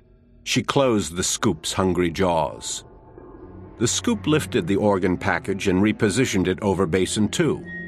This container held a different enzymatic solution, a cloudy soup, biologically tailored to seek and destroy fat nodules, blood, and any stray strands of connective tissue. She let the package soak in the cleanser. In some cases, she would manually strip fat from the liver and the heart. But Raul had been young, and his organs were lean. He'd been a beautiful specimen, actually, a real hunk of chocolate. Cog watched the Scoop rise out of Basin 2. This time she lowered it into Basin 3. As the canoe soaked in a potent solution of saline infused with neural stem cells, ultrasound stimulated the nervous system with high-frequency sound waves.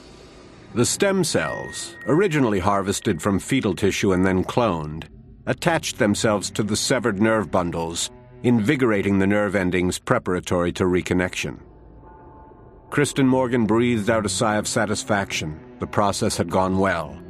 After the package was transferred to the Blue Room, she would carefully dismantle and disinfect the scoop. There could be no danger of malfunction or infection in the next procedure, which was to take place not too long from now, actually.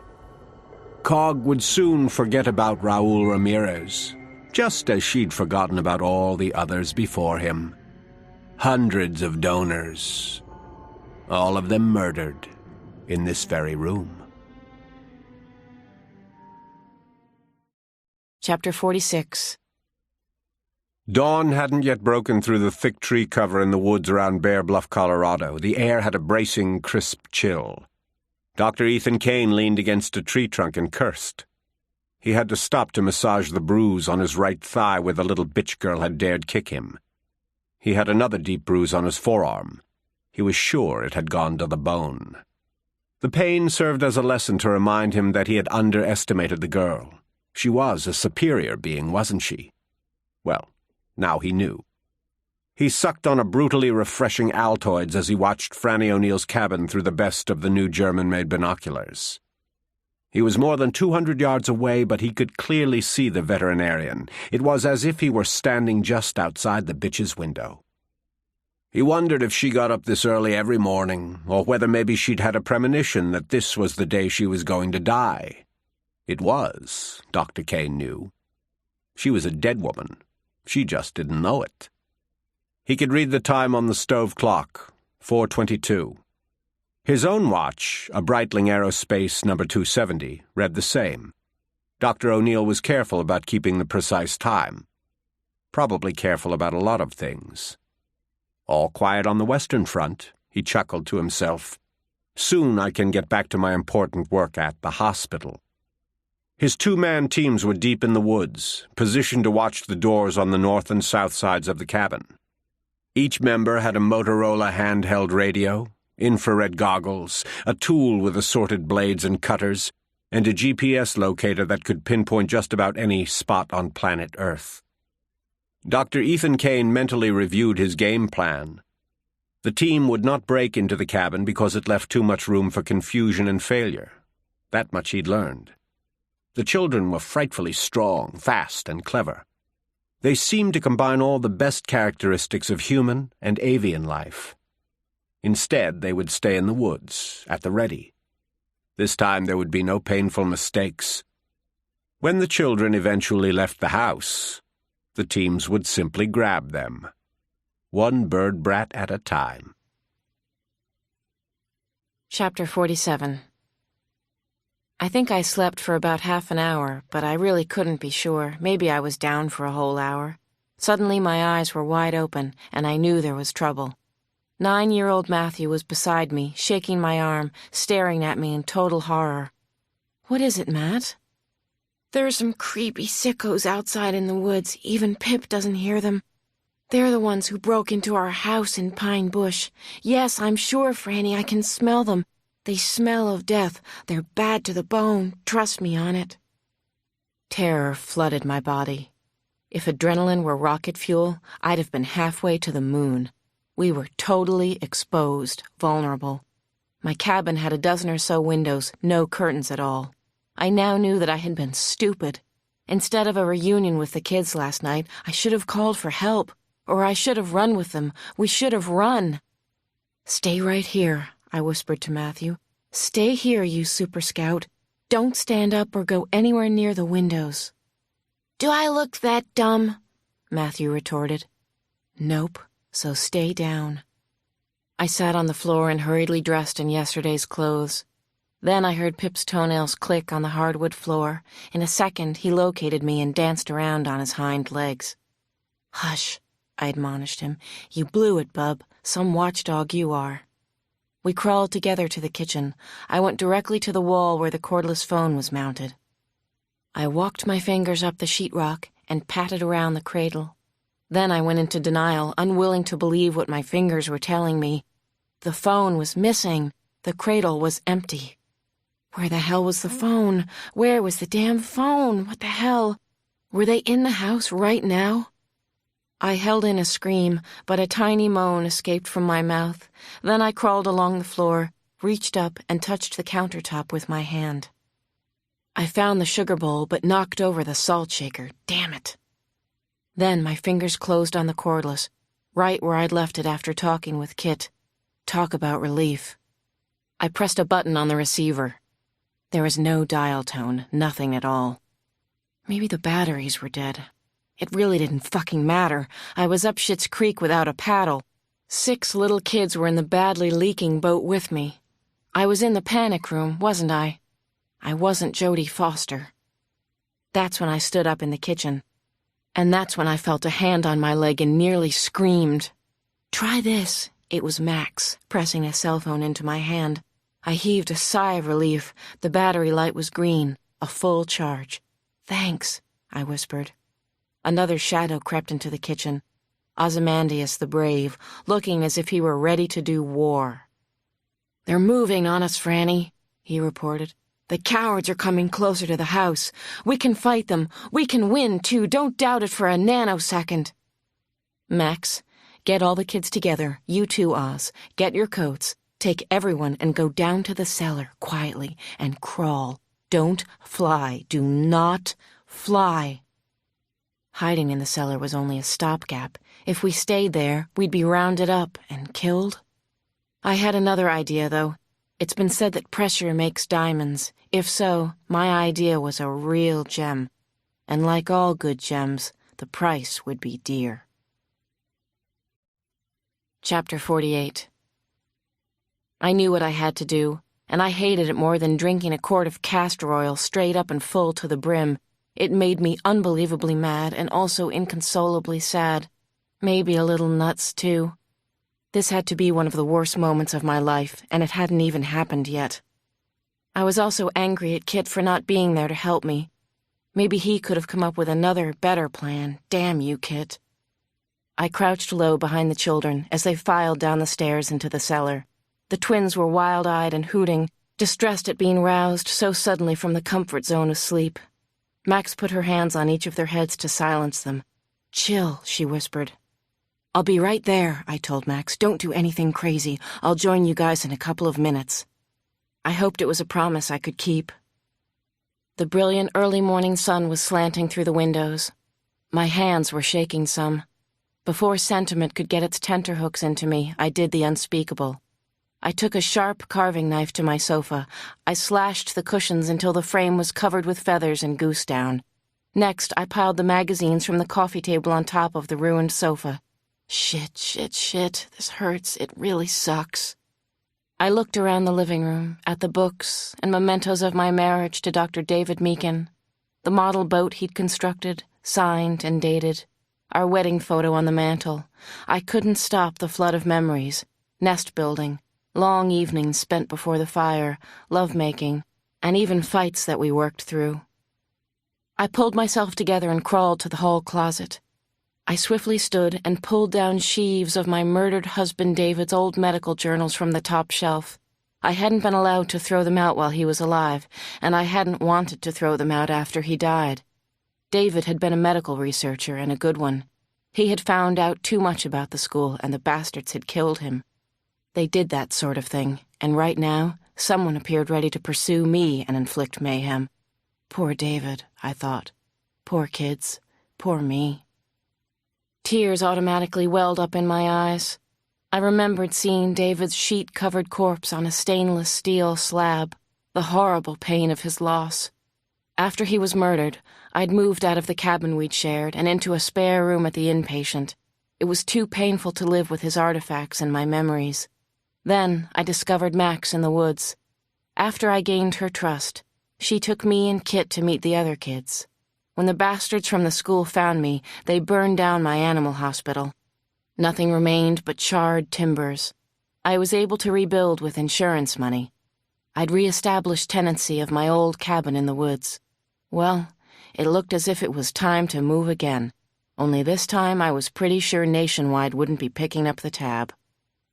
A dozen Duraflame logs were stacked high next to the wood-burning stove. They would do just fine. I tossed the logs onto the mountain of magazines and feathers and added a kitchen stool for good measure. I steeled myself to do what had to be done. I touched a match to the pyre. The flame sputtered innocently enough, then caught with a flash. I watched tendrils of smoke curl up toward the peak of the cathedral ceiling, and when the fire was burning well, I took the cell phone from my pocket and made the call. "Please help me," I said with genuine urgency. "There's a house on fire in the woods behind the inpatient animal hospital. Yes, right on Highway 34. Please, hurry." I put on my jacket, tucking a whimpering Pip under my arm.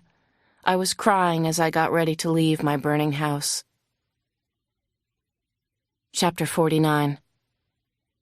I was also mad as hell, absolutely furious, bent on revenge somehow, some way. There was always a way.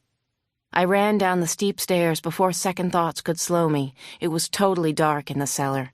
It took me several seconds to get my bearings. I could hear scraping and dragging, and I went toward the sound, scraping, scraping, scraping. The kids were working, lifting and moving heavy boxes and furniture. I mean incredibly heavy stuff. With shock, I realized there was all sorts of old junk piled up in front of the cellar doors. Our exit was blocked, and it only got worse. I looked back toward the stairs and saw smoke starting to seep under the door to the cellar. I hadn't expected the fire to get there so fast. What a trap I'd set for us. We would all die down there. We'd be burned to death. I had started the fire. I waded into the fray and helped Oz, Max, and Matthew move a bed frame and dozens of cartons of books away from the cellar door. We moved a couple of old dressers as well. "Stronger than you look, lady," Max said, and smiled encouragement my way. A bolt locked the door, but I was able to bang it off with a couple of blows from a sledgehammer. Suddenly, an alarm went off upstairs, then another. Really loud, screeching. "It's just a fire. Don't worry about it," I told the kids. "I'm burning down my house." Chapter 50. I listened to the piercing wail of the smoke detector with a mixture of sadness and satisfaction.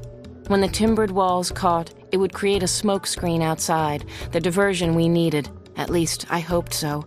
But God, at what cost?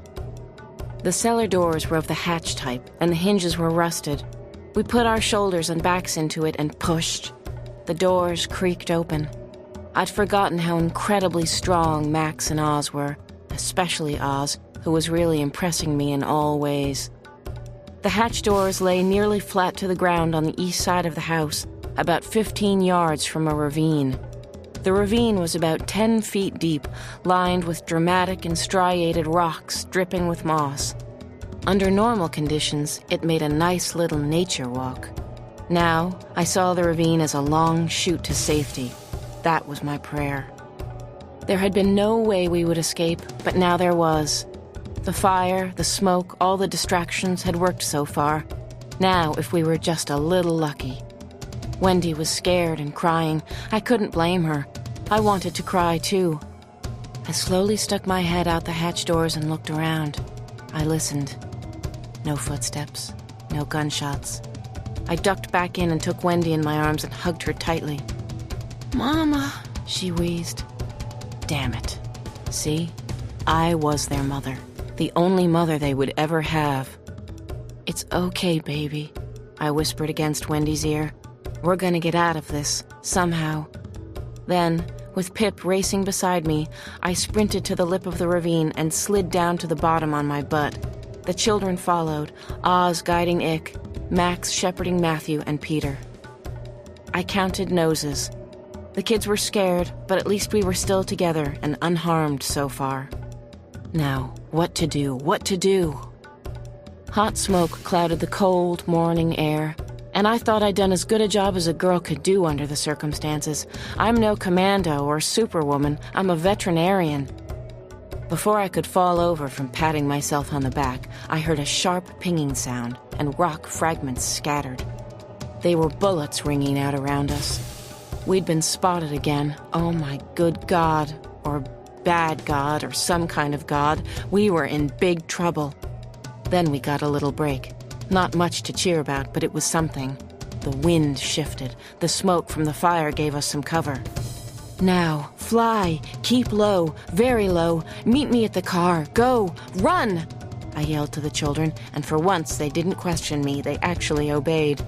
It was probably a quarter of a mile to the road where my car was parked at the inpatient lot. At least, I hope to hell the car was still there. I didn't have a plan B. The kids flew away as I clambered over rocks and logs and twisted bunches of fallen branches. I kept the smoke from the fire between myself and the armed men. Just when the ravine became too shallow to hide me, I saw a large blue shape I had always loved. Like a rock, the Suburban was there, and so were the kids, all of them, thank God. I leapt ahead and opened the doors for the children and Pip, who all piled in without any extra urging from me. "Where are we going?" Max and Oz both asked as I fired up the engine. "Strap in, everyone. Put your seatbelts on," I said by way of an answer. I didn't have the heart to tell them that I was clueless and frightened. I didn't have a plan. Chapter 51. Over the course of the next 300 miles or so, we drove through majestic plains and foothills, passing Pikes Peak and other scenic wonders that I would have marveled at any other time. Once in a while, one of the kids would wake up and I would stop for snacks and gas, but mostly they were good and stayed hidden in the car. All potty activity took place behind roadside bushes because that was the way it had to be. We weren't on vacation. It was déjà vu all over again. We were on the run once more, and I wasn't the only one having sickening feelings as I recalled past events. "It's just like old times, huh?" Max said, but her face showed sadness and irony rather than any hint of humor. "I feel just like I did when Matthew and I escaped from that rotten, stinking, obscene school last year. Only back then, we'd never seen the real world. Now we know." "I'd rather be on the run than with my bio, Mom," said Ozymandias. "She called me Harold. Didn't have a clue about avian life." "You got that right," said Matthew. "Harold." I'd been driving for about 6 hours when we passed an old volcanic cone near Walsenburg, east of the highway that was part of the old Santa Fe Trail. I was burning out from a high-test blend of fatigue and fear when we finally crossed Raton Pass and the state line at noon. That's when I spotted a sign for a place called the Pines Bungalow Motel. I pulled off the highway onto a smaller road just outside the town of Raton, New Mexico, and checked in. I paid cash for one night in a bungalow, way off the road. Then I backed the car right up to the door of number 8. I went inside and checked it out before I allowed the kids out of the Suburban. It was a dank and cheesy place with no amenities apart from a 13-inch RCA circa the mid-70s. The carpet was dark gray, no doubt chosen for its dirt-hiding ability. The 2 double beds were lumpy with blankets and covers that would never get the Good Housekeeping seal of approval, or mine either. The place was perfect for one of those Hollywood creepy crawler movies. The kids were hungry, and I told them I'd go shopping, but first I wanted them to call their parents on the cell phone. The less said, the better, I warned them. I'm worried about their safety, too. We have to keep it short and sweet. And please be nice, they're scared, too. We rehearsed our lines and put a 30-second limit on the calls. One by one, they told their folks they were on a flyaway, that they were in no danger and would be home soon. When the kids were finished, I called Doc Mongill and told his answering machine, without explanation, that I needed him to watch over the inpatient for a day or 2, or maybe even 3, or possibly for the rest of my life. Suddenly, I was more exhausted than I'd ever been. I was at the end of my own resources. I needed help myself. My heart was pounding as I cleared switchboard security and also an executive assistant. Then I heard a male voice say, "Agent Brennan." "Kit," I said. "I'm in the middle of nowhere, literally. I'm scared out of my mind. And I've got the kids, all 6 of them. I swear to God, someone's trying to kill us. I might be understating this situation a little." Chapter 52. That night, the kids and I sat around a cramped 14 by 16-foot motel room and told one another ghost stories, real ones. A baseball game was on TV, but nobody watched it, Mets and Rockies. For the most part, the tales were about what the kids called their months in captivity without torture. Our bio-parent period, the abyss, nightmare in the suburbs, I know why the caged bird sings, too. Basically, they sounded like most other kids growing up and being forced to obey rules for the first time. They hated it and wanted to rebel. They wanted to do what they wanted to do when they wanted to do it. Of course, it was more complicated than that if you happened to be, gasp, different from other kids. We had to go into therapy, Matthew confessed. Can you imagine therapy in Pine Bush, Colorado, with some Dr. Phil-like guru who thought he knew what it had been like at the school for Max and me, because he'd been tossed out of 2 schools himself as a kid? Tell us about the cereal commercials. Oz looked over at the twins, who were cuddled in my lap and thought they were safe because they were little. No way! Peter sat up straight and folded his arms across his chest. Up yours, Ozymandias. Harold. We love to fly, said Wendy. And we also love to start our day with a balanced breakfast of wingdingers. That's how the cereal commercial went. That's wrong, Peter interrupted. We love to start our day with a balanced breakfast, including wingdingers. We're in test, Wendy said proudly. Bridgeport, Connecticut, and Columbus, Ohio. Ooh, said Matthew, I'm impressed. Or is it depressed? Come on, give me a break. I finally edged in as referee. Anybody want to talk about the here and now, what we do next? Or should we start careers in TV and cinema, like Ick's appearance in Touched by an Angel? Don't anybody go there, Ick warned, and put up his fists as if to box somebody's ears, even mine. Yeah, what are we going to do next, and who are the hunters? Suddenly, everybody was looking at Max. She threw up her hands. Not me, guys. I don't know who they are or what they want. I'm in the scary dark just like everyone else. Pinky swear. As I looked around the motel room at the others, I could tell that none of them really believed her, but they were afraid to challenge Max's leadership. Nobody took up the pinky swear invitation. Hey, said Max, grinning. How about those Mets? Nobody laughed. Chapter 53. The hospital. Ethan Kane stood tall and very imperial looking over a patient named Andrew Mellon McKay in the operating room. His mind was running fast on 2 tracks. On one, he prepared to do a miraculous arthroplasty for a $200,000 fee, and on the other track, he considered the disaster that had happened out in Colorado. Max and the other bird brats had disappeared off the radar screen. So had Dr. Franny O'Neill, and darling Max knew too much for her own or anybody else's good. We're just about ready, Dr. Kane, said one of the OR nurses. I'm aware of that, Kane snapped. She inserted a Foley catheter into the patient's urethra to monitor hydration and kidney function. Dr. Kane sighed and began. He examined the draped knee joint on the operating table before he made an incision across the patella with his scalpel. He pulled back the skin and began separating the muscles and ligaments to expose the knee capsule, the tough gristle surrounding the joint. He could see immediately that the patella, or kneecap, had deteriorated beyond reasonable repair, and that it would be both quicker and better to remove it entirely. He had suspected as much. Dr. Kane selected a tool with a fine saw. With a soft rasping sound, he sawed off the end of the patient's right femur and tibia, dropping the fragments and scrapings and the entire patella into a basin. Then he chose a particularly fine tool drill, essentially a milling machine. It was 3 inches long and made of space-age metals and plastics. The holes it made were accurate to within a millimeter, perfectly calibrated to the dimensions of the pin ends of the artificial knee. This perfect fit would make a difference of months in healing time, and when a patient was already 83, months could matter. Within seconds, the drilling was complete.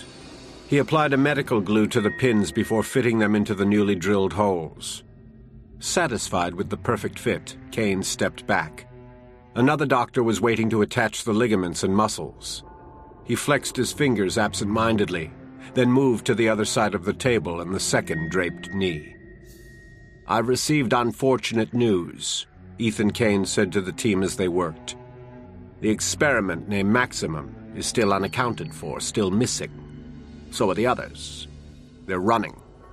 We don't know where any of them are at this time." Kane thought about Max, her unquenchable curiosity and her fearlessness, and in that moment, he fumbled. The scalpel spun at the ends of his fingers. The instrument dropped and clattered to the floor. He stared at the knife lying on the brown-speckled linoleum floor, and his scalp prickled. What the hell is going on? This is unheard of. Ethan Kane doesn't make mistakes. Chapter 54. Max's heart skipped a beat as she watched through a narrow gap in the nearly closed, grayish-blue curtains of the motel window. What is this? A dusty black Jeep had backed into the parking slot in front of the cabin next to theirs. Who was here at Bungalow 8? Then Kit got out. "Oh, God! Hooray, hooray!" Max whispered to herself. "Now things get really interesting." She watched Kit stretch his long limbs, then shake himself like a big dog. He was dressed all in blue denim shirt, blue jeans, and a navy blue blazer that set off the shining gold of his hair. Max's heart lifted, and a sudden smile eclipsed her terrible, horse-spit mood. "Franny, he's here," Max said in a whispery voice. "It's Kit. The cavalry has arrived." Franny's expression changed in a second from bone-tired and sad to bright and hopeful. Max felt another surge of happiness, and it was for Franny. Kit was here.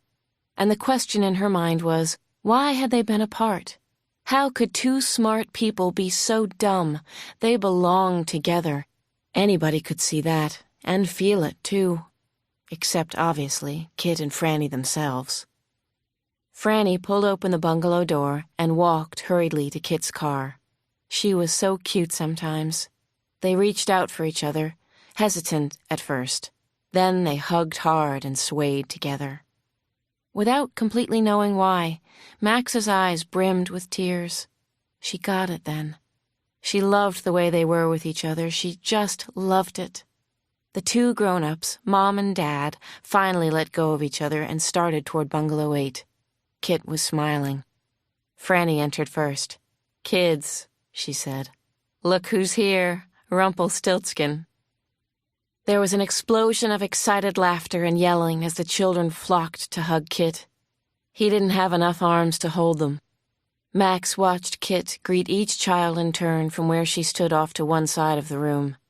Then he sought her out. "Hey, Maxie," he said, walking over to her. "How's my best girl in the world? Still playing hard to get, I see." "Why not? It always works," said Max. Kit was the only person who called her Maxie, and Max just loved that. He held out his arms to her, and she wrapped herself around his waist and just held on. She was home. This was home, the 8 of them together. "I missed you, Kit," she whispered. Corny but true. For the briefest moment, she had the feeling that everything just might turn out right. But in her heart, Max didn't really believe in happy endings. She knew too much about the way the big bad world really worked. She knew more than Kit and Franny. Max knew that she and the other kids would never be allowed to live. Sad, but true. It just wasn't in the cards. A tragedy, that. Chapter 55. This was unexpectedly sweet. I was in Kit's arms again, both of us fully dressed. Decent, maybe a little too decent, but definitely cozy. We had kissed a couple of times and hugged, but too much water had flowed under the bridge since we'd last been together. Passionate embraces would have felt weird and inappropriate. Or so I told myself. Right now, I had some control. Not much, I'll admit, but some. It's a scientific fact that when a woman makes love to a man, a hormone called oxytocin is released in her brain that makes her bond to the guy like crazy glue. Accent on crazy. If that wasn't enough, I still remembered how good it was to be with Kit.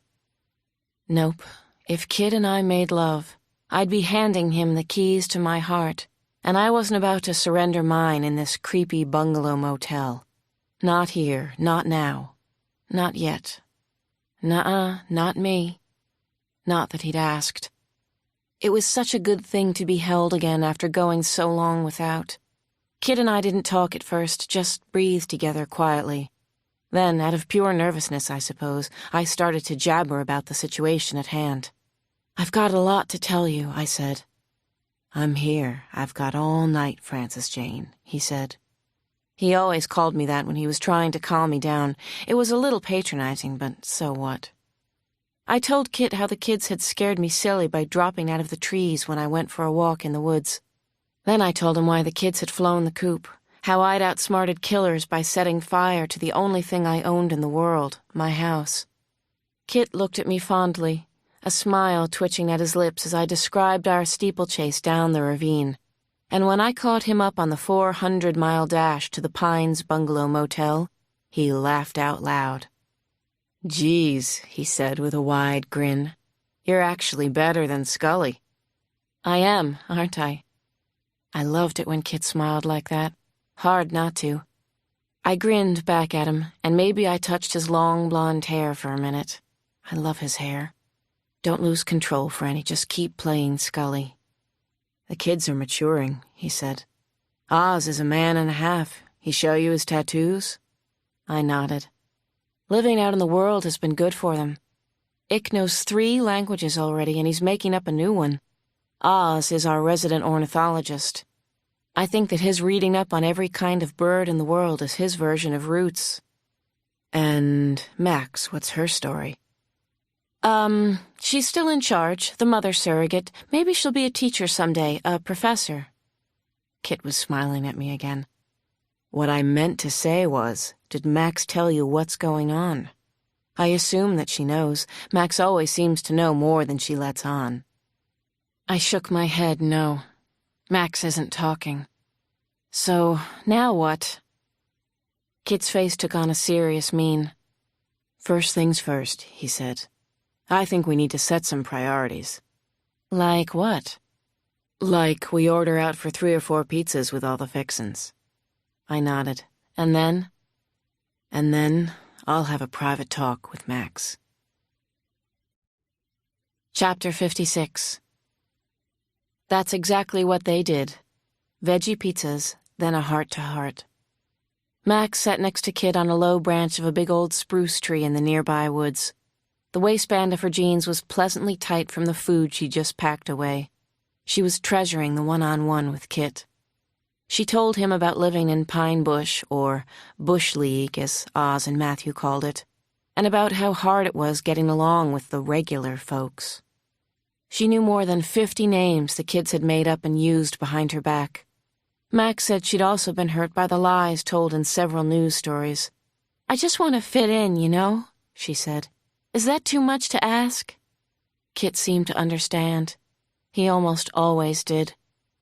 "You've got a lot to deal with, kiddo," Kit said. "You're doing great. I'm really proud of you. So is Franny." Max nodded. But she hadn't told Kit half of what was on her mind. She hadn't told him that she was on 24/7 red alert, listening and watching for anything out of place, or that she was certain she and the other kids were going to be abducted, maybe killed, and probably sooner rather than later. Max had visualized their current location topographically. A quick flyover had given her a sense of the scale of the hillside and the height of the trees, as well as the wind speed and temperature in the forest microclimate. Actually, the area reminded her of the mountains around the lake house. She and Kit had talked about that, too, until Max finally said, "Enough nostalgia, Kit, it's dumb." Now Max's ears registered a tightly woven symphony of traffic and forest sounds, and she could even hear Franny running the shower in the bungalow. She could count the whiskers sprouting in Kit's shaved face if she wanted to. No bug on a branch, no puff of pollen could escape her notice.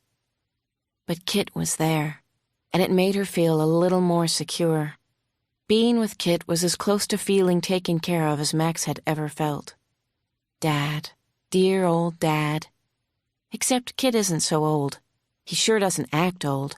He and Franny are just about the coolest adults ever. Max sighed and looked out on the totally gorgeous evening. The sun had just dropped below the horizon, and the sky was red where it met the earth, fading upward to a greenish-gold band, then a luminous cobalt-blue ceiling sprinkled with stars. The other kids were playing, laughing, and shouting in the woods behind the bungalow, and it was almost possible to believe the lie they'd all told their parents today.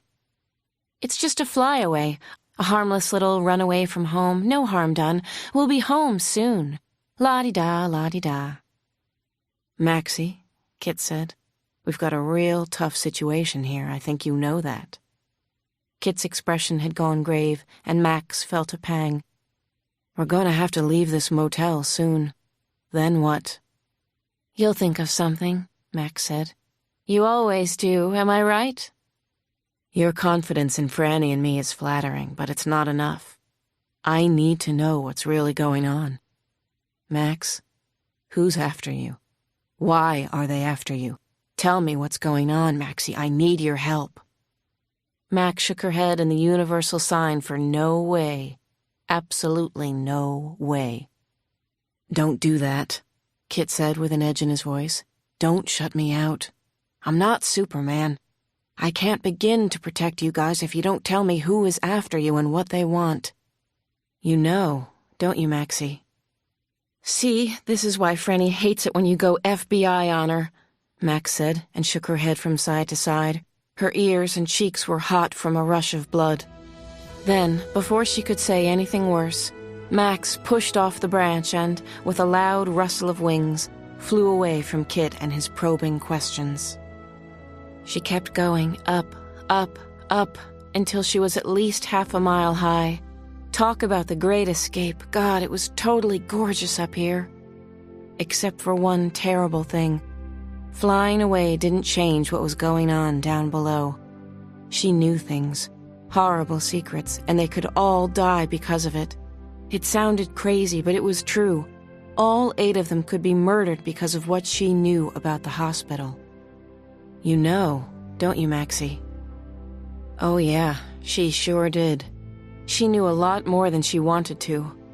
God, she felt so alone. That was what she truly hated about Pine Bush. The loneliness. She thought about the lake house again. The one place where she hadn't been lonely, not for a single minute. The best place on earth. God, she loved it there. They all had. Stop it, Max. Just let it go. The lake house was too good to last. It's gone now. Then Max heard someone whistle and call her name. Was it possible? Yeah, it was. Hey, Max, ollie, ollie, oxen free. It was Ozymandias. Chapter 57. It was Oz, and she was unbelievably happy to see him. He was flying, hovering actually, in the clouds above her, and then he dived right past her. Max followed close behind. Watch your butt, bub, she hollered. I'm on it. She spotted Oz bouncing on a tree limb down below, and since she could see every particle of motion, it seemed as if he were bouncing in slow motion. She landed on the same slow-moving branch. Hey, she said. I was just thinking about you. Likewise, I'm sure. Ozymandias reached out his arm to steady Max, touching her at the sensitive place between her wings and shoulder blades. A kind of electrical jolt went through her, an amazing shock of pleasure that made her a little dizzy. Hey, what is all this about? She uttered an entirely involuntary whistle. Whew. You're flushed, Oz said, concerned. You okay, Max? Max felt her face and her cheeks. They were warm. I had a fight with Kit, she said. It's nothing, no biggie. I heard. "We'll get over it," she said. "I can't stay mad at Kit for very long. Nobody can." "Come on, Max. Why are you keeping big bad secrets from everybody?" "Can we just forget it right now?" Max said and turned away from Oz. "Just forget it." Okay. He plucked a spruce branchlet and stripped away the needles. He looked contemplative. He also looked incredibly beautiful, handsome, whatever. "I'm glad to be away from home. I hated it there. My mother was always selling interviews and appearances. She played the saint, the martyr, but she wasn't." He looked Max full in the eyes. "I've been thinking about you a lot. Just about every day. Every minute." Max caught her breath. "So it isn't just me thinking about Oz, picturing him in my mind, hearing his voice all the time." As they looked at each other, she felt the same dizzying feeling she'd had when she'd been with him at the Raptor Center. Oz's pupils dilated and contracted rapidly. His stare was super intense. Max furtively grabbed the trunk of the tree and held on tight. "Oh boy, what now?" "I'm feeling kind of crazy," Oz told her, "but I think I like it." "You think you do?" "I know I like it. And I know I like you an awful lot, Max. I always have. Almost since we were babies." Max could barely contain the wild emotions she was feeling. She wanted to laugh out loud, only she didn't think that would be the right thing to do. But what was the right thing? What was she expected to do now? She was supposed to be so damn smart. Well, how did this work? She wanted to touch Oz, to kiss him on his sweet mouth and just about everywhere else. She wanted to hold him so bad and to be held. If he feels it too, he'll reach out for me. Max concentrated on that simple thought. Do it, Ozymandias. Reach out and touch me. Do it now, please. Please kiss me, Oz. Then I'll know I'm not crazy, or at least that we both are. I want to show you something, Oz whispered. My secret. He unzipped the hood he was wearing and lifted up his t-shirt. The eagle, I know. You showed me last time. No, there's more to it than that. Look closely, said Oz. Come closer, Max. Please, don't be afraid to get close to me. Max did. She cozied up next to Ozymandias, feeling his warmth, smelling him, loving it. And there, on the eagle's breast tattoo, was a small red heart. Inside it, there were 3 inked letters in curling script. Max. Max gasped. Is that a tattoo? Like, it's permanent? It's a little rough, Oz said. But I did it myself, and, I was writing upside down. Thank you. I love that you did that, Max said softly. I love it. Max lifted her eyes to look at Oz. She searched the strong lines and planes of his face, the gentle slope of his nose, the curves of his mouth, the thin white scar across his right eyebrow, the curling lashes around his deep brown eyes. Franny said that he looked 18. In bird-human years, he might be even older than that. She leaned over and kissed Oz on the cheek. Her lips lingered. The smell of his skin went straight to her brain, and she was instantly overcome by feelings she couldn't begin to name. Kiss me back, Oz. God, he is so handsome. He is gorgeous. A real-life prince. Oz's face flushed with pleasure. Hey, Max said then. Let's go for a fly, you and me. Let's go where no one's ever gone before. Chapter 58. Without waiting for Oz's answer, Max assumed an athletic crouch and shoved off the branch into the air. Hoo-wee! She yelled at the top of her voice. I say, hoo-wee! She beat her wings rapidly, climbing fast and high, pointing her hands straight up, aiming for the moon. She was still feeling a little dizzy on account of Ozymandias being there with her. "Shake it off, girl, shake it off." She turned her head when she heard a disturbance in the air. Then she smiled. Oz was right there again. She watched him. His flight pattern was beautiful, a work of art. "Cheer up, cheer up, cheer up," she messaged as she flew in a long, undulating upward flight path. Oz followed, duplicating her movements exactly. She figured it had to be just about the most mind-blowing game of follow the leader anyone had ever played. A couple of Air Force jets couldn't do it any better. She peeled off, rolling to the left, again with Oz tailing only a few feet behind. She couldn't lose him. Kind of, well, sexy, she thought. Whatever was going on, she liked it a lot. Who wouldn't? Then she dived straight toward the ground, pulling out of the dive just 100 feet above the forest floor. "You still with me, Oz? You keeping up? You on my tail?" When she saw that Oz, too, had pulled up right beside her, she shot him a smile and winked outrageously, and did a talon drop until they were a dozen feet above the treetops. They were facing each other as they dropped. Max reached out for Oz, and he did the same. Their hands touched briefly, electrifying. They were doing an intricate dance, and somehow both Max and Ozymandias seemed to know all the steps. God, what does it mean? What is happening to us? Does Oz feel it too? He must. The moon was at its zenith, the light soft on his feathers, turning them platinum white. She had never seen anything more beautiful in her life. Nothing came even close. "Chee," Max said softly, tenderly, a sound just for Oz. The two of them beat their wings in unison, flying above the woodland again. This time, Oz fluttered just above her. Maybe 1.5 feet, no more than that. This was so great, so cool. Their movements were synchronized. Oz was so close that the air warmed her back. It was as if Oz had covered her with a cashmere blanket. He called her name softly. "Max, Max, sweet Max." Max called out his, the sound magical to her ears.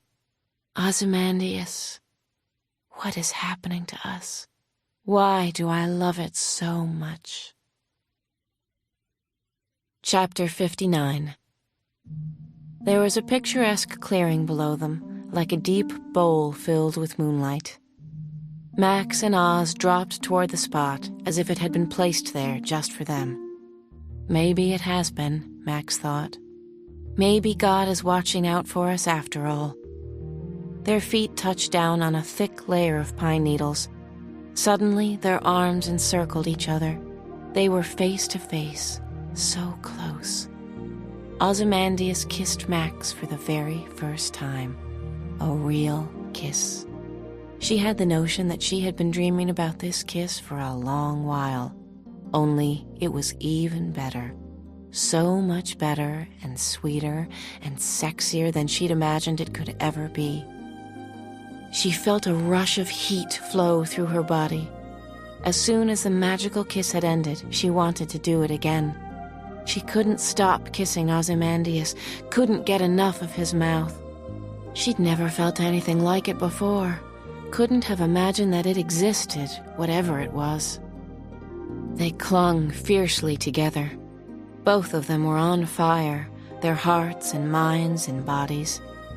Then they lost their balance and fell head over wings over heels. "Timber!" Oz called. Laughing, they fell to the ground, which felt like a soft bed made of pine needles. God must have taken care of this, too. The laughter stopped as suddenly as it had begun. Oz gently folded Max into his arms. She couldn't resist him. She didn't want to. She blocked out the surrounding buzz and whistle and whir of the forest. She was aware of their ragged breathing as they kissed again. A little voice in her head was saying, "This is so good. My God, I love this. It has to be right. I am so happy right now." I was never happy before. I didn't understand happiness." Oz touched her cheek, her lips, her neck, her shoulders, the small of her back. Everywhere he placed his hands was warmed under his touch. Rapture, Max thought. That is the right word. This is what it means. Max began to unfasten her jeans with badly trembling fingers. God, she was shaking all over. Ozymandias pulled at his pants, his shoes, his shirt. Soon their clothes were in loose piles on the forest floor. Max whispered, "My prince, oh, my sweet Prince Ozymandias." He said, "Princess." She smiled. "No, just Mad Max." The feeling of their naked skin rubbing together was delicious, and Max's fear of the unknown spun out of her mind. It was replaced by incredible longing, need, love for someone other than herself. There was a brief moment when maybe she could have said no, but as she gazed into Oz's eyes and felt the intensity and honesty of his love for her, she returned the feelings. There was no turning back. Rapture. Max opened herself to Ozymandias. She trusted him completely. He fitted himself perfectly to her body. They rocked and they rolled and they waltzed. For a brief moment, they fluttered their wings and rose a few feet above the forest floor. Oz sighed deeply, and Max held him with her arms and legs, and most important, her whole heart. A warm feeling rippled through Max and left her tingling in its wake. She knew a truth had emerged from this, their first time. Max thought, "We were meant to do this, Oz and I. We were made for this." Chapter 60. Max clung to Oz, and as their breathing slowed, she knew that her whole world had suddenly changed. She'd been shy with Oz before, but that feeling was completely gone. It was just gone. She knew him now. She knew Oz as a natural being in the universe. She was one with him, and he knew her in a way that no one else had ever known her, and in a way that no one else ever would. She silently promised that to herself. Max felt a deep bonding with Oz.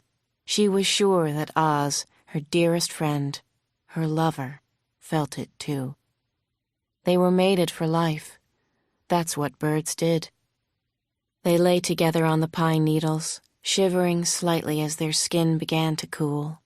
Innocent, pure, yet more experienced and wiser. They used their wings to cover each other, keeping their damp chests pressed tightly together, their arms and legs and hips still entwined. Max loved just lying there with him, listening to the subtle, very slow quieting of their heartbeats. She cooed in his ear and blew softly on his pin feathers. Then Oz spoke. "Max?" She lifted her eyes lovingly to his face. What is it, Ozymandias?" "Did you hear that? A car stopped by the highway. Listen, I hear footsteps. Someone's coming fast. Someone's coming this way." Chapter 61. "Just a second," I yelled to whoever was knocking like a crazy person on the bungalow door. I had a skimpy towel wrapped around my hair and another around my bod, so it took me a minute to dress before I could open up and stop the blasted racket. It was Kit, and he had a disappointed look on his face. "What happened with you and Max?" I asked. "Are you all right? Is Max okay?" "Sure," he answered brusquely as he pushed past me into the room. "She's just fine. She's Max." "How'd it go? Really? The 3rd degree?" Kit pulled a face. "Not well." "She stonewalled you, didn't she?" "Yeah, well, she's awfully good at it," Kit said. "She's hiding something, Franny, I'm sure of it. Something scares her, and that scares me." "Any ideas at all?" Kit shook his head. "Not a one. It's driving me crazy. What could she be hiding? Why hide it from us?" I felt him watching me towel dry my hair as I walked back and forth between the bathroom and the bedroom. I switched on the TV, got a fuzzy version of Oprah and Brad Pitt on her talk show. I stood in front of the set for a few seconds. Then I started stuffing empty pizza boxes into a tiny trash can. "Why don't you sit, Franny? You're twitching like a cat in a box," Kit said finally. "Yeah? I'm worried about the kids. I'm worried about you, me, everything. I'm worried about what Max won't tell us. She's hiding her secret because she thinks the information could hurt us. Has to be that. Come sit over here. Please. I'll rub your back some. You look like you need it. Just a back rub." I looked into his big blues for one electrifying second and felt his gaze grabbing onto me like that tractor beam in Star Trek. "Thanks, no," I said. "Thanks anyway, really." Kit breathed an exaggerated and comical sigh. "The two of you," he said. "You and Max are the most stubborn women I've ever known." I laughed because I didn't know how else to react. Well, actually, I did. I wanted to go over to the bed. I wanted to lock the door, close the curtains, peel off every stitch I was wearing, and make love to Kit for the first time in months. Okay, let me be honest here. I was still very much in love with Kit. But what if he didn't feel that way? What if he just had, an itch? Whoever said 'tis better to have loved and lost than never to have loved at all must have never loved and lost as hard as I'd done, because I didn't think I had the flexibility to withstand emotional whiplash again. So back rubs were out until I got a better sense of Kit's true feelings. And yeah, I probably needed to hear those 3 little words. Kit must have been reading my mind. He can do that sometimes. "I know we've been apart," he started to say. I got spooked. First I lost my family, then the kids. "Franny, I still..." Still what? Say it." But Kit was staring at something behind me. What? I slowly turned and saw that the front door had blown open. Max and Oz were peering at us, stricken and ashen-faced, looking as if they'd just survived a tornado. "The woods are crawling with hunters," Oz said. Chapter 62. This couldn't be happening again, but damn it, it was. Kit didn't hesitate for more than a couple of seconds. He drew his scary automatic weapon, or semi-automatic, or whatever in hell it was, and bolted out of the bungalow at a gallop, moving on the ground as Oz and Max took to the air. Kit didn't have their raw speed, but he was quick and agile on his feet. Pip and I were running behind him, trying to keep up, not doing such a great job of it, to tell the truth. There was a rough trail running through the woods, and Kit stayed on it. Suddenly, he looked back and saw us coming. "God damn it, Franny," he whispered loudly as he ducked behind a tree. "Get down," he hissed. "Please get down now. I mean it, Franny." I did as told. There was a lot of movement in the dark and overgrown woodland, so it took me a few seconds to understand that the rapid, moth-like flapping at the bend in the trail was Matthew. Jesus God, he was flying swooping circles over the 4 or 5 men dressed in black. He was swinging and kicking at their guns and their faces. Matthew was attacking the gunman. Dear God in heaven, he was 9 years old, but he was so fast and furious and fearless, even if he had no right to be. Then I noticed another small figure doing the same thing. "Kit, look, oh my God, stop him!" It was Peter. Little 4-year-old Peter was imitating Matthew, fearlessly dive-bombing and attempting to create confusion with his hooting and hollering and kickboxing. The only problem was, Kit couldn't fire safely at the men in black. Peter was in the way. There was no way to get off a clear shot. It was frustrating, maddening, crazy, and I wasn't the one with the gun.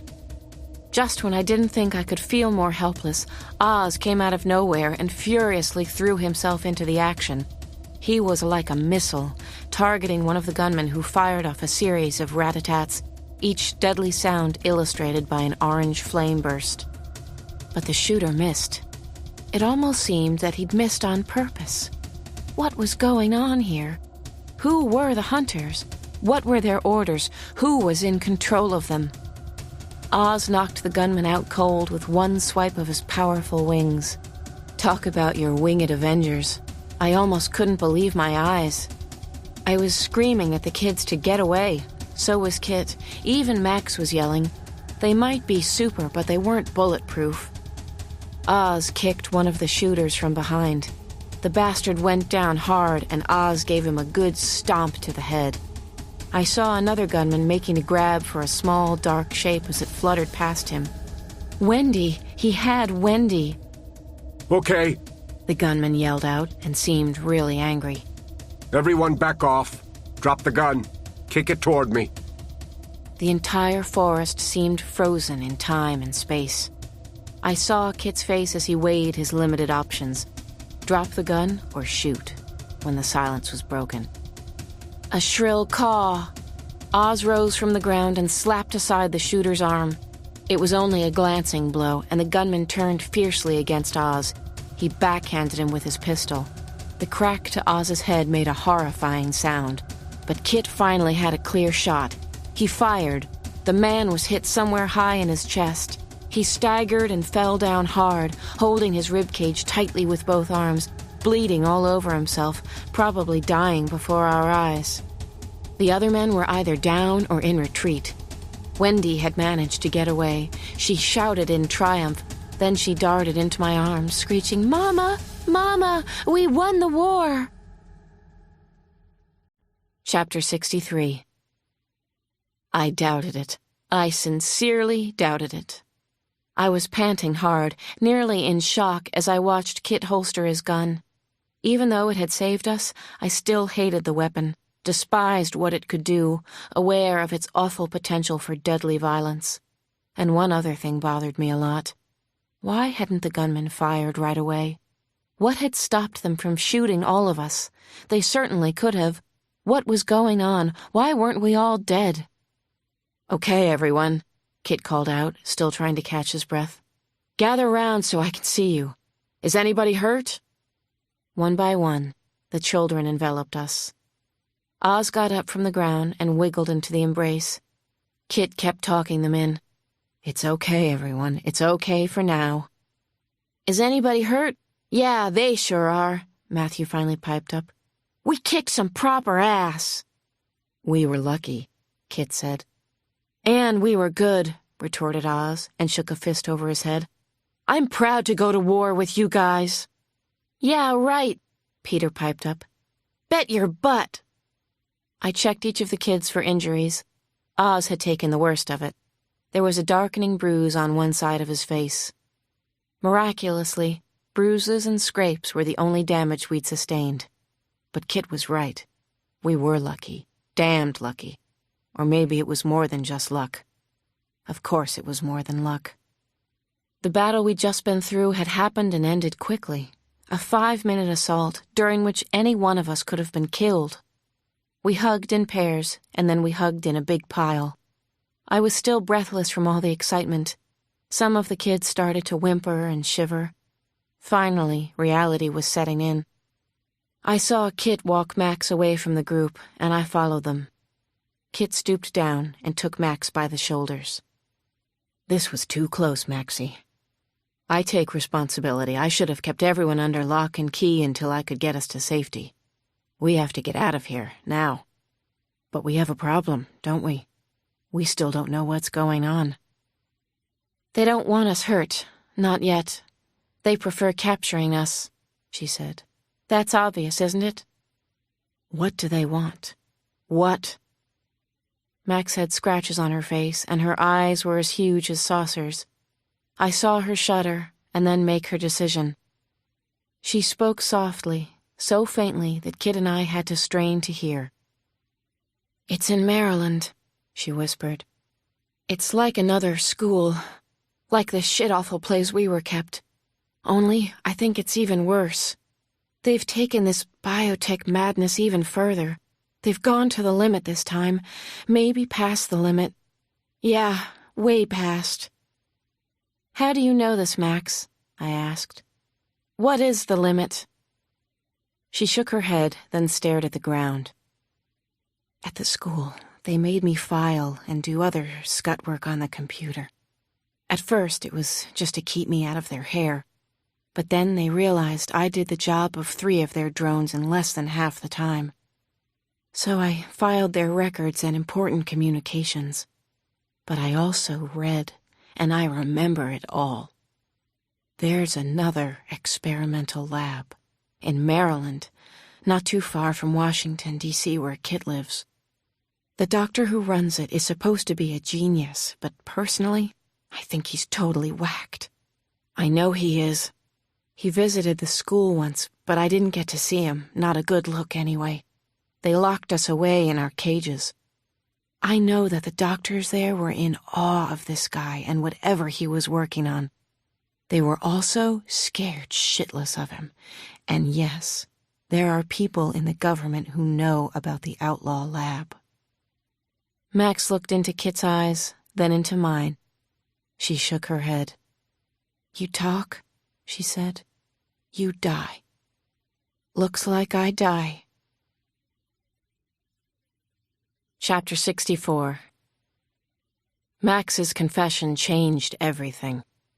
That evening, about the golden hour, she and Ozymandias took the kids for a short flight with Franny's permission. They were in tight formation, gorgeous to watch as they sailed toward the setting sun. She was thinking they were more like a squadron of jet fighters than a flock that night. Icarus called out and Max turned to him. His sightless eyes were closed against the wind. "Where are we going, guys? Tell all. What am I missing on the way?" Great sunset, Ick. Burnt orange against powder blue. Beautiful pine forests and mountains that seem to go on forever, Max called back. "We're going up into the woods. Primeval forests. We're not coming back, little buddy. It's too dangerous for Franny and Kit." "Oh, so we're the only ones who die?" Ick asked, his little voice thick with irony. "Yeah, I'm afraid so, Icarus. This is our fight." He shrugged his small shoulders. "I can live with that." It was Oz's plan, actually, and the first part was that the flock would have enough time to find safe shelter before darkness fell in the mountains. Oz had thought everything through. He was sure of it, and of himself. They would build temporary shelters high in trees, using branches and wild vines to weave sleeping baskets. The baskets could be lined with ferns and loose leaves. Max approved, basically. Actually, it sounded kind of comfy the way Oz described it, and everybody had confidence in him, especially since she did. If they didn't want to be too ambitious at first, they could raid a nearby farm for food. Root vegetables and gourds, such as pumpkins and squash, were in season. Carrots, maybe peas, tomatoes, melons might also be available. Plus, there would be sunflower seeds, which they all loved anyway. Oz explained that the delicious seeds were packed in flat discs at the center of every flower head. "What if there are no farms?" Wendy asked. "You ever think about that, guys?" "No problem," said Oz. "There'll be plenty of nuts and seeds and roots. Pig nuts are pretty good. Burdock roots are sensational. And turn over any log and you'll find fat, white grubs, a great source of protein." Max looked around again. The kids made faces at the mention of grubs, but they seemed to be keeping their sense of adventure and humor as they flew into the mountains. "Burdock roots and white grubs, burdock roots and white grubs," they chanted. They were on their own, maybe back where they belonged. It would be like the lake house. Well, almost, but not as good. Chapter 65. Oz and Max had decided they would share the watch, for the first night anyway. They sat huddled together on a rocky ledge that was maybe 50 feet above the trees where the children slept. There was no way human hunters could sneak up on them, but Oz was especially nervous about mountain cats, which could be incredibly fast and vicious, tear you apart in about 30 seconds. "Was this part of your studies in ornithology?" Max asked. "How to survive in the wilderness? How to fight mountain lions?" Oz finally smiled. "Our instincts will kick in and keep us safe. The way it was for a while at the lake. It's the truth. Don't forget, burdock roots and white grubs." You're so sure about things, Ozymandias. Be careful of too much pride. You could eat grubs. I'm sure about some things. Grubs, maybe. I'm sure I want to be with you. You know, even though you're a girl. It's not just some kind of dumb infatuation? Are you sure about that? Oz laughed. I went through being infatuated with you when I was much younger, when we were both at the school. I used to go to sleep every night thinking about you. True tale, every night. Max laughed. I had no idea. Of course you didn't. You were too hung up on yourself. I was petrified around you. Whenever I had to talk to you, I got the shimmy shakes. Hold my hand, Max said in a softer voice. Hug me for a little while, then I'll take first watch. Oz cuddled Max gently. Whenever I hold you, I never want to let go, he said. I guess that could be dangerous tonight. Oh, Oz, Oz, Oz, Max sighed, then whispered against his cheek. She was starting to cry, and she almost never cried. He felt her warm tears and pulled away sharply. What's the matter? Please don't cry. It's the one thing that could make me lose my nerve. She looked deeply into his beautiful, magnificent eyes. Oh, Oz, everything that could go wrong is going that way in a hurry. We're on our own with a little blind boy, 2 darling babies, and my kid brother. We had pine and pig nuts for supper. Humans are trying to capture or kill us and probably will. And you know what? Oz hugged her even harder. What, Max? Tell me, what? I have never been happier in my entire life. It's all because of you, tattoo boy. I love you, Oz. I love you, Max. Always have, always will. Now, I'll take the first watch. Max grinned. I already knew that, sweet patootie. You're such a guy. Chapter 66. This was not good. Kit and I rode in the Suburban on a dirt road as far as it would take us, and fast. The damn trail just dead-ended into the mountain face. We were in the middle of nowhere, smack dab, staring at a cold, hard rock face. Not good at all. You could say that this is the end of the road, Kit quipped from his place behind the steering wheel. Damn it, damn, Max.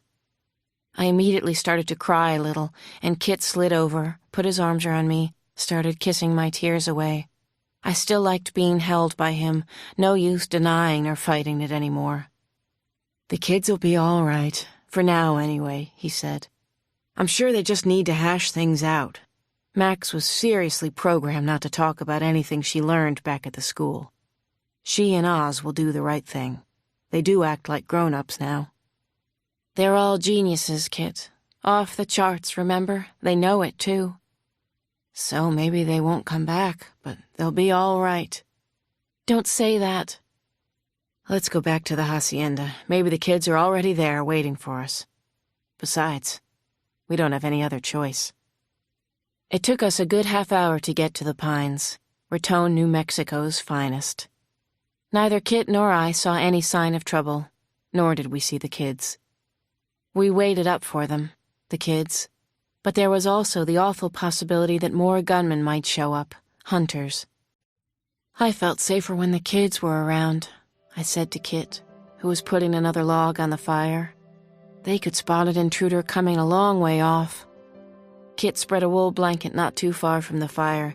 He patted the floor by his side. Woof, woof, I barked. That's not how I meant it. I'm just recommending a cozy spot by the fire. Please, I'm begging. A couple of borderline comfy pillows from the bed. That's all this is? I asked Kit. Sit by the fire together, warm our toes? I didn't say that either. I finally lay down beside Kit, and he took me in wrong. Every hour, every minute, Franny, he whispered. I rolled my eyes. That's a little thick. You're tough, Kit said, and grinned. I missed you every day we were apart. How about every day and most every hour? That's about right. I did. Me too. So, why did we stay apart? Too much loss, too much awful pain, way too much chaos and confusion. My family dies. Then we lose the kids in that courthouse fiasco in Denver. I thought you might bolt on me next, Franny. I swear I did. "Kiss me," I whispered. "Shush up and kiss." He did, a whole lot of times. Tender, sweet, strong kit kisses, just like always. Kisses so true that I had to believe him about why he'd stayed away. Then Kit was touching me everywhere I wanted to be touched, which was everywhere. God, how I loved his touch, too. First, he thoroughly explored my face, and I explored his. Then he covered my neck and shoulder with touches and kisses. He unbuttoned my flannel shirt, and I returned the favor by unbuttoning his. He did my belt, my trousers, and I did his. Only when we were finally naked did I completely understand how much I had missed Kit, and maybe how much I loved him, which was with all my heart and soul, and obviously my body as well. And for once, he said exactly the right thing. "I love you, Franny." Simple as that. I really love you, Frances Jane. In fact, I adore you. And I whispered back, "I love you, Thomas." Eventually, after a good long while and some rather spectacular shenanigans, which I won't go into in a story that will be heard by old and young, we fell asleep on the blankets in front of the fire. The first time I awoke in the morning, I was cold, and quickly stole my share of the covers. Maybe more than my share, but isn't that what love is all about? I immediately fell asleep again, in the cocoon of Kit's arms, safe and sound and blissful, swaddled in blankets, perfectly content. The second time I woke, buttery sunlight was streaming through all the windows. Something else was at the windows, too. The kids, they had come back. My God, they were gawking at Kit and me. "Get away from those windows, you little peeping toms," Kit hollered at them. "Nothing we haven't seen before," said Icarus, blind poet that he is. "You guys want some burdock roots?"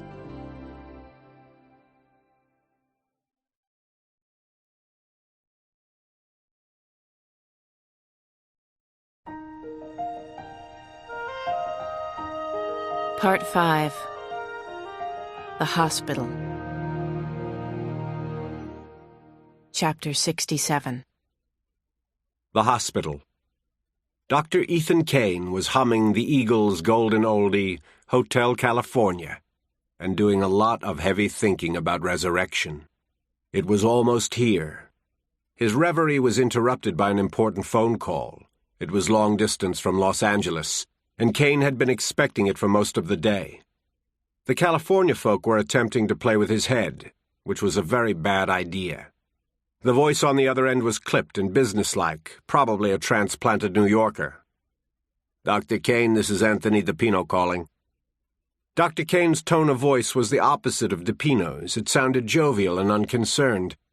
"Anthony, so good to hear from you. I'm afraid you caught me working late in my office. It's after 9. How are my friends, the Stevensons?" "They're old," said the lawyer, and left it at that. DePino wasn't having any of this idle chit-chat. Well, fine. He was one of the most powerful attorneys in Los Angeles and had handled the Stevensons' private affairs for the past few years. Also, he seemed to believe that his shit didn't stink. "Well, since they're not getting any younger, let's get down to business, Anthony," said Ethan Kane. "Splendid, Dr. Kane. I might as well start by informing you that the price you quoted for the procedures is totally unacceptable to us," said the lawyer. "The price for resurrection is just too much, even for Roger Stevenson. You'll have to do better." "I understand perfectly," said Ethan Kane. Then he hung up the phone on the snot-nosed lawyer. He grinned, then scooped out a handful of peanut M&Ms, one of his few serious vices. He put 3 different colored candies in his mouth, and then the phone rang again. "Some fucking negotiator," Kane mumbled, and smiled thinly. He let it ring a few times before he picked up, put the receiver to his mouth, and bit down into the crunchy M&Ms. Take that, Mr. DePino, from the City of the Angels, that second-rate dumping ground for second-raters. Let me ask you a simple but somewhat profound question. Dr. Kane spoke before being spoken to. What is one more day on Earth worth to Roger Stevenson? Do you have a final number in mind? Does he? Have you actually consulted him on a number? It's certainly not $100 million, said DePino. Goodbye, sir. I have many others in line for the final spot in Resurrection. Wait. Roger is just being cautious, said the lawyer. So am I, on his behalf. Mr. DePino, I have other worthy candidates, but I happen to like Roger a great deal, and Roger was a great leader once, after all. The price is firm, at $100 million. To be perfectly honest, I could get double or triple that for the final spot in Resurrection. Now give me an answer, no more dilly-dallying. Is Roger Stevenson in or out? We will pay your price, said the lawyer. You won't regret it. Roger Stevenson will outlive you, Anthony. $100 million is a pittance for this scientific miracle. We're going to make history. We're going to make the world a better place, and maybe even save it. Chapter 68. The kids had voted actually, to entrust their fate to us. I just hoped we were worthy of the task and of their trust. We certainly started out badly. We had made a small deal with the FBI. Kit hitched a ride for us to Washington, which just happens to be very close to Maryland. Exactly what we had to give back to the FBI wasn't clear yet, but I was sure they wanted something. We all hung on to our armrests as the Beach King slammed down at Dulles International and bounced along the runway. The brake squealed, the plane slewed to the left, and then stopped a little hard, jerking us in our seatbelts. We discovered that the wind was blowing fiercely as we disembarked and clung to the railing of the metal staircase that had been rolled up to the side of the plane. Feathers ruffled, hair whipped across our faces, and dust scurried across the moonlit airfield. First stop, Washington, D.C. Second stop, hell. My arms prickled with goosebumps, and not just because of the chill wind. 3 men in dark suits waited for us as Peter proceeded to get sick on the tarmac. Then they escorted us toward a freestanding aluminum utility shed that stood alongside the terminal building. I didn't like this. They had no right. But we'd made a deal. The oldest of the 3 men, a lanky guy with a beakish nose, small dark eyes, and a receding hairline, introduced himself as Senior Agent Eric Bream. He nodded at the children and me, then swept Kit aside and engaged him in an intense conversation. Man to man, of course, very private. I was left to watch from the sidelines. They were soon arguing about something, and Kit was clearly furious with Bream. I heard Kit exclaim, "In a pig's ass, you will. That's not gonna happen." Moments later, we were assembled in the shed, and the door was shut and locked with a loud metallic clang. I guessed the shed was used to detain illegal aliens or inspect contraband because the furnishings were sparse. A long table and a stack of folding chairs leaned against one wall. Now what? A dark-haired, broad-shouldered agent with huge hands opened the metal chairs, and the wary children sat down in a fidgety row, except for Max, who stood. "Just a formality," he said. "Me no likey," commented Peter, and his little joke seemed dead on. None of us was very comfortable with this. The FBI can be really weird. They need a makeover, trust me on this. Another agent, blonde and slight, wearing a bright yellow tie to enliven his charcoal gray suit, addressed Kit. He introduced himself as Adam Warshaw. "We'd like to question the children one at a time. It won't take very long. It's important, essential." Kit shook his head. "Sorry, that's not happening. It's past midnight and they've had a long day." "Okay, Brennan, it is going to happen, but we'll make it brief," said Agent Warshaw. He turned his gaze toward Max, who was standing watchfully on the sidelines as she tended to do.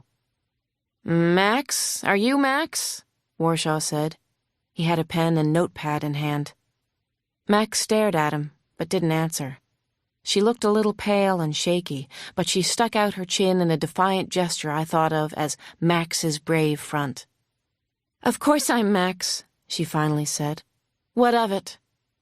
"Well, the way I understand it, some men broke into your parents' house with guns, is that right?" "Yes, except for the parents part. Franny and Kit are our parents. We chose them as our parents. Write that down in your little notepad." "Max, do you have any idea why these men were trying to harm you or your brother? What did they want? What do they want?" I read the distress on Max's face. "No idea at all." "I'm sorry, I'm afraid I don't believe that," said Warshaw. Kit spoke up. "Bream, this has to stop. You have no legal right to question these kids, so don't. I'll come into the office tomorrow. I'll tell you everything I know and everything the kids know.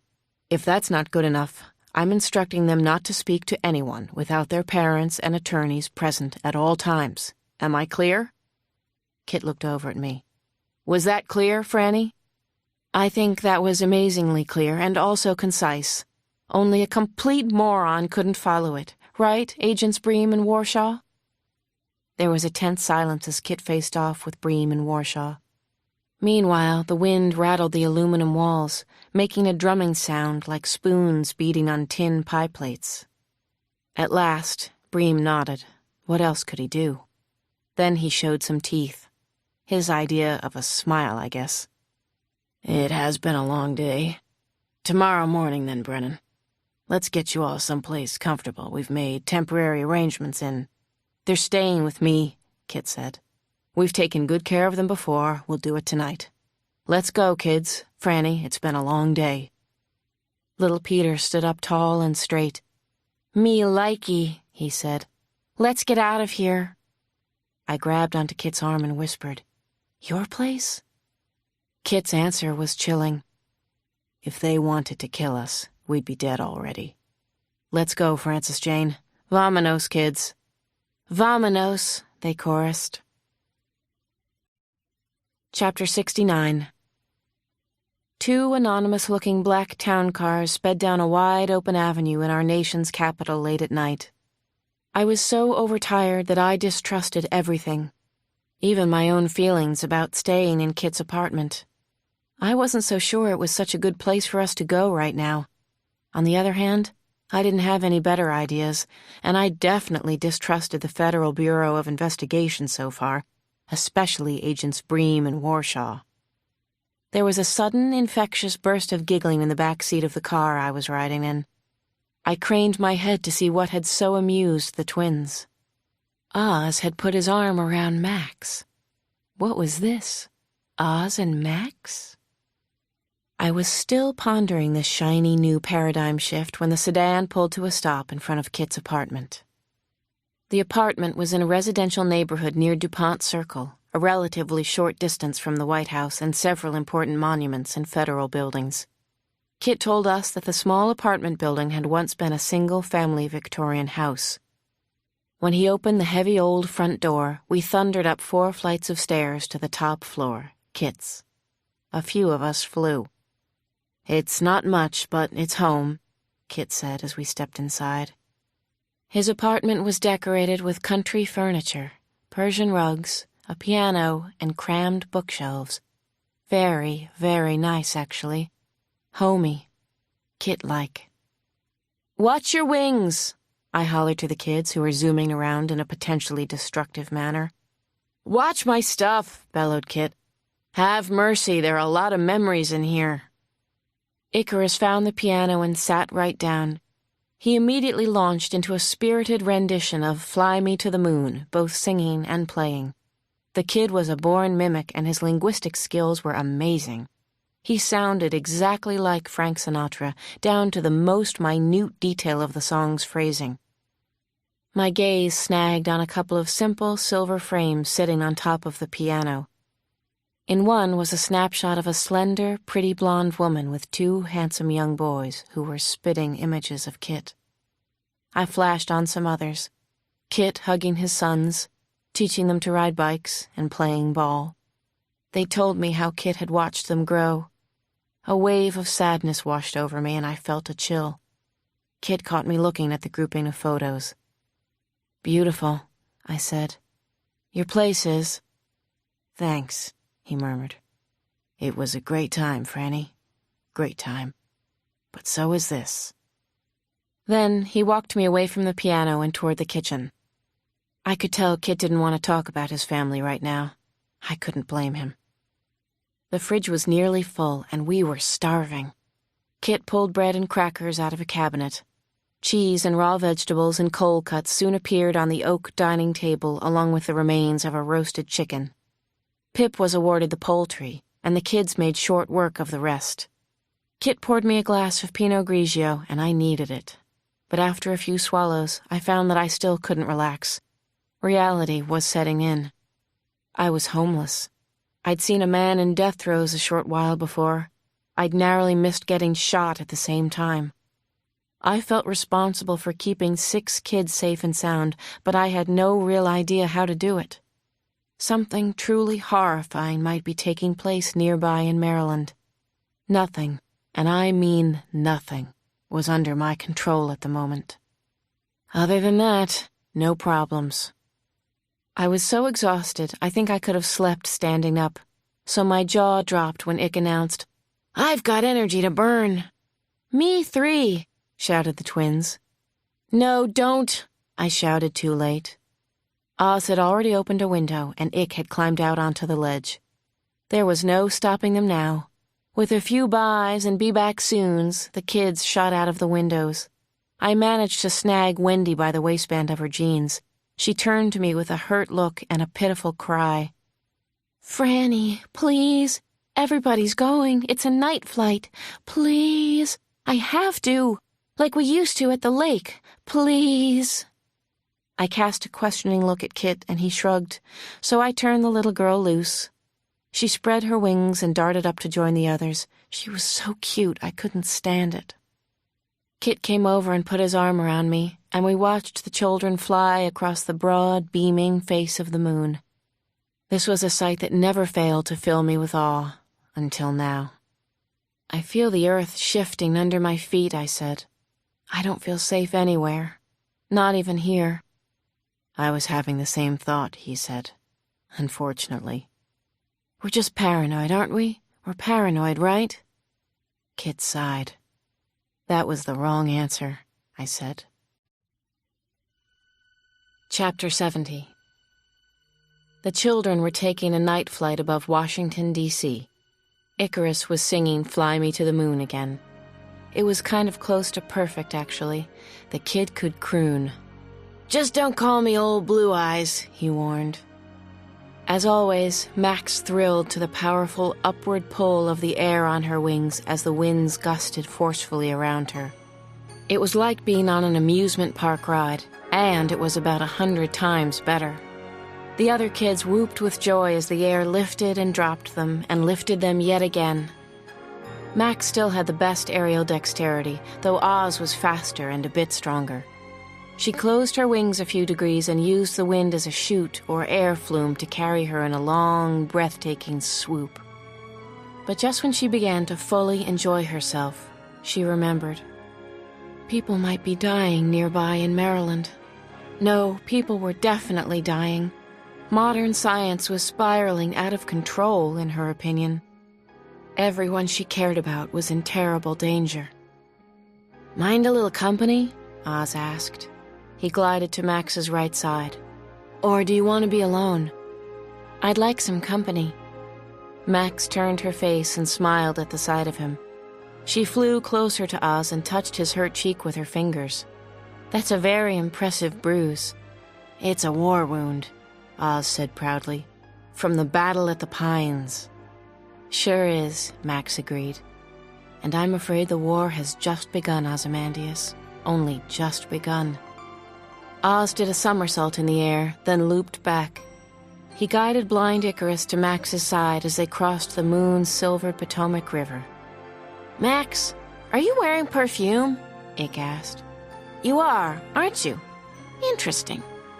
so you can follow me easier, Max said and laughed. What a city. Okay, listen up, everyone, Oz called out so all could hear. Welcome to the nation's capital. I'm Ozymandias, and I'll be your tour guide tonight. On your right is the John F. Kennedy Center, and there, just below us, is the famous Iwo Jima statue. And that, Oz said dramatically, is an American Airlines 747 coming straight at us. Let's get out of here before somebody calls in jet fighters to shoot us down. The kids screamed loudly with pleasure. Then their yells were drowned out by the incredible roar of the American jet passing overhead. The flock, then in formation, flew almost directly over the Lincoln Memorial.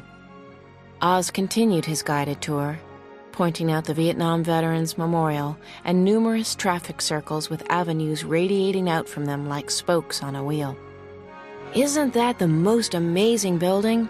Oz shouted as they flew over the Capitol. The dome-capped rotunda on the Capitol is the biggest of its kind in America. That's Pennsylvania Avenue, he said. Look straight down and you can see the White House where the president and his family live. And the Hoover Building's down there somewhere close, the Federal Bureau of Investigation. Come on, Ick. Caw roll, Oz shouted. He and Ick then barrel-rolled to the left, and the whole flock followed. They flew very close to the ground, finally dipping their feathers in the reflecting pool. Then, with a cheer-up, they rose and circled the amazing Capitol dome. Do you think the president knows what's happening out in the real world? Oz asked as he came close to Max again. Like in Maryland? Like among us common folk? Like that people are trying to kill us? Her eyes shut, then opened slowly. I sincerely doubt it. Maybe we can tell him sometime, or show him. Now hold my hand, please. I need my hand held. Ozymandias did even better. He glided over Max, then let her snuggle underneath. Magical. They flew like that all the way home to Kit's apartment. Chapter 71. It was the crack of dawn, although in my current mood I preferred to think of it as the crack of doom. Kit and I had already started driving south on Route 1 toward the FBI's Critical Incident Response Group in Stafford, Virginia. It was something we had to do. Lives could be at stake, including ours and the kids. We'd left the kids in Kit's apartment with a video game that had a playtime of 700 hours, I swear to God, a freezer full of frozen pizza, and strict orders not to fly under any circumstances. We were headed straight for the nightmare that had haunted Max for so long, all of her life, actually. You talk, you die. Kit's apartment seemed the safest place for the kids, for the time being anyway. I sucked on the sip and lid of my coffee container, hopelessly trying to calm my nerves. In less than an hour after leaving D.C., I caught sight of our destination. There was no sign out front, no discernible address. Just two plain, two-story red brick office buildings connected by a concrete walkway. Looks innocent enough, Kit said. But don't be fooled, Frances Jane, not for a minute. Don't worry. I'm not going to be taken in by any fast-talking FBI dudes, I said and winked at him. Been there, done that. The Critical Incident Response Group had been formed in 1994, post-Waco and Ruby Ridge. It had been housed at the FBI Academy at Quantico for 5 years, but had recently been moved to a location about 8 miles away. The unit's objective, Kit told me, was to provide emergency response to a variety of crises, including terrorist activities, hostage takings, and barricaded subject situations. Okay, that should cover just about everything. But then again, maybe not. About 300 people worked there, according to Kit, and the parking lot was mostly full when we pulled in. Kit parked and locked his Subaru Outback. Then we walked up a poured concrete path and through the glass doors to a vestibule that was empty except for a single elevator. Are they going to believe us? And are they going to help? I finally asked Kit. I sincerely doubt it, Kit said and frowned. I sincerely question why we're here. Why are we here, Kit? He ran his hand back over his blonde hair. We're here because they might help us, inadvertently. They might know something important and just not know that they know it. It happens more than you'd imagine inside the Bureau. Oh, so we're here to interrogate them, not the other way around? Kit winked. That's the plan, anyway. We'll soon find out. Besides, I promised I'd come. The door slid open, and Kit and I took the elevator to the second-floor reception area. It was protected from the world by a thick pane of bulletproof glass. Kit presented his ID, and speaking into a grill in the bulletproof partition, asked to see Special Agent Bream. A female agent at the front desk smiled pleasantly and buzzed us in. "Take a left and keep walking," she said. "Agent Bream is expecting you. We all are. We were hoping you'd bring the whiz kids." Chapter 72. We followed the agent's instructions, our footsteps echoing eerily down the linoleum-tiled corridor. My anxiety level was rising pretty fast now. Visits with the FBI can do that to you, I guess. I'd had bad experiences with them before. Ironically, so had Kit. They're good people, mostly, but something got screwed up along the way. I guess that's what happens when J. Edgar Hoover is your daddy. Talk about the road to perdition. There were pods of offices alongside both sides of the hallway, most of them brimming with agents, some in suits and ties, others in jeans and T-shirts, a surprisingly motley crew, not as uptight as I'd imagined they would be. At the end of the hall, a slender blonde man in a blue suit was waiting for us. Agent Warshaw, from last night. Prick. Jerk. Insensitive asshole. And yes, that was how I really felt about him. "Dr. O'Neill! Brennan, come in, please." How could we refuse such an offer, I said. "What did I do to her?"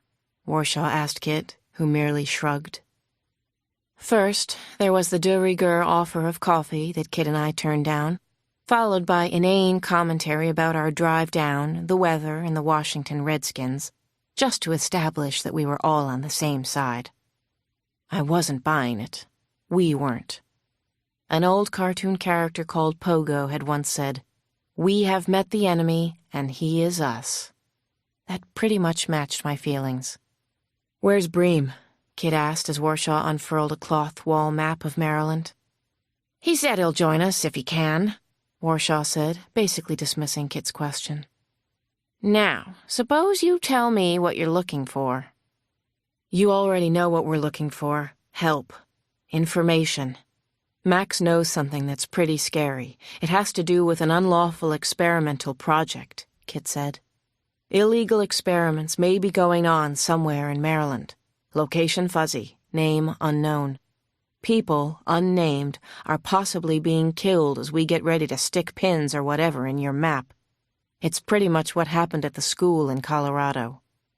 You know all this. It's in the report I filed. The problem is, nobody believes Max, or me," Kit said, the tension rising in his voice. "You're here, aren't you?" said Warshaw. "We're helping you." "Only because I have a little juice left in Washington. Very little. Because nobody's really taking this very seriously." "All right, then. Do I understand this much correctly?" Warshaw asked. "Someone connected with so-called biotech experiments wants to shut Max up so bad they're willing to kill all of the children to do it?" "Something like that," Kit said. "Actually, I think they're trying to capture the kids. Murder might be a backup option. The children are valuable. I don't know why these people want them so badly. It's driving me crazy."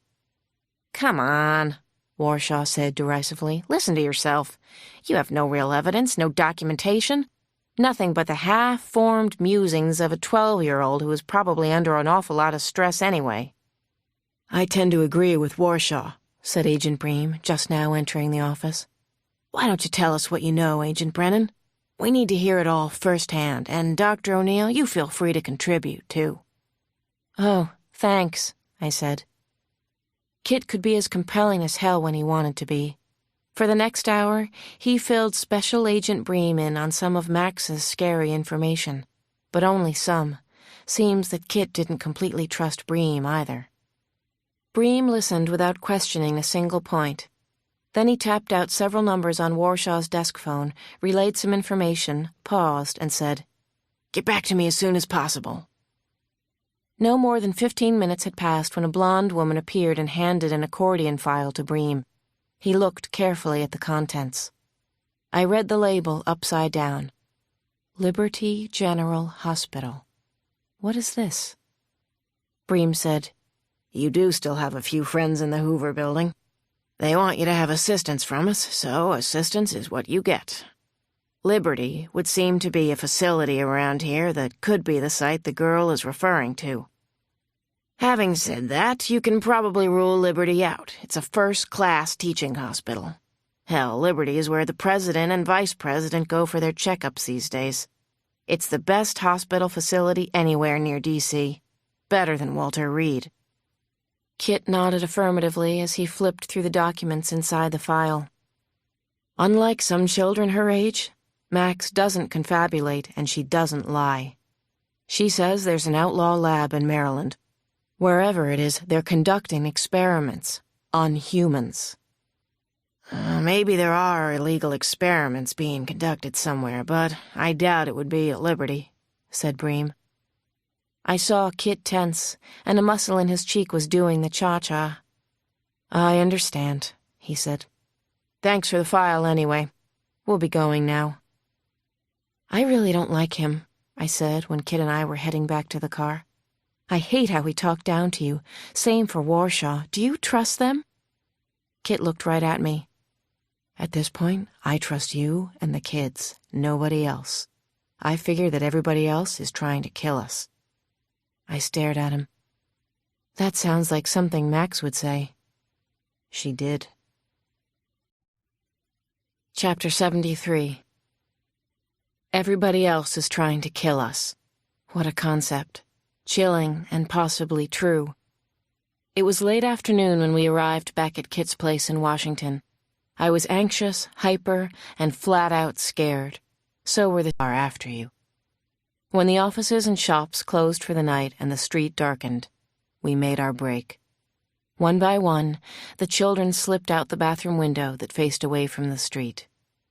6 times, the flurry of their wing beats echoed against the brick and concrete of the back courtyard. I held my breath and thanked God that there were no gunshots, no screams. I was beginning to think like Kid about this whole scary nightmare. At this point, I trusted him and the kids. Nobody else. "I'm shaking some," I finally admitted once the last of the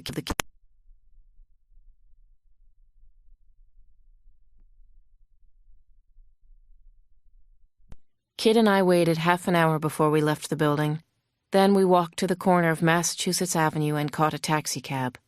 I felt as if we were characters in a movie, a really scary one, the kind I don't go to. We rode in silence as the cab took us south on Massachusetts Avenue for a couple of blocks, past several small embassies and the like. Then Kit hopped out at a red light and disappeared. I stayed in the taxi as it turned left onto 16th Street at Scott Circle and continued on to P Street, where I got out. Real spy stuff. Kit's Subaru was still parked where we'd left it earlier. After a few minutes, Kit came ambling up with the car keys. He gave me a hug. "You okay?" Hugs help, but nope. We took off to the west, looping and turning, passing right by his apartment again, then heading out toward the zoo. We collected the children from their hiding place behind a Safeway, 4 blocks northeast of Kalorama Park, and quickly loaded them into the car. Mission accomplished. So far, so good. "Buckle up," Kit said. "I mean it." He carried on with his expert driving maneuvers for losing a tail, just in case there was one. This thrilled the kids no end, but scared me half to death. We zipped around cars at racetrack speed, backtracked, got off ramps and onto other ones. By the time we had finally eased off the main roads and checked into an idyllic and rustic motel called Alma's Valley Rest in the backwoods of Maryland, we'd surely shaken anyone who might have been following us. Or so I prayed. Alma's was another funky bungalow-type motel. We had our own 400-square-foot cabin in the woods, and it was actually much nicer than our bungalow at the Pines. There were 2 double beds covered with matching powder blue spreads, plus some folding cots and a cable-powered TV. To top it off, there was a little brook out back shaded by the spreading branches of several elm trees. What more could a girl ask for? I was even starting to like sleeping with all of us in one room. It was crowded, but very nesty, and as sweet as a spoonful of molasses. Then daybreak arrived, and my storybook fantasy of Princess Franny, her handsome Prince Kit, and 6 magical children burned off with the morning fog. The hunters were out there somewhere, there was no doubt about it. Somehow, we had to stop them before they stopped us. But how? Chapter 74. In the end, it was simple, really. We had to hunt the hunters. We had to get them before they got us. There was no other way out of this. Kit had managed to cast a spell over the FBI. Maybe he did have connections in the Hoover building. Anyway, somebody was instrumental in getting us an interview at the Hauer Institute inside Liberty General Hospital. Half the kids were fast asleep, and the others were watching the Cartoon Network while drinking milk and digging into a heaping pile of Krispy Kreme donuts when Kit and I left for Liberty Hospital, which we already knew was beyond reproach. Once we were on the road, Kit said, "Man, this is one beautiful day." And it was gorgeous, all golden yellows and soft blues. October breezes puffed at the fluffy clouds, sounds of the 60s bebopped from the radio, and Kit sang along with Bobby Darin. Kit has a pretty good singing voice and was giving Walden Robert Casado a real run for his money. We were remembering how much we liked each other and forgetting for a little while that this wasn't the first day of summer vacation. Unfortunately, we were headed straight into Max's nightmare. If not at Liberty Hospital, then somewhere else out there in rural Maryland. I couldn't begin to imagine what these experiments might be like, but if they were anything like what I'd seen at the school in Colorado, maybe I didn't want to. The very well-respected Liberty General Hospital was in Carroll County, about 33 miles northwest of Baltimore, not far from the Liberty Reservoir. The hospital was so hidden in a cleft between the gently rolling hills of Maryland that we overshot it at first. On the second pass, I spotted the discreet bronze sign that directed us off the main road to a narrow lane, then to a wide gravel drive that wound through mature plantings and beautifully manicured grounds. "It looks almost too good to be true," I said to Kit. "Maybe your pals at the Bureau are right for a change." "I don't have any pals at the Bureau. Not anymore. They all think I'm Mulder, remember?" The hospital appeared to be made up of 2 wings set at 60-degree angles to each other, like the halves of an open book standing on end. The 3-story-high buildings were made of white stone and had lots of wide windows opening out to a magnificent view. I had to admit it looked totally benign. So why did my hackles rise at the first sight of the place? Chapter 75. And why did my hackles stay up? Why did every instinct tell me to run from this place as if I were at the gates of eternal damnation? And why didn't I run? Kit lightly touched the small of my back as we walked through the automatic sliding doors that led to a large, open reception area. I needed to be touched right then, to be reassured. "I'm okay," I turned and whispered. Liar. Big fat liar. "I'm not," he said. "I get funny around places where they might be doing experiments on humans." "Not at Liberty Hospital," I said. "The president and vice president come here for their checkups." "You think this is the place that Max found out about? The hospital? The unholy of holies?"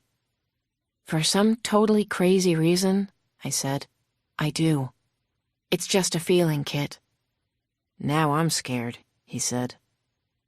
Morning sunlight blazed across the terrazzo floor and seemed to light the way to a circular granite information desk. There, an extremely helpful and nice elderly man pointed us to a bank of elevators marked the Hauer Institute, where we would have our interview. He had our names and seemed genuinely impressed that we were there to see Dr. Ethan Kane. The elevator took us down to an underground level and opened onto a small, very tasty-looking reception room. It was thickly carpeted in charcoal gray and furnished with matching upholstered chairs.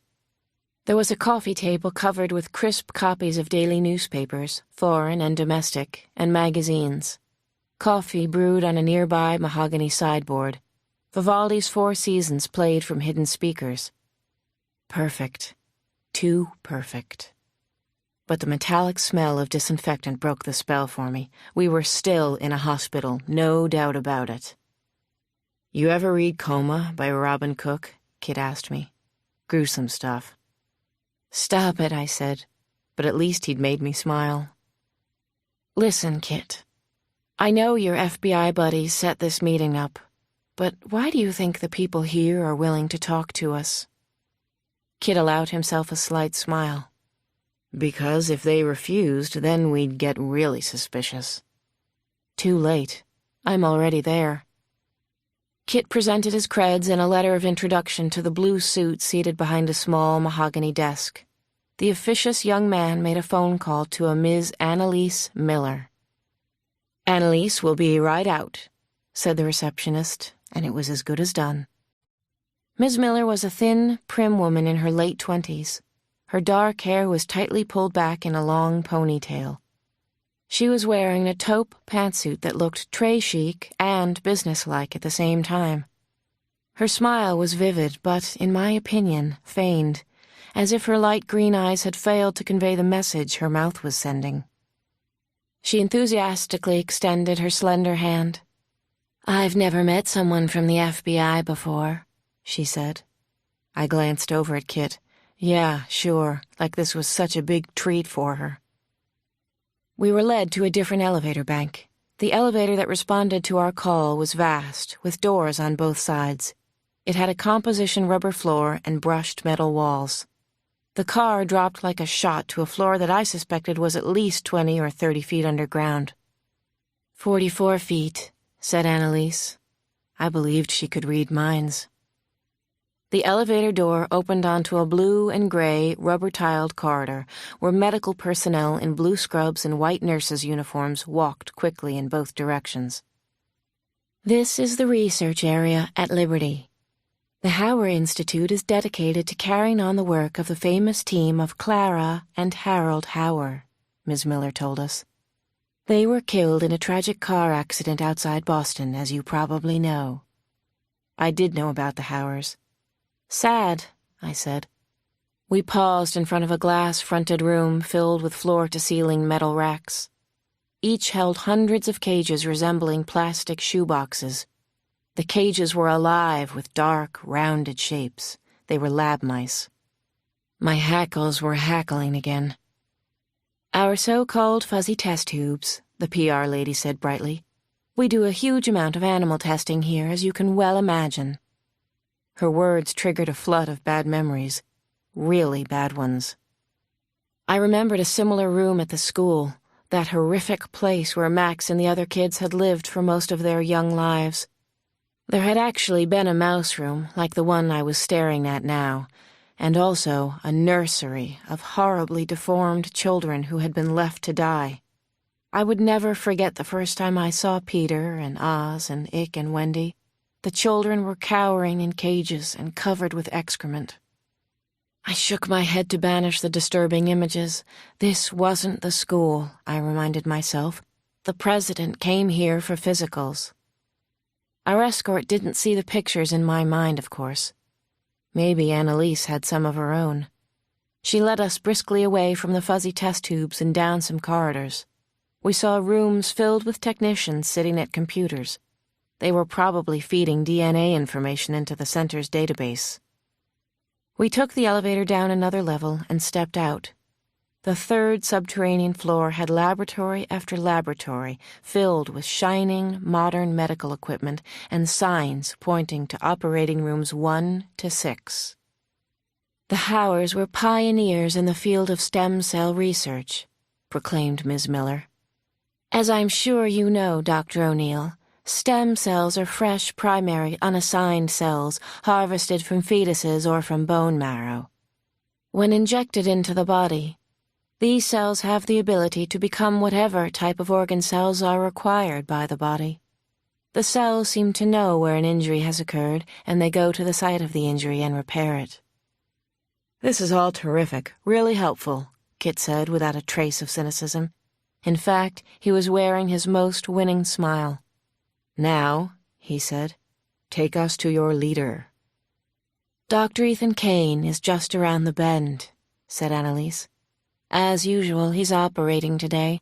The man never stops, never seems to rest." Chapter 76. The killer named Marco Vincenti wasn't all that surprised when he got the call to go to Maryland and was told to get there pronto.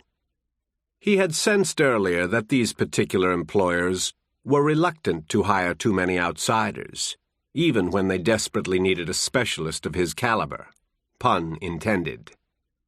They had tried it the other way, though, catching the kids. But they had failed, so now it was time for other... As he had prophesied on the rooftop of the... Catch you later, kid. Vincenti's specialty, a long-distance sniper. Before he'd gone into business for himself, he'd been in the U.S. Army. Nowadays, the jobs were less frequent, but the pay was so much better. Marco had decided to drive from his house in Hempstead, Long Island, down to western Maryland, where the 6 freak show kids were supposed to be hanging out. His job, specifically, was to kill only one of the kids. The older girl, Max. But there were other potential bonuses, and he planned to go home with as much bonus money as he possibly could. Marco listened to a best of Mozart tape all the way down from New York. The music didn't calm his nerves. He didn't need that. But he enjoyed the musical brilliance, and most of all, the precision of the compositions. This job had a code name known only to him and his secretive employer. Skeet. He liked that one. Shooting targets that couldn't shoot back. Chapter 77. Kit and I finally got to meet Dr. Ethan Kane. Annalise Miller led us up to a man scrubbing at a wide metal sink outside one of the operating rooms. We watched him take a towel from a nurse, who then helped him out of his operating gown. Annalise Miller reminded him that the FBI had set up our visit. He smiled at the woman, then nodded her way. He introduced himself, offering up strong, soap-smelling handshakes and 20/20 eye contact as Kit told him our names. Dr. Kane was incredibly handsome. I'll give him that much. He had a square, seamless face, thick salt and blonde hair, broad shoulders, and a narrow waist. His eyes were a luminous blue, and his smile as warm as a Gerber baby's. "Call me Ethan. I prefer that. It's very good to meet you. What is this about again? The Bureau might be interested in using our hospital from time to time. You don't know how much that pleases me. This is a great research facility, perhaps the best in the United States. Have you got time to talk? I have a few minutes if you do." "That's very kind of you, Doctor," Kit said in a gentle, mellifluous voice. I had never seen this very smooth, diplomatic side of him before. As we followed Dr. Kane, Kit turned to me and whispered, "Don't blow my nice guy act, and don't laugh either." We knew from the PR document Annalise Miller had given us that Dr. Kane was the winner of the American Society of Transplant Surgeons Pioneer Award, and that he was doing, quote, breakthrough work with stem cell therapies, unquote. We followed him through a labyrinth of corridors to his office, an unimposing, very cozy space crowded with books that were stacked almost desk-high on the floor. There were also pictures of Dr. Kane with a few well-chosen political leaders, movie stars, and a financial whiz or three. "Sorry about the face dropping." He waved dismissively at the photographs. "It helps with our fundraising. You can't imagine. Ours is the celebrity age, isn't it?" There was also a large family portrait on the credenza. In the imposing picture, Dr. Kane stood on the front steps of a gracious Greek Revival farmhouse. His arms were around a dark-haired woman who had a Jackie Kennedy look about her, and 2 gorgeous children, a teenage boy and girl. A third child, a girl of about 4, was clowning at their feet. Sissy is our so-called change-of-life baby, he told us, pointing to the little one. And boy, did she change our lives. What a little pistol she is. He smiled and put a bowl of M&Ms within our reach. I'm addicted, he said with a wink. There are worse things, I suppose. He cleared papers from 2 side chairs and asked us to make ourselves comfortable. He sat back in his desk chair, wadded up a piece of notepaper, and tossed it through a miniature basketball hoop that hung just above a wastebasket. 2 points, he said, then rocked back in his chair, self-satisfied as an L.A. Lakers fan. To be honest, I'm awfully glad Washington takes an active interest in us. The more public awareness, the better. We need funds. Let me tell you about our pet project, which is incredible. Our singular mission is to extend human life, and to that end, we're working on 2 tracks simultaneously. He leaned forward suddenly, his chair making a springy squeak, and made a gesture with his hands, each pointing in an opposite direction. He spoke of divergent paths. We're working with stem cells on one track, organ transplant on the other. As it should be, it's illegal to use human fetal material, so we're limited to clones of fetal cells taken prior to the ruling, and we're using stem cells from bone marrow. Of course, the work is slow going, but that's prudent, don't you agree? It's also the right thing to do. He tossed back a handful of M&Ms and crunched them while we waited for him to continue. I could tell that he wasn't interested in our opinions, or interruptions. As for transplantation, the use of animal organs has been banned for good and bad reasons, so we're doing the best we can with available human organs. Human organs are in tremendous demand, and historically, when we could get human organs, there was a really high rate of failure after transplantation. But we've had a couple of real breakthroughs in the last couple of years. A smile lighting his handsome face. We've learned that transplanting several organs in a system makes for better success than transplanting individual organs. So, when we have a matching donor, we use the entire organ system. I want you to see this. He reached behind him and opened the doors of the credenza. He pulled out a chart and spread it out on the desk in front of us. We looked at the colored bars showing the number of multi-organ transplants and the success rate. We're up to 80% success in the last 6 months. Can you imagine that? 5 years ago, I wouldn't have believed it. 3 years ago, I wouldn't have. Dr. Kane seemed completely caught up in the personal side of the work he was doing. He told us of 6 case histories of young people who would have died but for organ transplantation, and of older people who'd been given a new lease on life.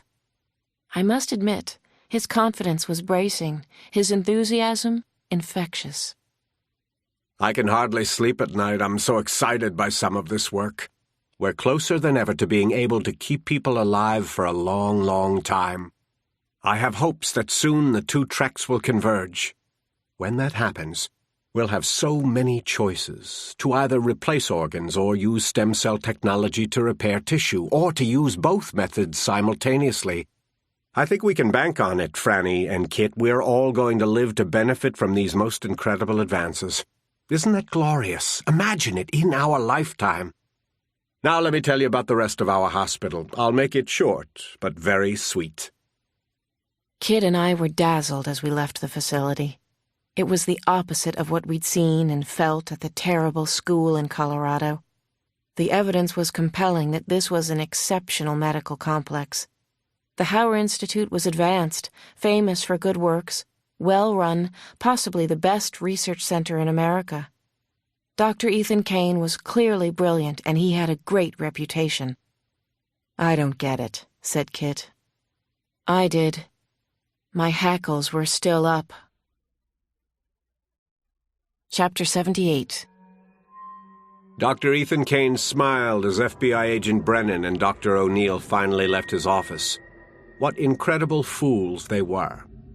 He knew exactly what they wanted here, and although he was disappointed that the hospital was under suspicion, there wasn't much that he could do about it, was there? Besides, he was almost certain that those two imbeciles had believed his bullshit. He'd been so patient and ingratiating with them.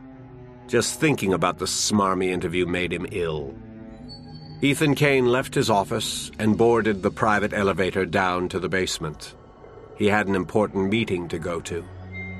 He got out at B3 and hurried along a lengthy corridor to a conference room. He would have loved to show Brennan and Dr. O'Neill this on their guided tour of the hospital. Blow their little minds. Ethan Kane used a special passkey to let himself into the conference room. 3 men sat around a glass and metal table. Even Dr. Kane had to admit that they were extraordinary specimens. Miracles, if you took the trouble to think about it. Each of the 3 looked exactly like him. They almost were him. But it was more like they were the arms and legs, and he was the head. And of course, the head ruled. Doctors Kane, he addressed the 3 lookalikes. We have a lot of work to do and not much time to do it. Resurrection is close, but there's something else on my mind right now. I want those children. I especially want the one called Maximum. I have seen the future, and resurrection is only the beginning. Chapter 79. Ozymandias couldn't get the thought out of his head that he was happier than he'd ever been in his life.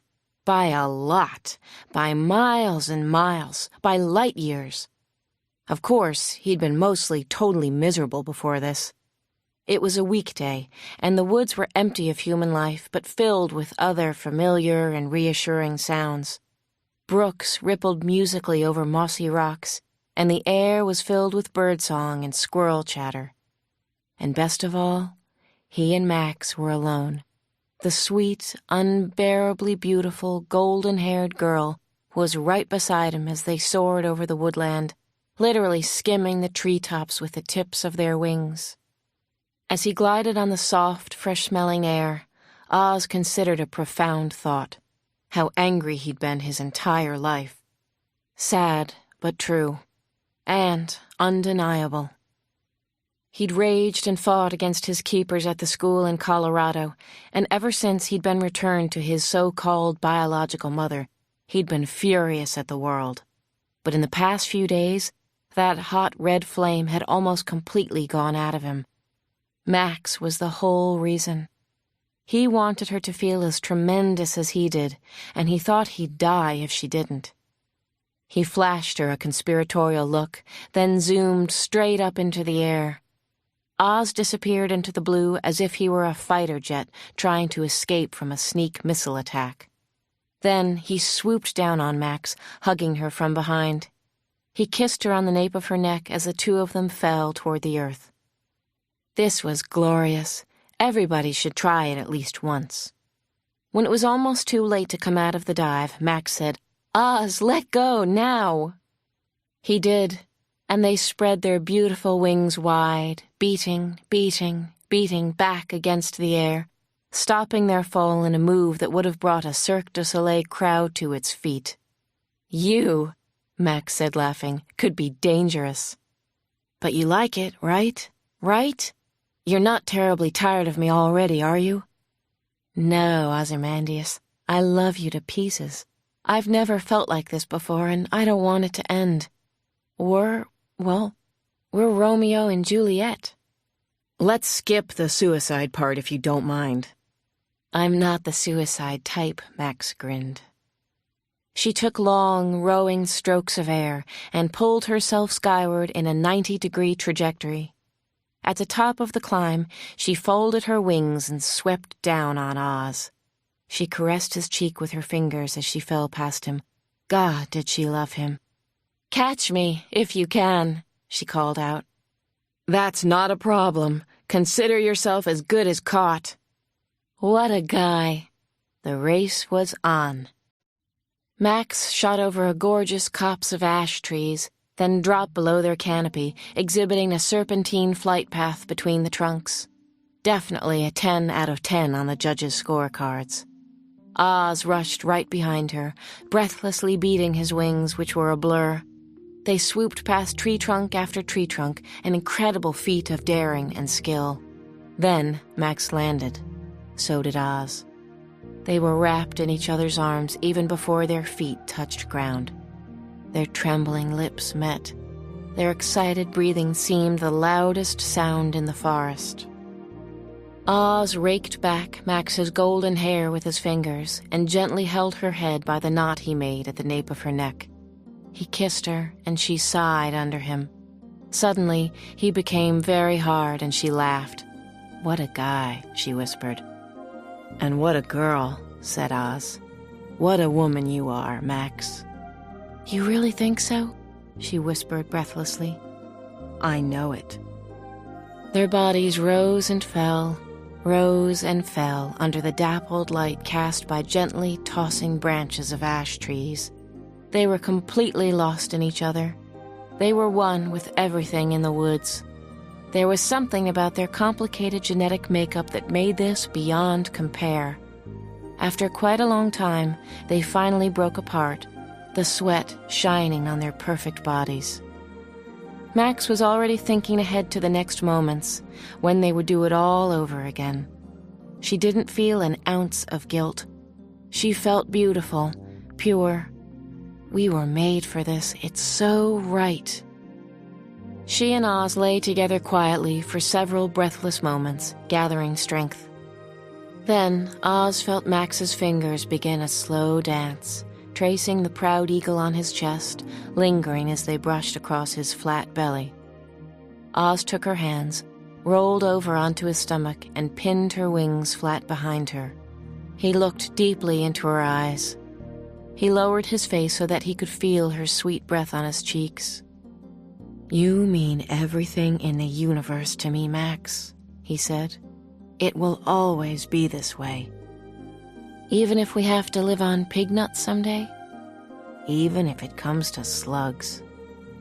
"I do love you," she breathed. "What we have is better than just human love. I don't think anyone has ever felt this way before. Isn't science wonderful? Occasionally, anyway. Remember, they think we're a mistake." Max was still feeling lightheaded, so when she heard the sound of cracking branches, it caught her off guard. She pushed away from Oz, her whole body tensed. She and Oz weren't alone. He sprang to his feet, her warrior protector. He spread out his wings to their full 10 feet across and assumed an eagle's crouch to shield her. Oz shifted on his haunches, and a scream of rage exploded through the forest. They both saw who it was, and it couldn't have been worse. Chapter 80. It was Matthew. He was totally freaked out by what he had just seen in the woods. Max and Ozymandias? They were doing the dirty deed. His sister was making whoopee with Oz. Gross. He was totally grossed out. "What the hell is going on?" he yelled at them. "What are you two doing together? Stop it right now. Get away from her, Oz. I'm warning you." "Jeez, Max. Oh, man, oh, man." It was dead quiet for a second. Then Ozymandias spread his wings and shrieked. Matthew shivered and started to cry as Max quickly got dressed. He didn't turn around to look at his sister, even when Max told him it was all right. "I'm telling what you did," he sobbed. "I'm telling Franny and Kit. I'm telling everybody." "Maddie, come talk to me. Come here, you." "Maddie, I wasn't hurting Max," Oz finally said. He didn't look angry now, maybe just embarrassed, and perhaps sensitive to Matthew's feelings. "This is how it is with our kind. You'll see when you get a little older, buddy." He walked over to Matthew and took him by the shoulders, the better to see into his face. "I love Max. I love you, too." But Matthew roughly pushed Oz away. "Go fuck yourself, buddy. You too, Max. Oh, wait, it's too late for that. It already happened." Matthew ran blindly through the woods, and when he felt the air pull on his opened wings, he leapt upward and flew higher than he ever had before.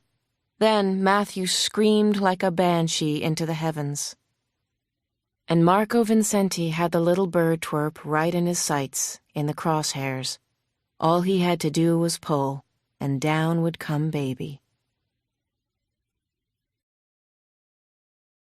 Chapter 81. Kit and I had just turned into the parking spot at the ever-delightful Alma's Valley Rest when I heard one of the kids crying. Which one? What was going on now? I ran behind the cabin to the small clearing leading into the woods. Matthew came running toward me and blasted into my arms. Matthew? He never cried. "Franny," he whined. "Franny!" "What is it? What happened, sweetie? What's the matter with you?" I asked as I hugged him tightly. "They were naked in the woods. I swear to God, Franny, I'm not making it up. I'm not." "Who, Matthew? What are you talking about?" He turned and pointed. Max and Oz were walking out of the woods toward the motel. My heart sank. I think I might have gasped. I'm not exactly sure what I did, but I know that I felt what any other mother would have felt. Fear, disappointment, anger, more fear. I kissed Matthew's face and then the top of his head. "Matthew, please go to the car and help Kit with the presents we bought." "Yeah, that's right, go on," I said. "Go." He stumbled off toward the car, and I turned back to Max and Oz with their rumpled clothes and leaf-bedecked hair. "What is going on?" I asked.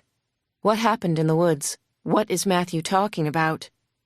"Matty snuck up on us, and I didn't know it was him. I got kind of fierce," Oz said, trying to explain. "I guess I scared him." "That's another matter," I said, struggling to keep my own feelings very much under control. "Part of this is that he snuck up, and part of it is what you were doing in the woods."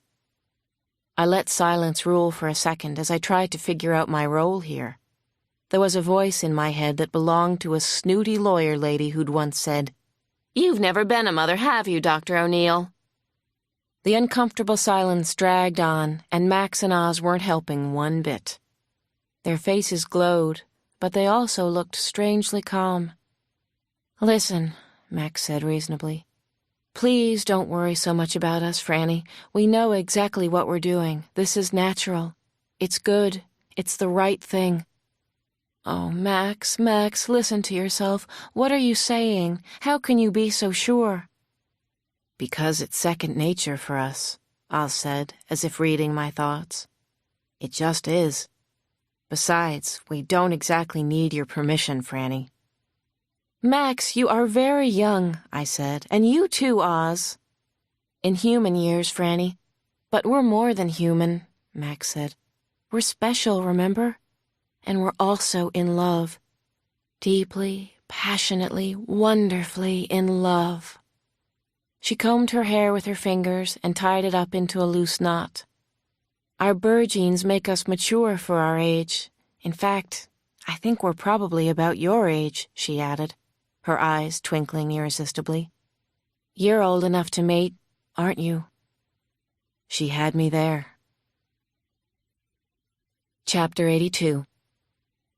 Max sat cooing in a big, comfy blue armchair by the cabin's front window. She held Matthew in her lap and gently smoothed his silky blonde hair. They had made up, mostly anyway, as much as they were going to right now. "I'm sorry, Maddie, but don't hate me forever," she cooed affectionately. "Okay? Coo, coo, please, Maddie Pooh. Coo, coo, coo." "Stop manipulating," was all he said to her.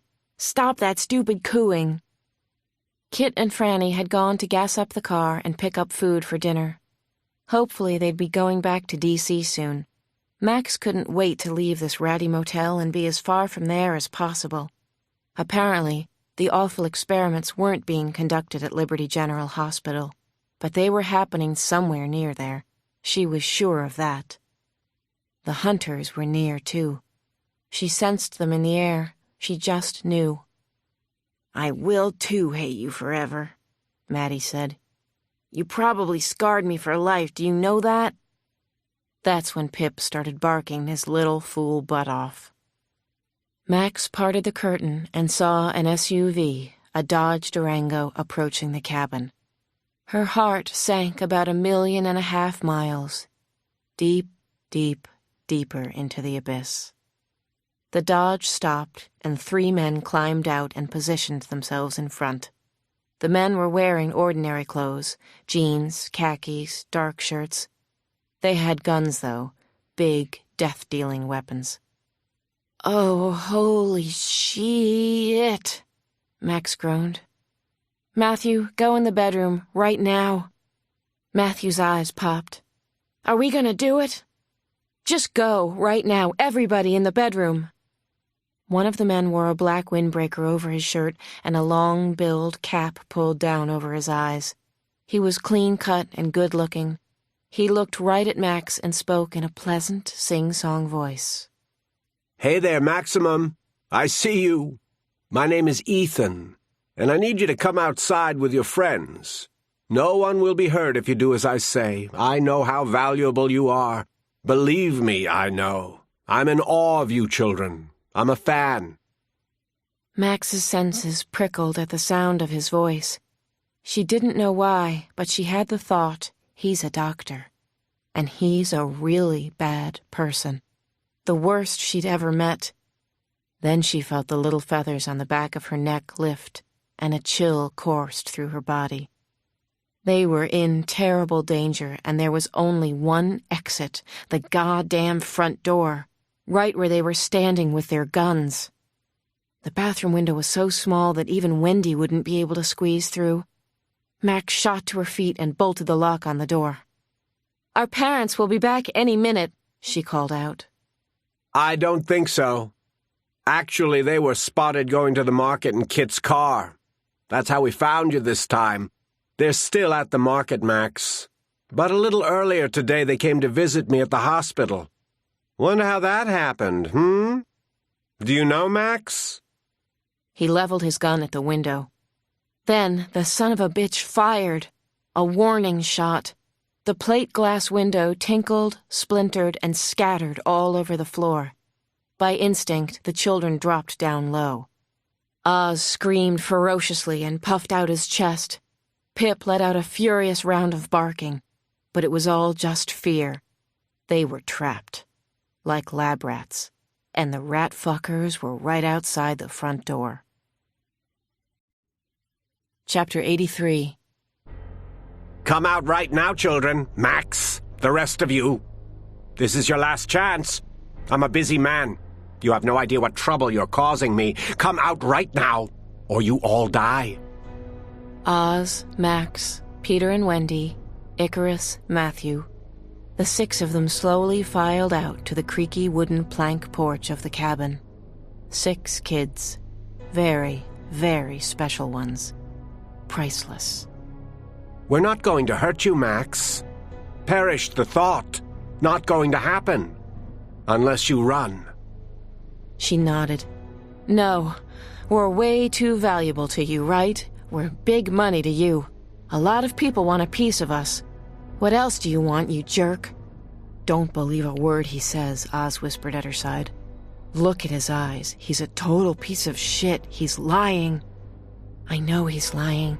Just be cool. We have to make the best of a terrible situation, Oz." "Don't whisper, and don't do anything foolish," Ethan spoke in the calmest yet most authoritative voice. Doctor? Scientist?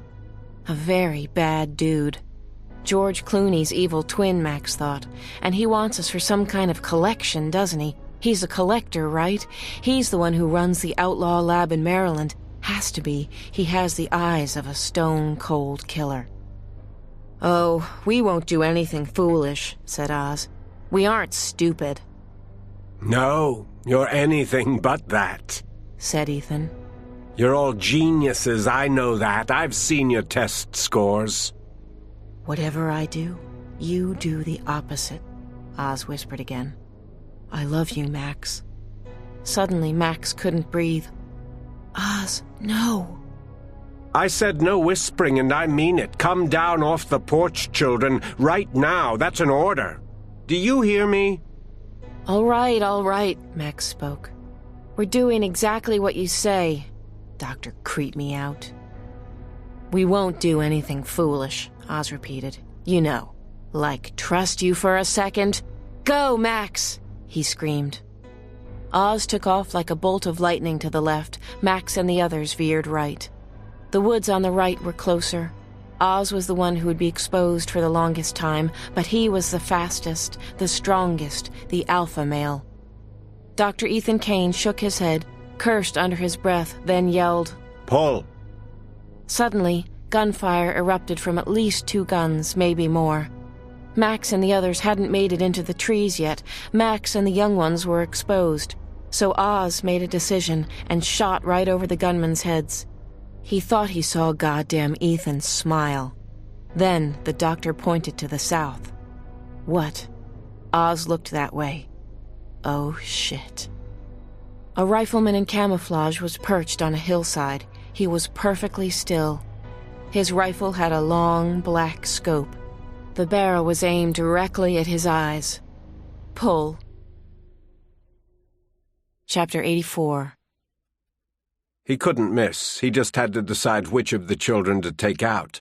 The little freaks were valuable. The head doctor wanted them alive, if possible, although no one had told Marco Vincenti why. He knew the drill. If they couldn't be caught, one of them would be killed, then another, and if necessary, all of them. Like shooting skeet.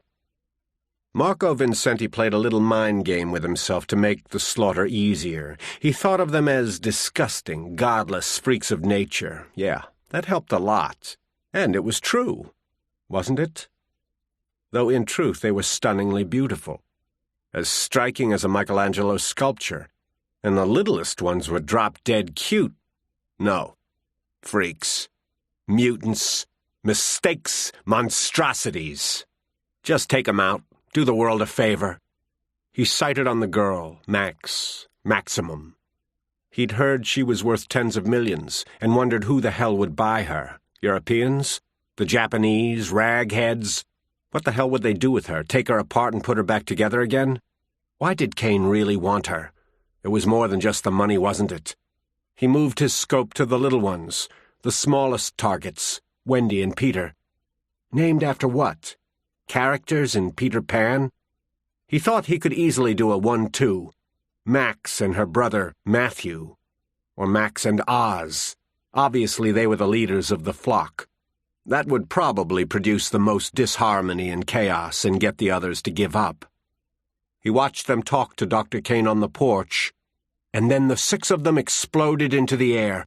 A little trickery, okay, if that's the way they wanted to play it. They split up.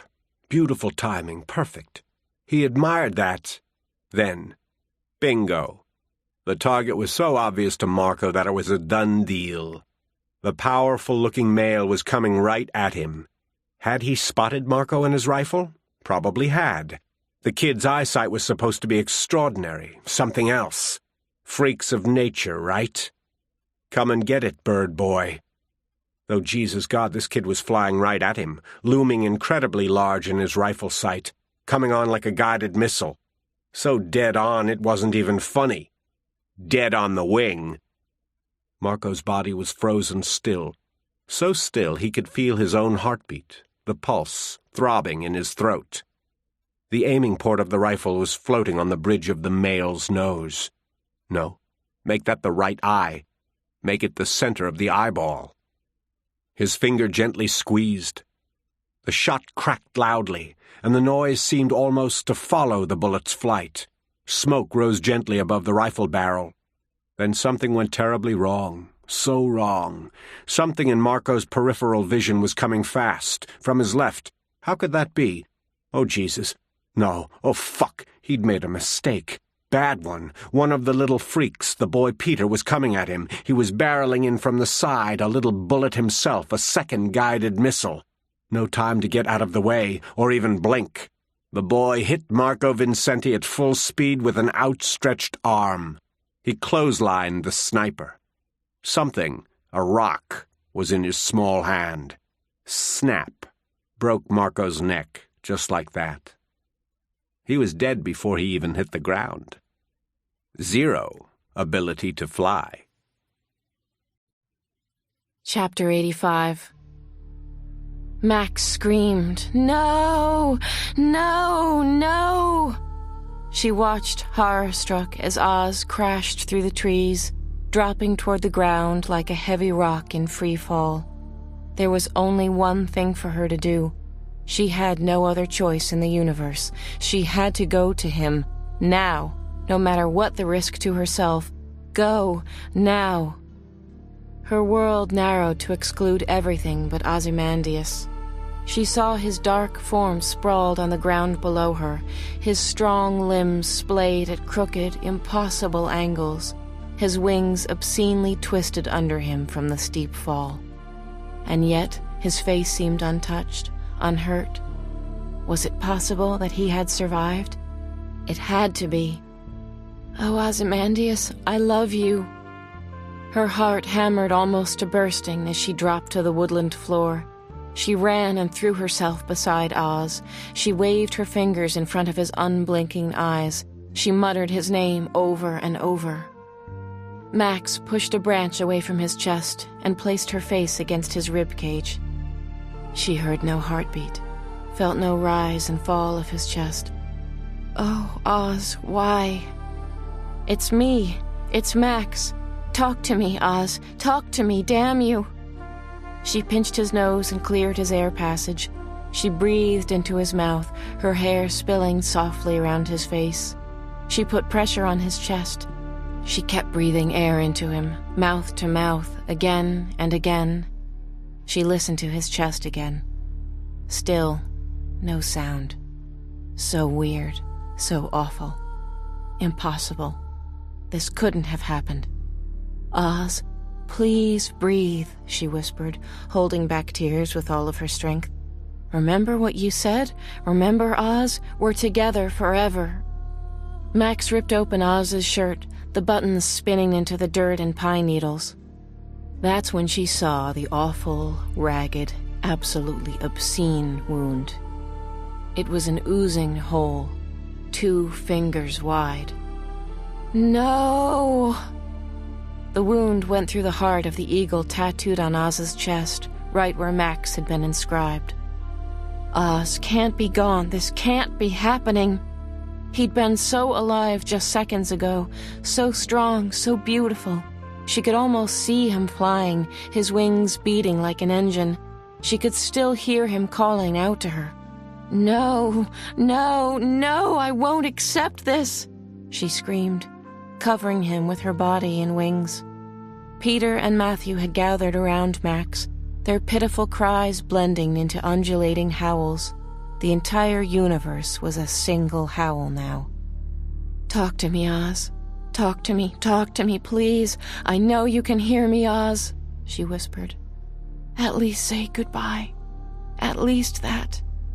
Oh, Ozymandias, why?"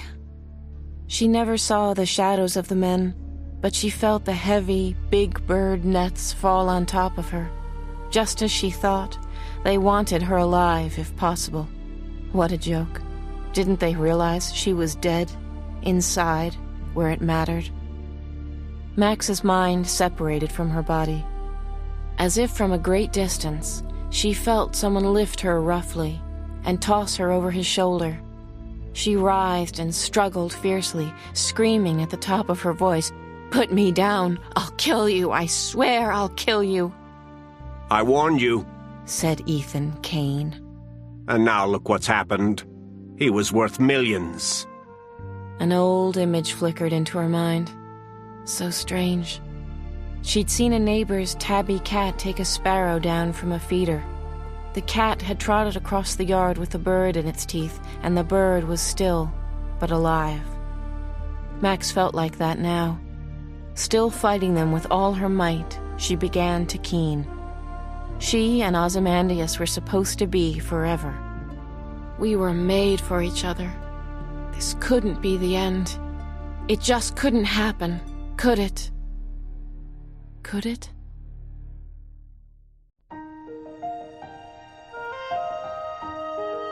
Part 6.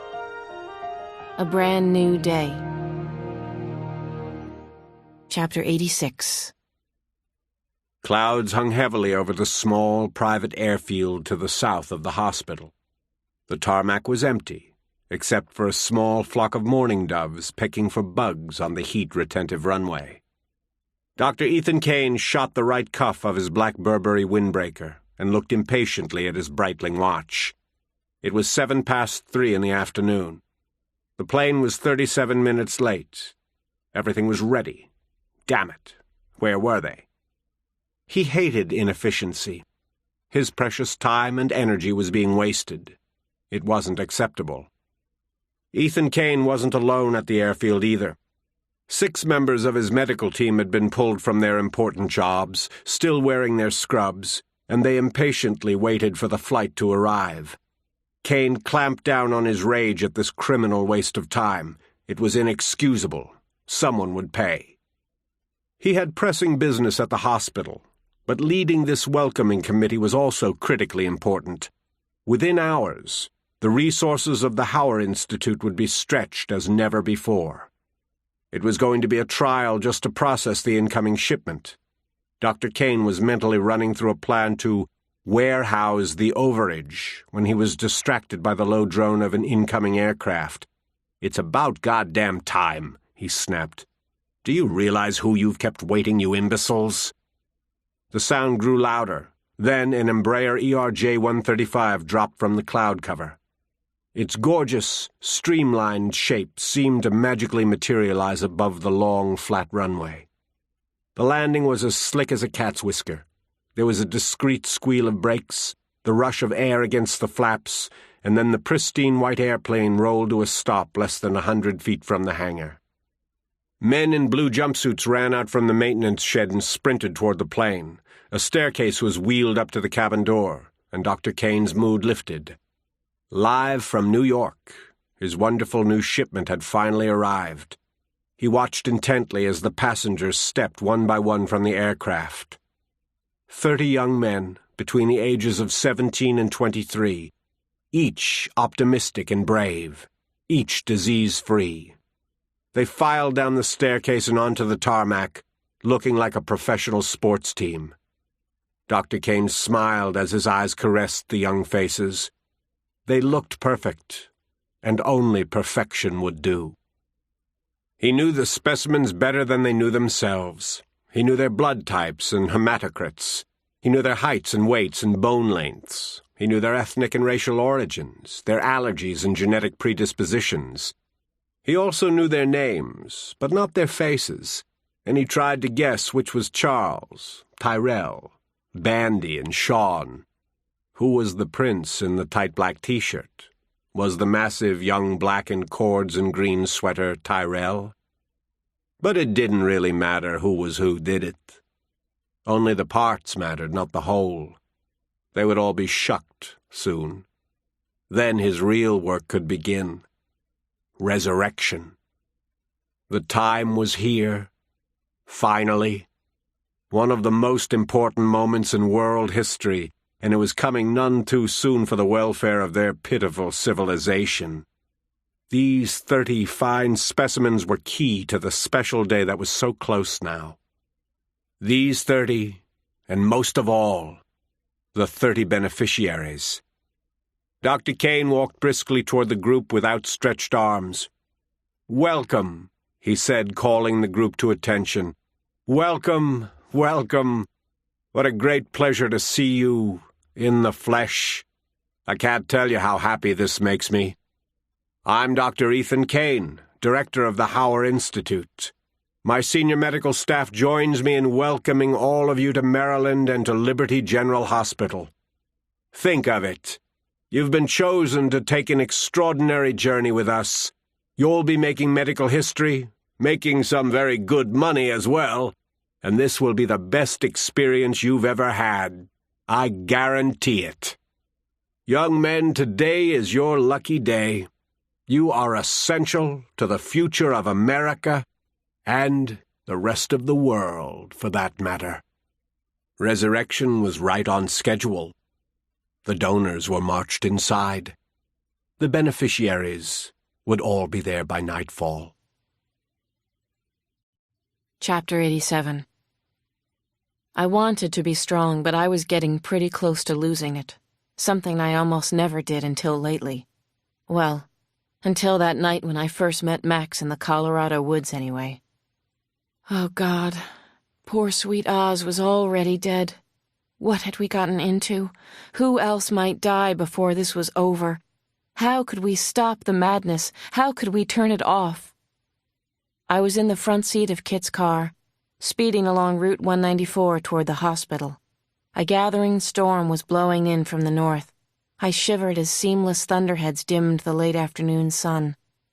The children, the ones who were still alive, were being held at the hospital or somewhere nearby.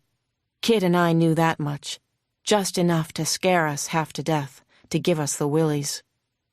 Maybe I should have taken the kids to the lake house when we ran, I said.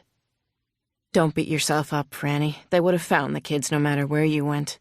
I'd rather take this fight to them. I don't see another way. I wish I did, but I don't. We had gotten a message just an hour ago. Come and talk. Tell no one, or the children will die. Hurry. We have eyes and ears with the local police and the FBI. We don't want to harm the children, but we will. Pip lay curled up at my feet as Kit drove as fast as he could go on these narrow, twisting country roads. I thought of poor, sweet Oz again and again. I could still hear him telling me that he loved Max, still see the incredible happiness on his face, especially in his eyes, and in hers.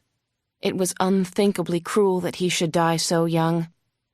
None other than Emily Dickinson had written, "Dying is a wild night and a new road." No, I didn't think so. Sorry, Miss Emily. Dying usually sucks the big one. That is what you should have written. What you did write sounds cool, but it's bullshit. It was less than an hour's drive to the hospital, but I had lost all sense of time and even of place. Whenever I looked over at Kit, I saw the terrible strain in his face. Come and talk. We don't want to harm the children. I finally muttered Kit's name, and he reached for me, held my hand tightly, almost too tightly. A quarter of a mile later, I pointed to the discreet bronze sign, and Kit veered off the main road onto an unlit, narrow lane. Just seeing the name Liberty General Hospital again was unsettling and turned my stomach. Soon, a wide gravel drive appeared, and Kit drove slowly up it. Crushed stone crackled under our wheels. We were about to loop around to the entranceway when a couple of bulky guys wearing hooded yellow rain slickers blocked our path. How thoughtful of them. A welcoming committee, Kit said.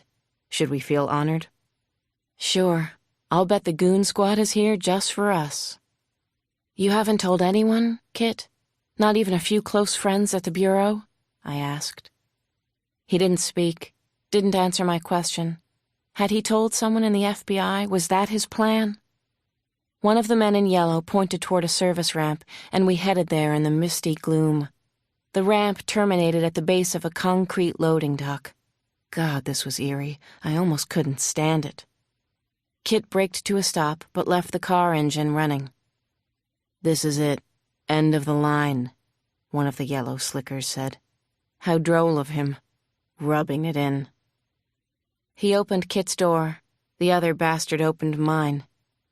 Madame, my bastard intoned deeply. This way, please. You're expected.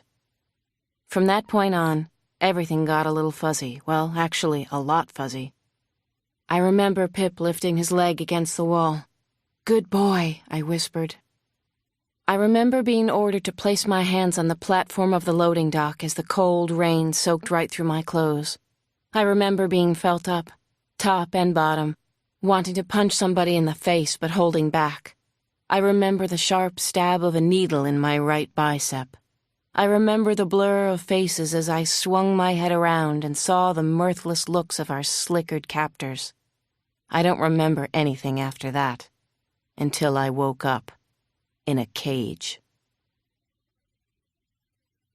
Chapter 88.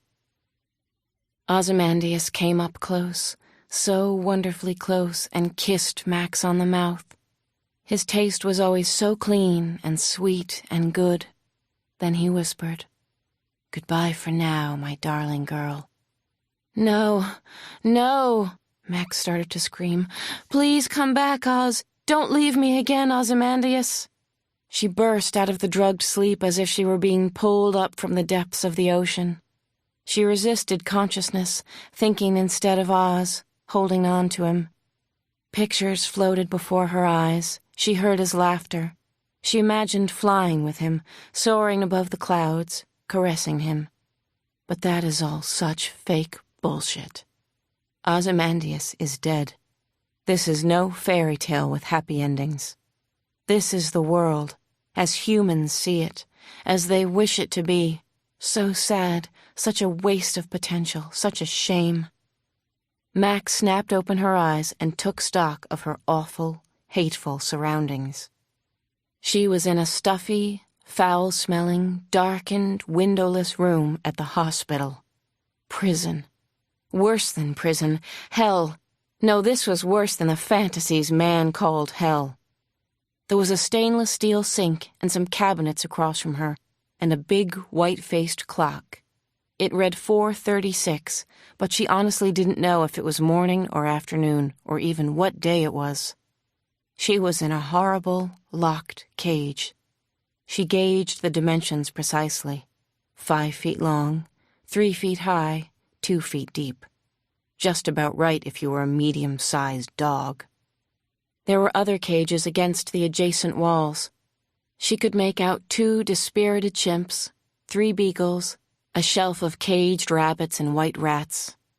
She was a lab animal again. Max's eyes continued to search the room until she located Peter and Wendy. My God, their small forms were enclosed in cages, too. How unbelievably sad. The twins were unconscious, but they seemed to be breathing. Were they? And where was Matthew? Ick? Franny and Kit? Max noted the shredded newspaper bedding on the floor of her cage.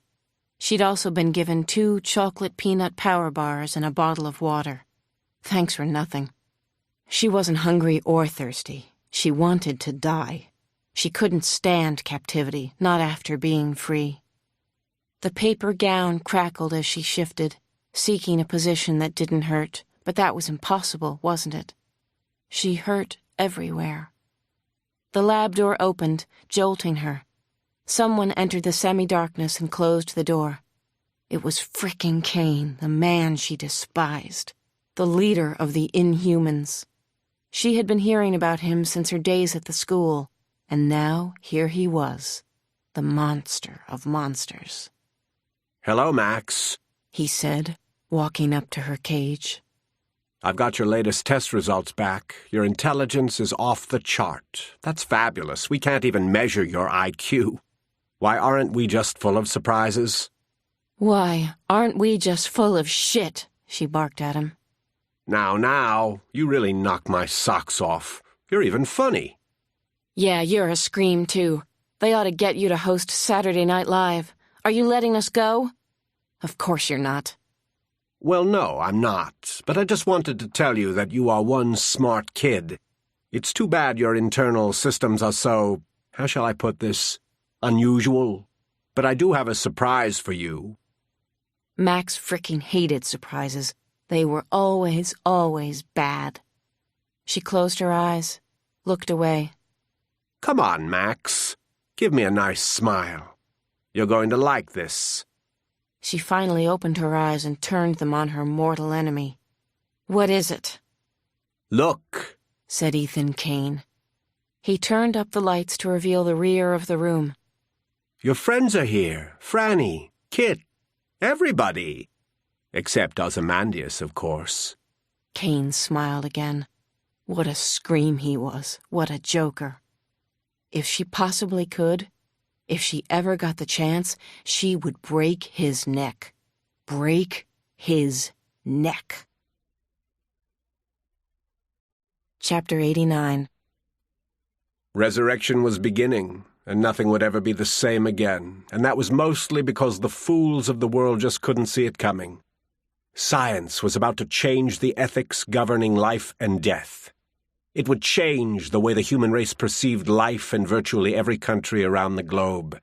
The medical breakthroughs would hit like meteors crashing to Earth, and they would have the same explosive impact as a meteor storm. Patricia Stevenson held her husband's hand tightly as their Learjet approached the small, unimposing airport in the rolling hills of Maryland. Patricia's clear gray eyes were full of compassion for her Roger, who kept fading in and out of sleep. His cancer was so far advanced that no one could, or would, perform any more surgeries. The cancer had metastasized from his colon into his lungs and spread to his liver. Roger Stevenson, her hugely talented, wonderfully generous husband, had only days to live, if that. He needed to be here because the world couldn't afford to lose him. Patricia genuinely believed that, and so apparently did the people at the hospital.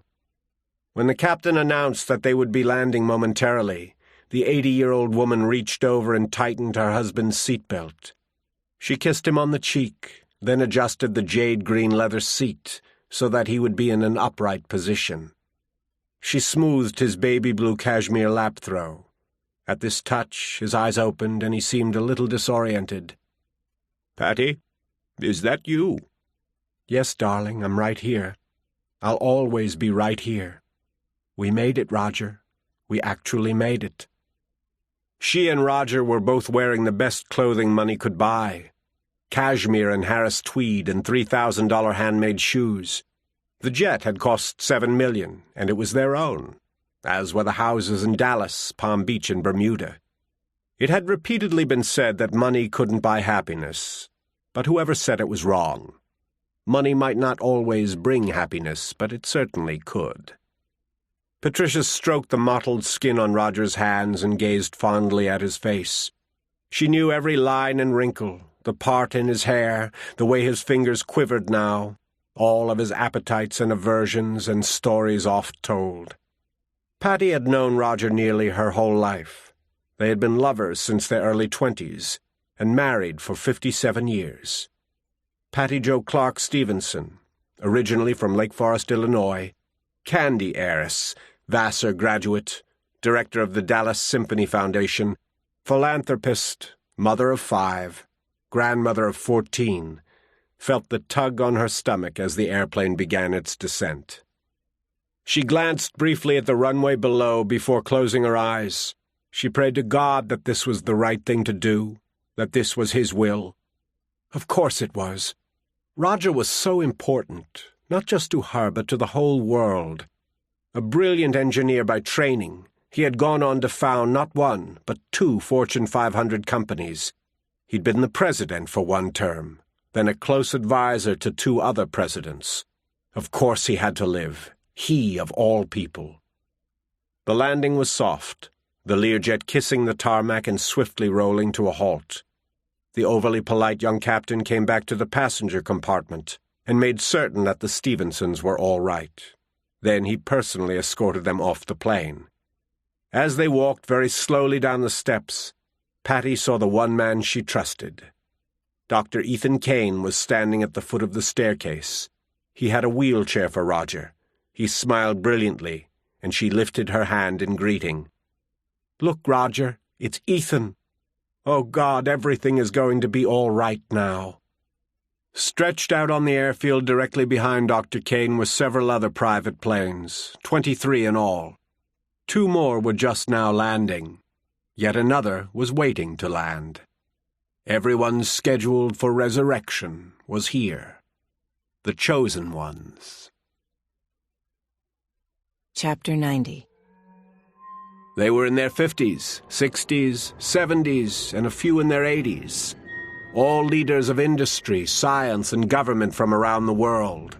Power brokers, masters of the universe, legends in their own time. All males, everyone. The chosen ones. They wore expensive suits, mostly in dark colors. All but a few disabled ones had proud, straight bearings as they deplaned. They were accustomed to being in command, in full control of the lives around them. Ethan Kane watched the men come toward him, and even he was struck by the eeriness of the scene. Actually, the irony of it, that these few men should be saved. He and his surgeons were the receiving line, and they greeted each powerful man with the required deference and respect. These men were used to it, expected nothing less, even here, where they came like beggars to a king. Dr. Kane lightly took the hand of the current President of the United States, but then hurried him along, effectively dismissing the man.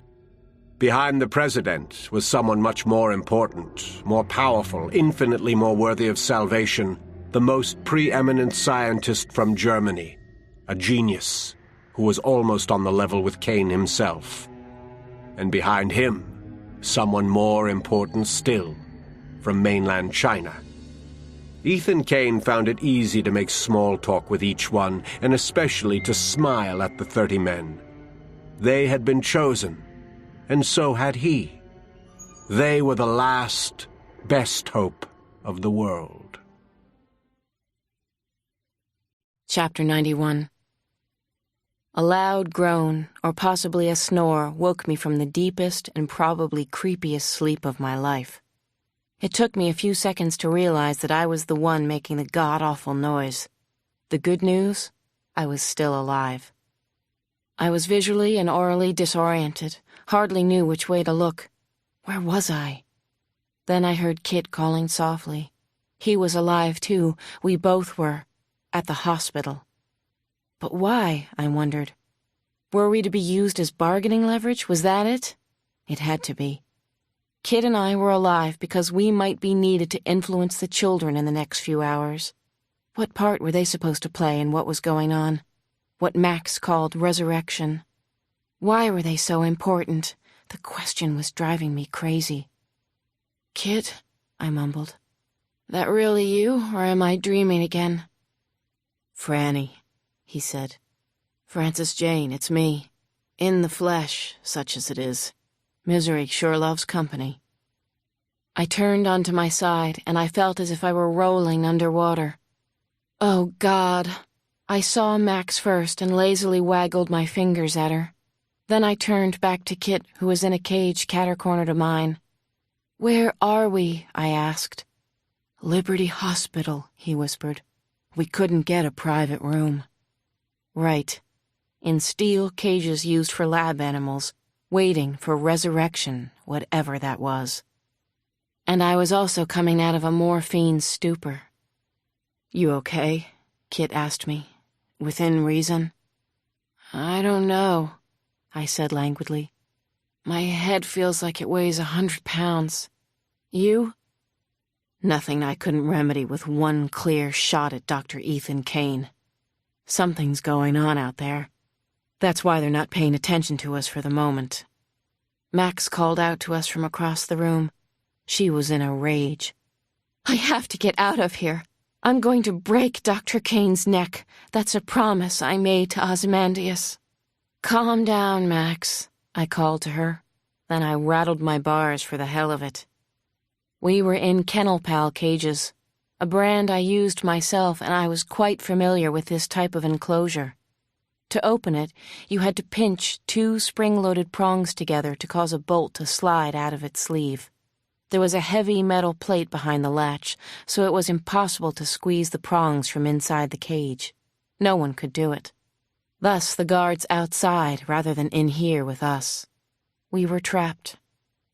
I watched Max mentally work quickly through all the possibilities. She was frustrated, livid, but she wasn't giving up. Franny, you ever read The Adventures of Cavalier and Clay? There was a character called the Escapist, she called from her cage. Max, what are you talking about? I asked. Getting the hell out of here, trying anyway. I almost couldn't believe what I saw next. This was Max at her best. I watched her spread the bars of her cage wide enough for her hand to go through. She had incredible strength. Off the charts. Sometimes I forgot about that. She pinched the prongs together. The bolt instantly sprang loose from its metal sleeve, and Max swung the door free.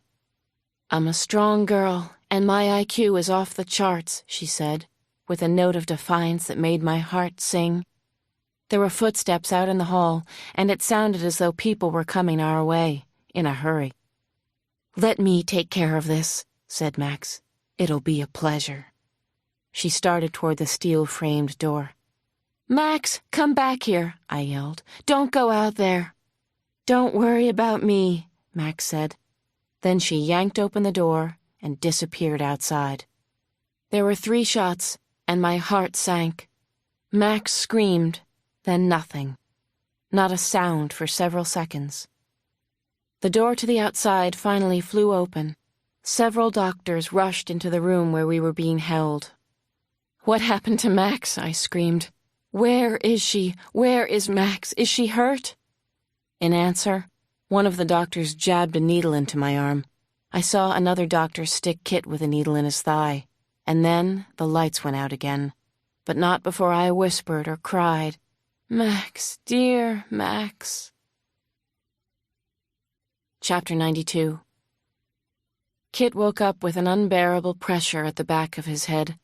Such a really bad feeling, like nothing he'd ever experienced before, or even thought possible.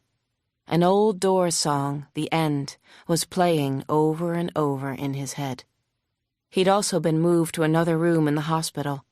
Franny, the kids, Max, were nowhere to be seen.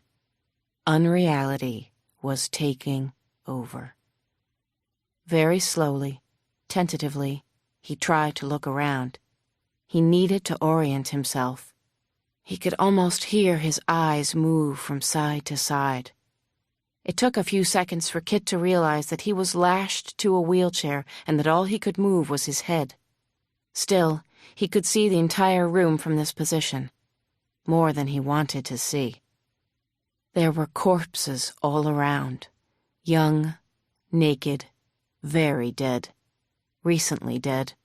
All males.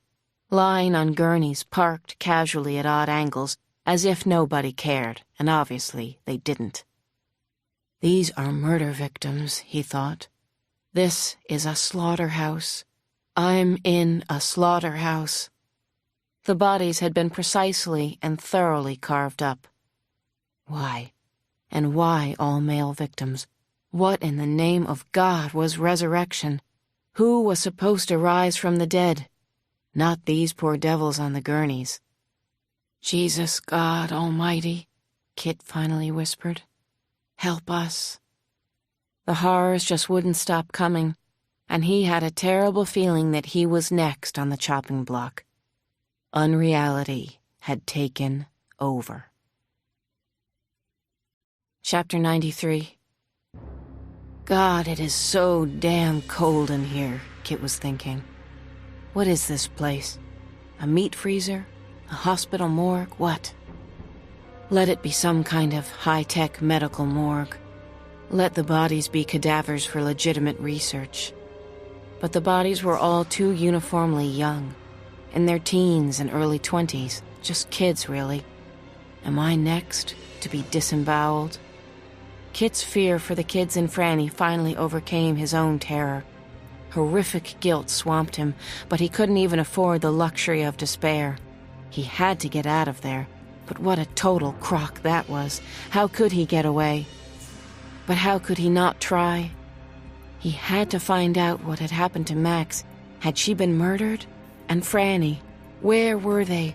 And why was he the only one in the meat locker? He reared back against his tight restraints, and the chair finally rocked back. Then it fell over. Kit landed on his shoulder, and it hurt like hell.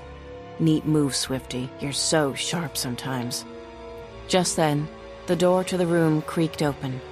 Dr. Ethan Kane stepped inside. He seemed to be everywhere, totally hands-on. Hey, He said to Kit. trying to escape? Hope springs eternal, doesn't it? Looks like you had a little accident here. No problem. We'll fix you right up.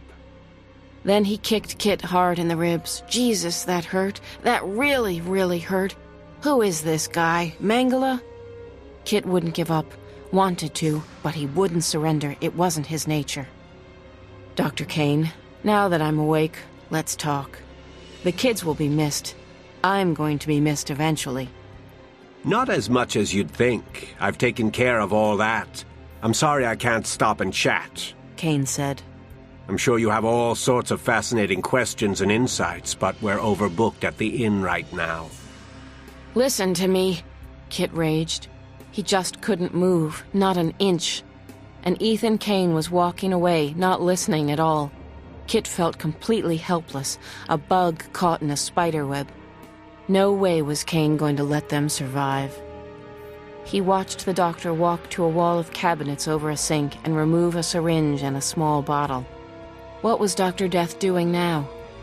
He screwed the needle onto the syringe, plunged the point into the rubber stopper at the top of the bottle, and retracted it. He advanced on Kit again. "Just tell me what you want," Kit said. "I'll tell you the truth, everything I know." Ethan Kane laughed softly. This will pinch. Chapter 94.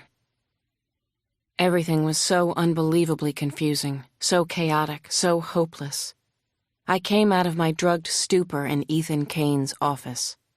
I was carefully, artfully positioned so that I was looking at about a 2-gallon jug filled with a solution and dozens of dark, floating objects.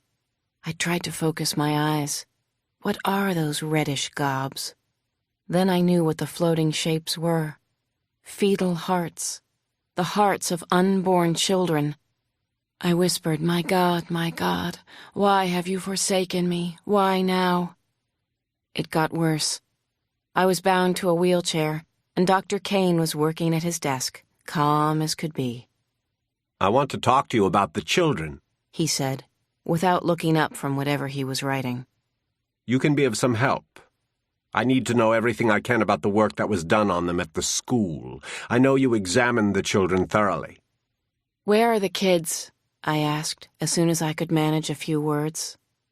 "Oh, they're fine. Fuck the kids, though. I want to spend some quality time with you, Dr. O'Neill. I have a feeling that you may understand my work more than you think you do.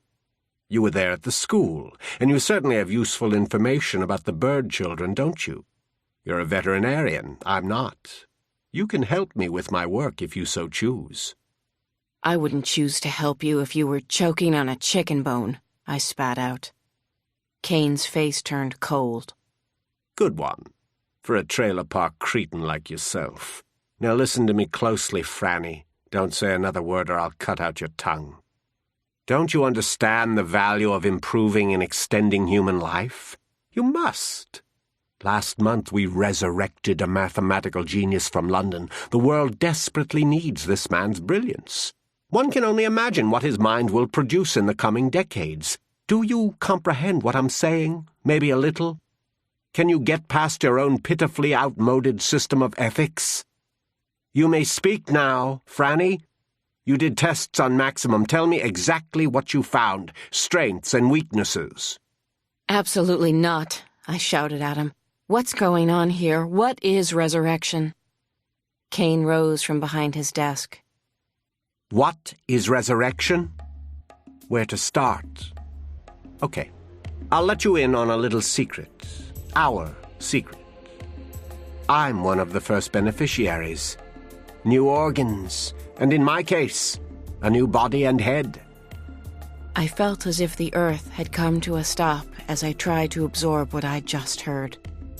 I looked at his smooth, pink skin, his bright blue eyes, his full, thick head of hair. He showed off his brilliant smile again. He knew that he'd just blown my mind. My name is Dr. Harold Hauer. The Harold Hauer. I didn't die in a car accident outside Boston 11 years ago.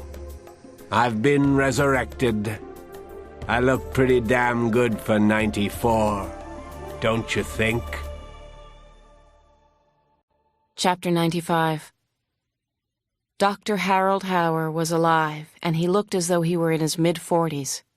I was still reeling with amazement and shock as Ethan Kane began to push my wheelchair out of his office. Fast. We were going somewhere. 94 years old, and my current life expectancy is unlimited. I'm smarter than I was, too. Wish I could say the same for you, Dr. O'Neill. You obviously won't help me, so what good are you? To keep the kids in line? Maybe. So, tell me the similarities and differences between Max and the bird she physically resembles. Where does her strength come from? Her intelligence? I will not, I said. Fine, then. I can control the little bastards without you. So much for small minds like yours. My wife is smarter, and she's a robot. My wheelchair was pushed into an eggshell white-painted ward full of sleeping patients. There must have been a dozen people in there, each with TPN lines dripping from IV poles. All the patients wore metal helmets hooked up to monitors positioned over their heads. Each monitor showed a different film. The films seemed to be free-flowing dramas, romances, even nature films. "What are these movies?" I asked. "What are they for?" Kane Hauer was standing at the foot of one bed, gazing up at a monitor, no longer paying attention to me. "Oh, this is delightful," he said, of underwater cinematography of spectacular fish, the likes of which I'd never seen. He looked over at me. "This is the dream room, and what you're seeing is simulated reality, a kind of human and machine collaboration. See, there are electrodes in the helmet that stimulate areas of the patient's brain. We stimulate them. Then the patient thinks or imagines or remembers, and the story that's created is more real to the patient than reality itself. You're looking at the patient's dreams." I didn't want to be, but I was dazzled. I turned from one monitor to another, taking in the vivid images, sailboats, passionate kisses, intercourse, ballet, abstract art, raw speed, a bordello, a palace. Then, something truly obscene caught my eye. My heart began to thump so hard it caused a pain in my chest. I watched a small form in one of the beds, a girl of no more than 4 or 5. A doe and its mother were nuzzling gently on her screen. That was her dream, wasn't it? I strained to see the girl's face a little better, but I knew I'd seen it before, photographs in his office. "That's Sissy," I said. "It's your own daughter. My God, what have you done to her?" There was an embarrassed chuckle from Dr. Gould. "Well, yes. It is the child I called Sissy, but she's not actually my daughter. This little girl has very special organs, and I'm keeping her here for a recipient in Germany." The monster saw my look of horror and disgust. "Don't judge me, you cow. You're starting to really piss me off." The Q&A period was apparently over. Dr. Kane Hauer rolled my wheelchair down to the end of the nearest row of patients. Another shock. Honestly, my heart couldn't take any more of this. There, up to his armpits in crisp white sheets, was someone I wasn't sure I would ever see again. Kit. A simulated reality helmet was strapped over his head. He had a soft, dreamy look on his face. A doctor was working on him, his back to the door. On the screen, a baseball game was in progress. It was Kit's beloved Fenway Park, and I was watching from the vantage point of home plate. A ball was coming in hard and fast. "What are you doing to him?" I screamed. "Giving him the time of his life," said Kane Hauer. "And we've saved a bed for you, Franny. Sweet dreams. Oh, and by the way, Franny, watch this. Watch closely. Oh, doctor," he yelled across the room. The physician working on Kit turned to us. I nearly fainted. I don't know why I didn't. The doctor standing next to Kit was another Dr. Ethan Kane, an exact fricking replica. "Don't be alarmed," the duplicate Kane spoke to me. "I'm nobody. I'm just a clone." Chapter 96. I was lost in wild, dizzying thoughts about what was happening. The hospital, Kane Hauer, his robot clone, Max, was she alive? And what was resurrection? Who was being resurrected? What was the meaning of the code word they had chosen to use? Suddenly, I heard the very loud buzzing of an electric gadget, followed by cold metal raking across my scalp. Then, something soft and loose was falling on my shoulders. I realized it was my own hair. They'd cut off all my hair. I was bald. An orderly slashed the duct tape holding me to the wheelchair with a box cutter, and I was roughly transferred to a stainless steel gurney. I punched out at him, but he merely laughed. "Relax," he said. "This is the fun part. Fun for me, anyway." He jabbed me with another needle. Boom. I was out like a light. And the bastard had lied to me. No simulated reality trip for me. No helmet, no comfy bed in the dream room. The needle went into my arm, and that was it. Death. Down and dirty. I rose up from the bed, or at least my spirit or soul or astral body did. I floated up to the corner of the room and hung there, face down, while the orderly drew the sheet over my face. I'd been done in. Just like that. I couldn't process my shock quickly enough. I had been alive seconds ago. Now I was dead. I hadn't said goodbye to anyone, hadn't truly prepared for this moment. I'm only 34, I thought, and tears came into my eyes. Before I could carry on like this any longer, I was drawn up through the ceiling. I felt as if there were a hand at the back of my neck, a cord in the middle of my back, attached to some winch high in the sky. I passed upward through the floor above, just the way I'd seen it done in the movies about ghosts. I was there, but not there.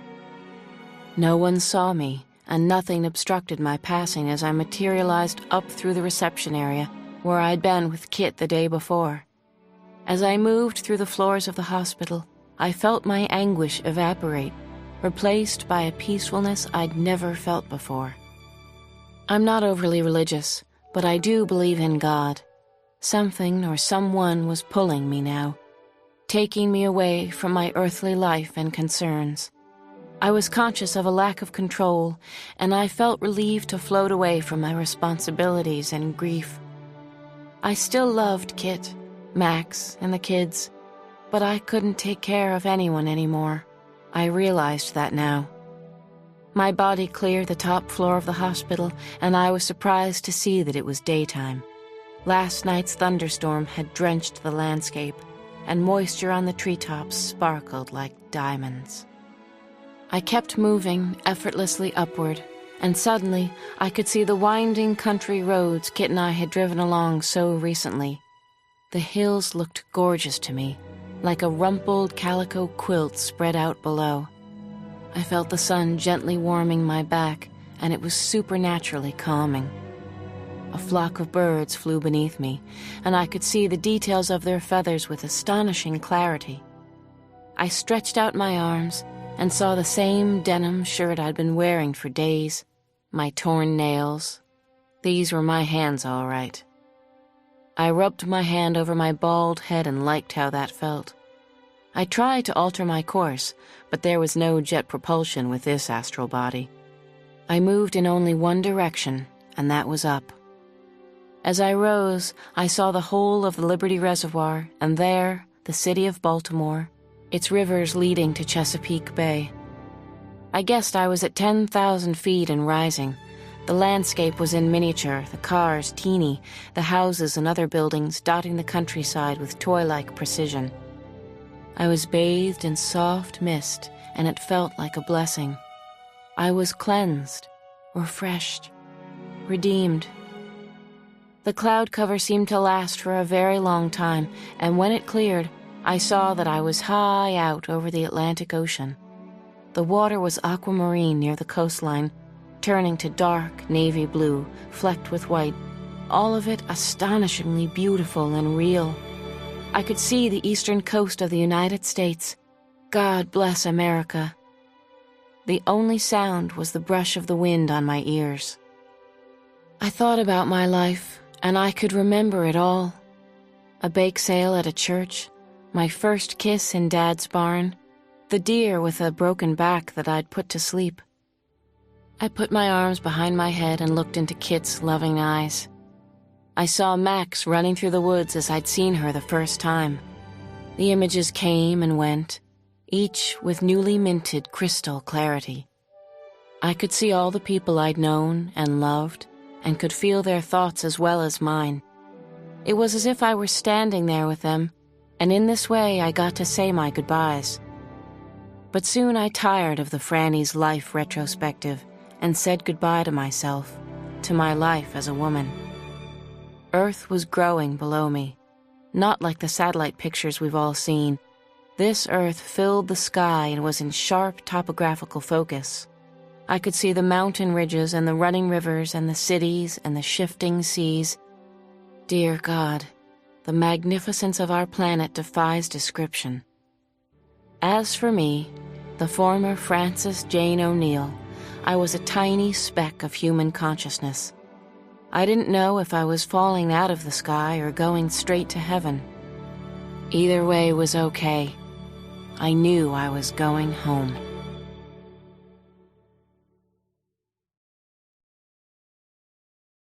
Chapter 97. These had been the most intoxicating, heady days of his life, even more incredible than the time he'd faked his own death and also murdered his first wife in an automobile crash outside Boston. Resurrection was almost finished, at least the first stage, and hopefully the first of many to come. 30 new beings had been created, his creations, and now they would go out and run the world properly for the next 30 to 50 years, or possibly even longer. His world, in a manner of speaking. The chosen ones, all males, had been recuperating for 2 days, and every one of them was in good shape. Thank God none had died during surgery. Of course, he could have brought them back to life. He was a miracle maker. They were ready to go back to their home cities now and do the specific jobs they had been chosen for. The world needed continuity and stabilization before third world morons took the whole thing over, or possibly blew it up. These men, all men, were the best hope to maintain order and progress. They were the last hope.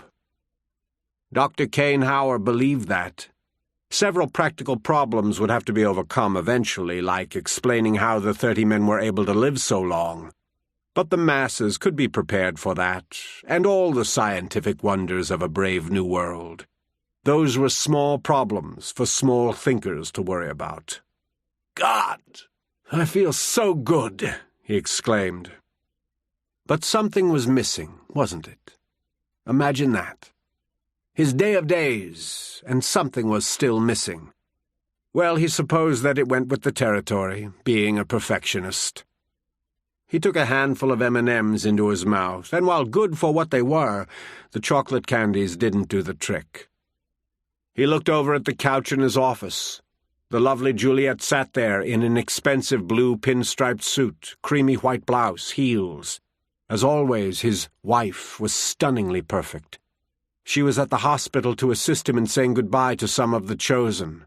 The more family-oriented ones liked that he had a loving wife. It made them comfortable. He went over and turned the lovely and talented Juliet on. "It's a glorious day for you, isn't it?" She spoke almost immediately. "You're amazing, darling. I adore you." "So do me," he said in a thick whisper. "Right here, right now." Looking incredibly proper in her pinstriped business suit, Juliet knelt before the doctor. She used her perfect white teeth to pull down his zipper. "It would be an honor," she said, and did the work she had been created for. Chapter 98. A saying, a truism played in Max's head. Fear is not the answer. Fear is not the answer.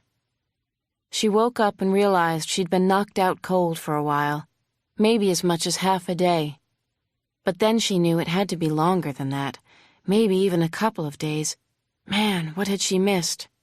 Her body seemed almost repaired from the gunshot wound she'd suffered when she'd escaped. Her left leg stung like crazy, but her anger had reduced the pain to something manageable. The bullet had gone through her thigh. She'd wrapped a strip from her shirt around it to stop the bleeding. She studied it now. The wound seemed okay. This is nothing, she kept telling herself, compared to what happened to Ozymandias. Get a move on, Max. Time is wasting. Go. She had quite a struggle working her way through the air ducts, crawling on her elbows and knees. After a few minutes, she shimmied down a chute to the 3rd sub-basement floor, pushed out an air vent, and dropped into a 5-sided room. The room was like an aquarium. For people. It actually had glass walls which looked hurricane strength. Behind the glass was a long, dimly lit room with rows of people who seemed to be sleeping? Maybe 30 of them. Max jumped as doors swung open on the far side of the room. Her wings rustled. Then 2 female nurses entered, chatting in whispers. The nurses calmly read the monitors at the side of the beds and checked several of the patients' vitals. Who were these men in the beds? What had happened to them? If she'd been knocked out for a day or so in the air conditioning chutes, how long had they been here? More important, where were the other kids, and Franny, Kit? One of the men began to stir. Max could hear clearly through a speaker in the ceiling. "Thirsty," he whispered in a raspy voice. "Please, a little water." One of the nurses went right to him. She poured liquid into a cup, then tilted his head so that he could drink comfortably. "There you are," she said, "Mr. President." Oh, my God. With his head tilted like that, Max could see the man's face. It wasn't the current U.S. president, it was the one 2 back. She shook her head and almost started to gasp. He had to be close to 80 now, but he looked no older than 50. How could that be? None of the men in the room looked older than that. Is this resurrection? What is it? Then more doctors and nurses began to enter the room. They were waking the patients. Something was going on. Something important. Something very bad. "Wake up, Prime Minister." "Wake up, Mr. Chairman." "Wake up, Your Excellency." "It's a brand new day. You look fantastic. All of you do. Congratulations." Chapter 99. Get help, get help, get help, get help, get help. Get out, get out, get out, get out. It was an alarm going off in her head. Blood roared in her ears.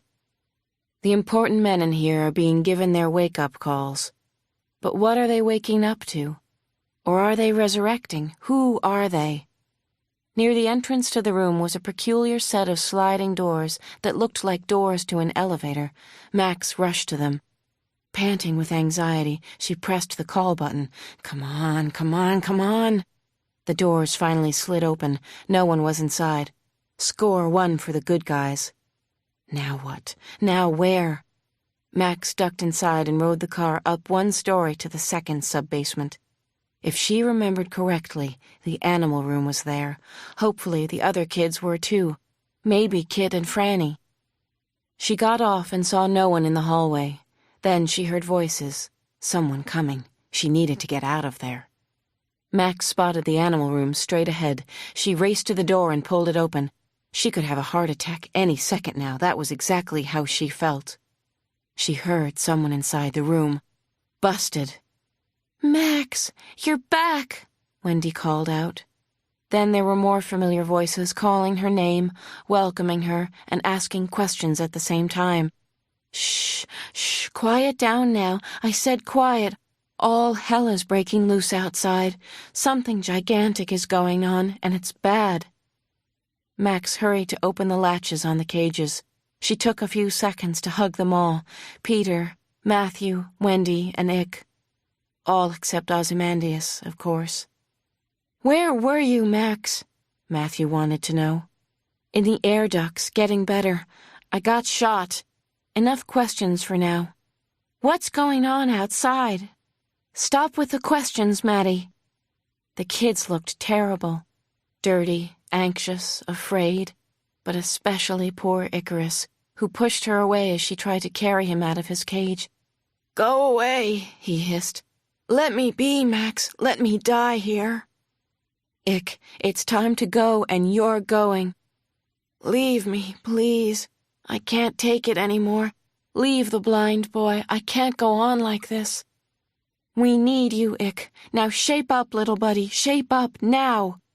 Max finally had to raise her voice. Icarus looked startled, but then he grinned. That's the Max I know and love. Damn right it was. She was in charge again. Without a map, without a weapon, without a real plan, and without Kit and Franny. She had to hurry and find them.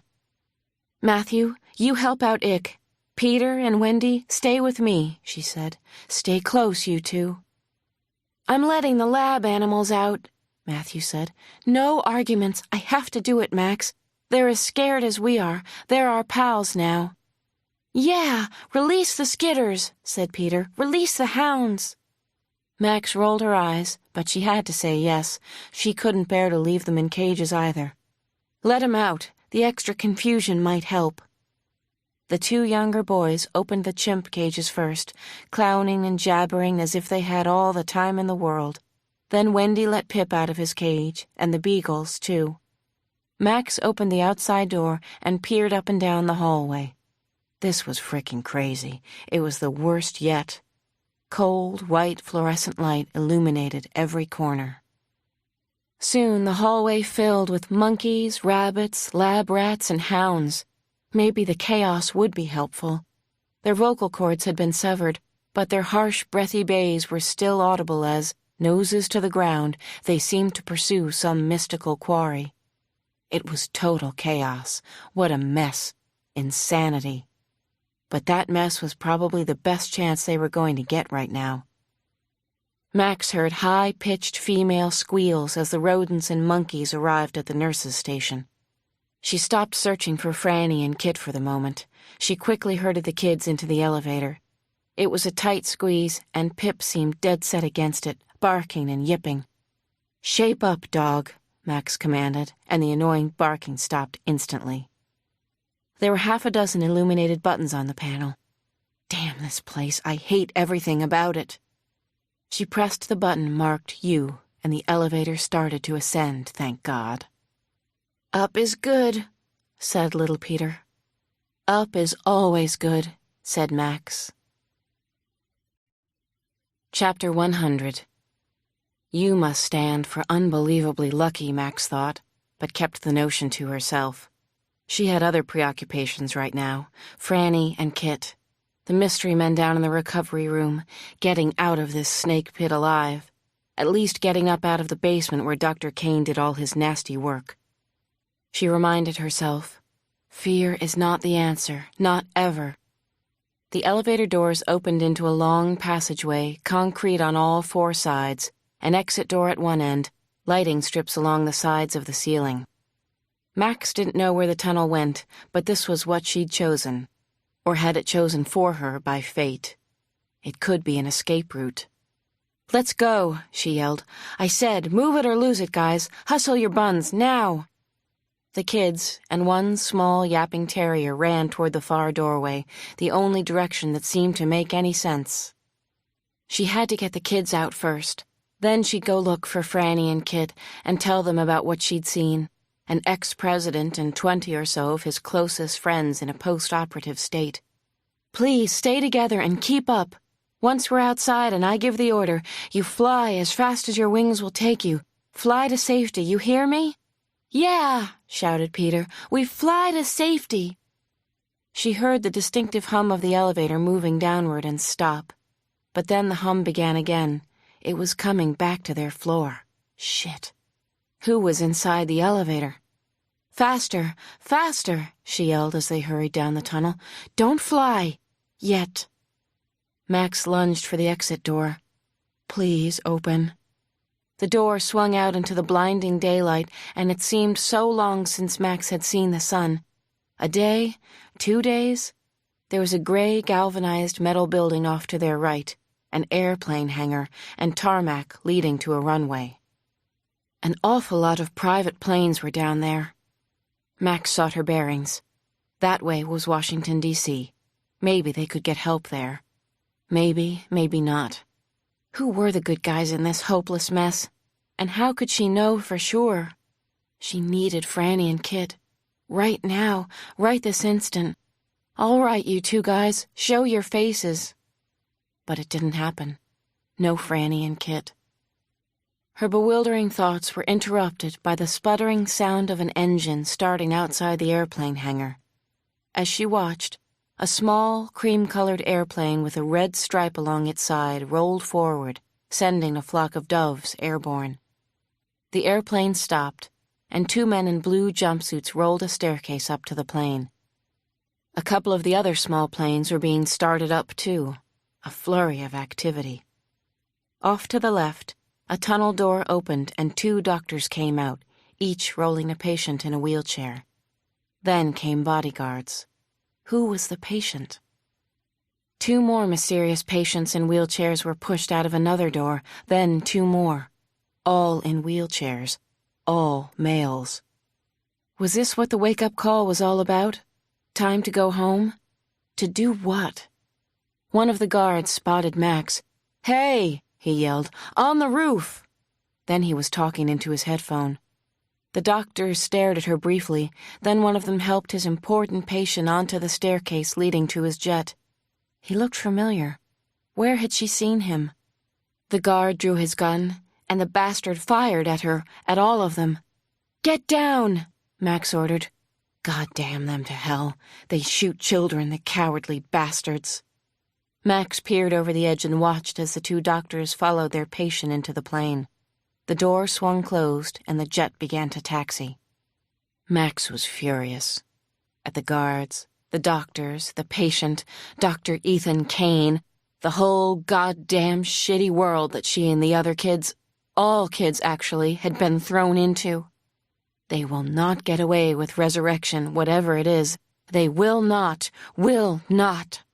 She couldn't let them get away. She wouldn't. Not even one stinking plane should get airborne. "Get ready to fly out of here," she told the kids. "Those planes aren't going up. We own the sky." Then it hit her. She knew who the important patient was. Miguel Ijueras. He was supposedly one of the richest men in the world. He owned communications companies all over Central and South America. He was supposed to be a real prick, too. An awful, awful bastard. He was the patient. One of them. Who were all the rest? And what had been done to them in the operating rooms downstairs? Chapter 101. Max realized she was beyond coherent rational thought at the present time.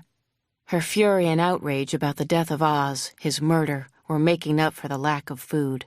Her anger filled her with a kind of heady bravery. Or stupidity. She stretched out her magnificent wings as far as they would go. 10 feet, 4 inches. The wind passed over the leading edges and pulled her upward. Max flew, and so did the others. They followed her, anywhere. No matter what side you were on, devil or angel, it was a beautiful, amazing thing to see. "The flock!" Peter and Wendy howled. "Pay attention!" Max yelled at them. She beat her wings furiously and rose even as Mr. Ijueras's private plane still taxied on the ground. It had to travel along a runway before turning south and beginning its takeoff in the direction of Washington. What had happened to Ijueras at the hospital? Why had all of these important men come here? Some of the other private planes were being boarded now. More famous patients? For sure. What the hell had happened to them? Max had a bit of a head start. The wind gusted suddenly, so when the airplane's nose lifted, she was there ahead of it. She whipped across, right in front of the cockpit.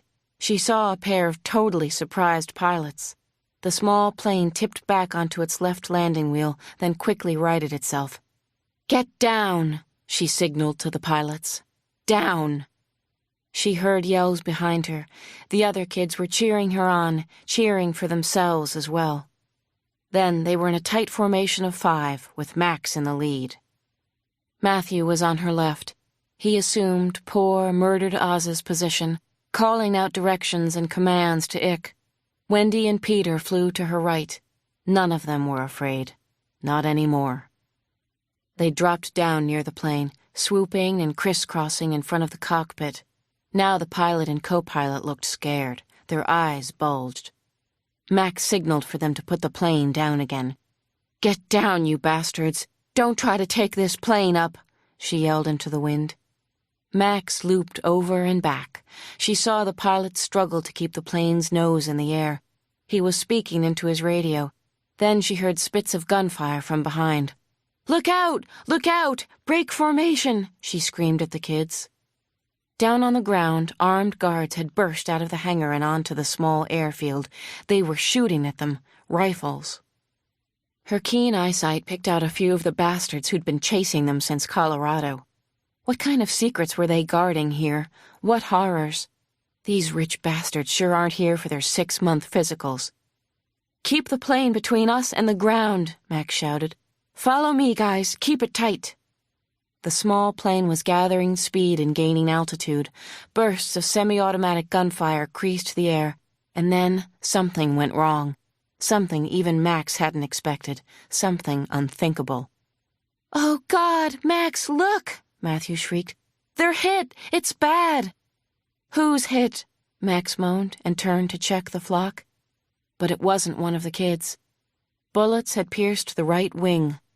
Red and orange flames and black smoke spewed from the damaged plane. There was a loud bang, an explosion, and the engine was on fire. The cream-white plane seemed to hang in place for a sliver of a second. Then it started to plummet toward the tarmac. "Oh, be careful, Max called out. Level off, level off. Oh, geez, don't crash." Max saw the pilot talking frantically into his headset, but the plane was nosing down. Too fast, way too fast. Then it smashed down on the airstrip. The right wing ripped entirely from the slender body, the plane shrieking like a dying animal. It cartwheeled 4 times, rolling over and over, parts flying in all directions, then came to a rest belly up. Suddenly, it burst into flames. Black, oily smoke billowed from the mangled plane. A second bright explosion bloomed. Max could feel the searing heat of the fire high up in the sky. Oh, God, what had she done? Mr. Ijueras and his doctors had to be dead, blown up or cooked. She and the other children dropped closer to the ground and watched as a bright orange truck sped out from a maintenance shed. Almost simultaneously, doors opened from the south wing of the hospital. Personnel streamed toward the fallen aircraft from the other private planes. Matthew saw him first and pointed. "There, Max! Over there!" Dr. Ethan Kane stood alone behind the crowd, staring at the catastrophe. He wore a black windbreaker over a white shirt and a long-billed baseball hat with the words Pebble Beach on the front, the same one he'd had on when he'd abducted them from Alma's Valley Rest. It was the first time Max had seen the prideful doctor without his nasty smile of superiority. He was shaking his head in disbelief. "I'm still gonna break your neck," Max muttered. "That's a promise, you murdering bastard." Chapter 102. Max exploded down toward the wretched excuse for a human being, much less a doctor. But even as she did, she couldn't help thinking about Oz. This was how he had died, reckless and ego-driven. She knew better. She'd already seen how this movie ended. Badly. Horribly. So she waved off the other kids and shouted, "That's an order! Get out of here!" And they split away from her like the good kids they were. That wasn't the only reason. The fire in her voice scared them. Max continued on alone, a dive bomber focused on a target. Kamikaze? Suicidal? Well, maybe. After all, she wanted to join Ozymandias more than anything. Dr. Kane saw her coming, and he waved her on. "Yes, come on, Max. Let's have a go at it. Let's end this right here." He was reckless and ego-driven, too. Apparently unafraid of the heat-seeking missile roaring down the runway at him. I want to break his neck so badly, Max thought. And she'd promised Oz. But she pulled up hard and fast. She landed just a dozen yards or so from Ethan Kane. She was breathing fast. "So what happened to your great goddamn resurrection? Is this it? Those pathetic men? What's so special about them?" They are indeed special. Kane's voice was a low growl into the wind. They're what's needed to see us through this century, and now they'll live for most of it and the world will be a better place. It might even survive. I've seen to that. I did it. But more to the point, Max, I know a secret about you. It's really juicy. Want me to tell you? I don't want anything from you. Max shook her head and looked at the old white men near their company expense planes, the so-called special ones. Some were in wheelchairs, some lay on gurneys, recuperating, but most were up and walking. They glared at her, as if they knew what she represented, the threat that she could be. Kill her now! One of them shouted and shook his fist over his head. Get rid of her!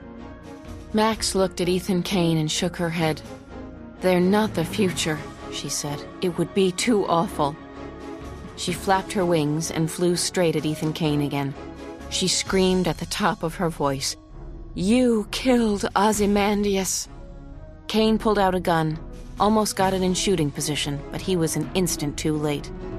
Max went for his head, his precious head, and she hit it full force with an outstretched wing.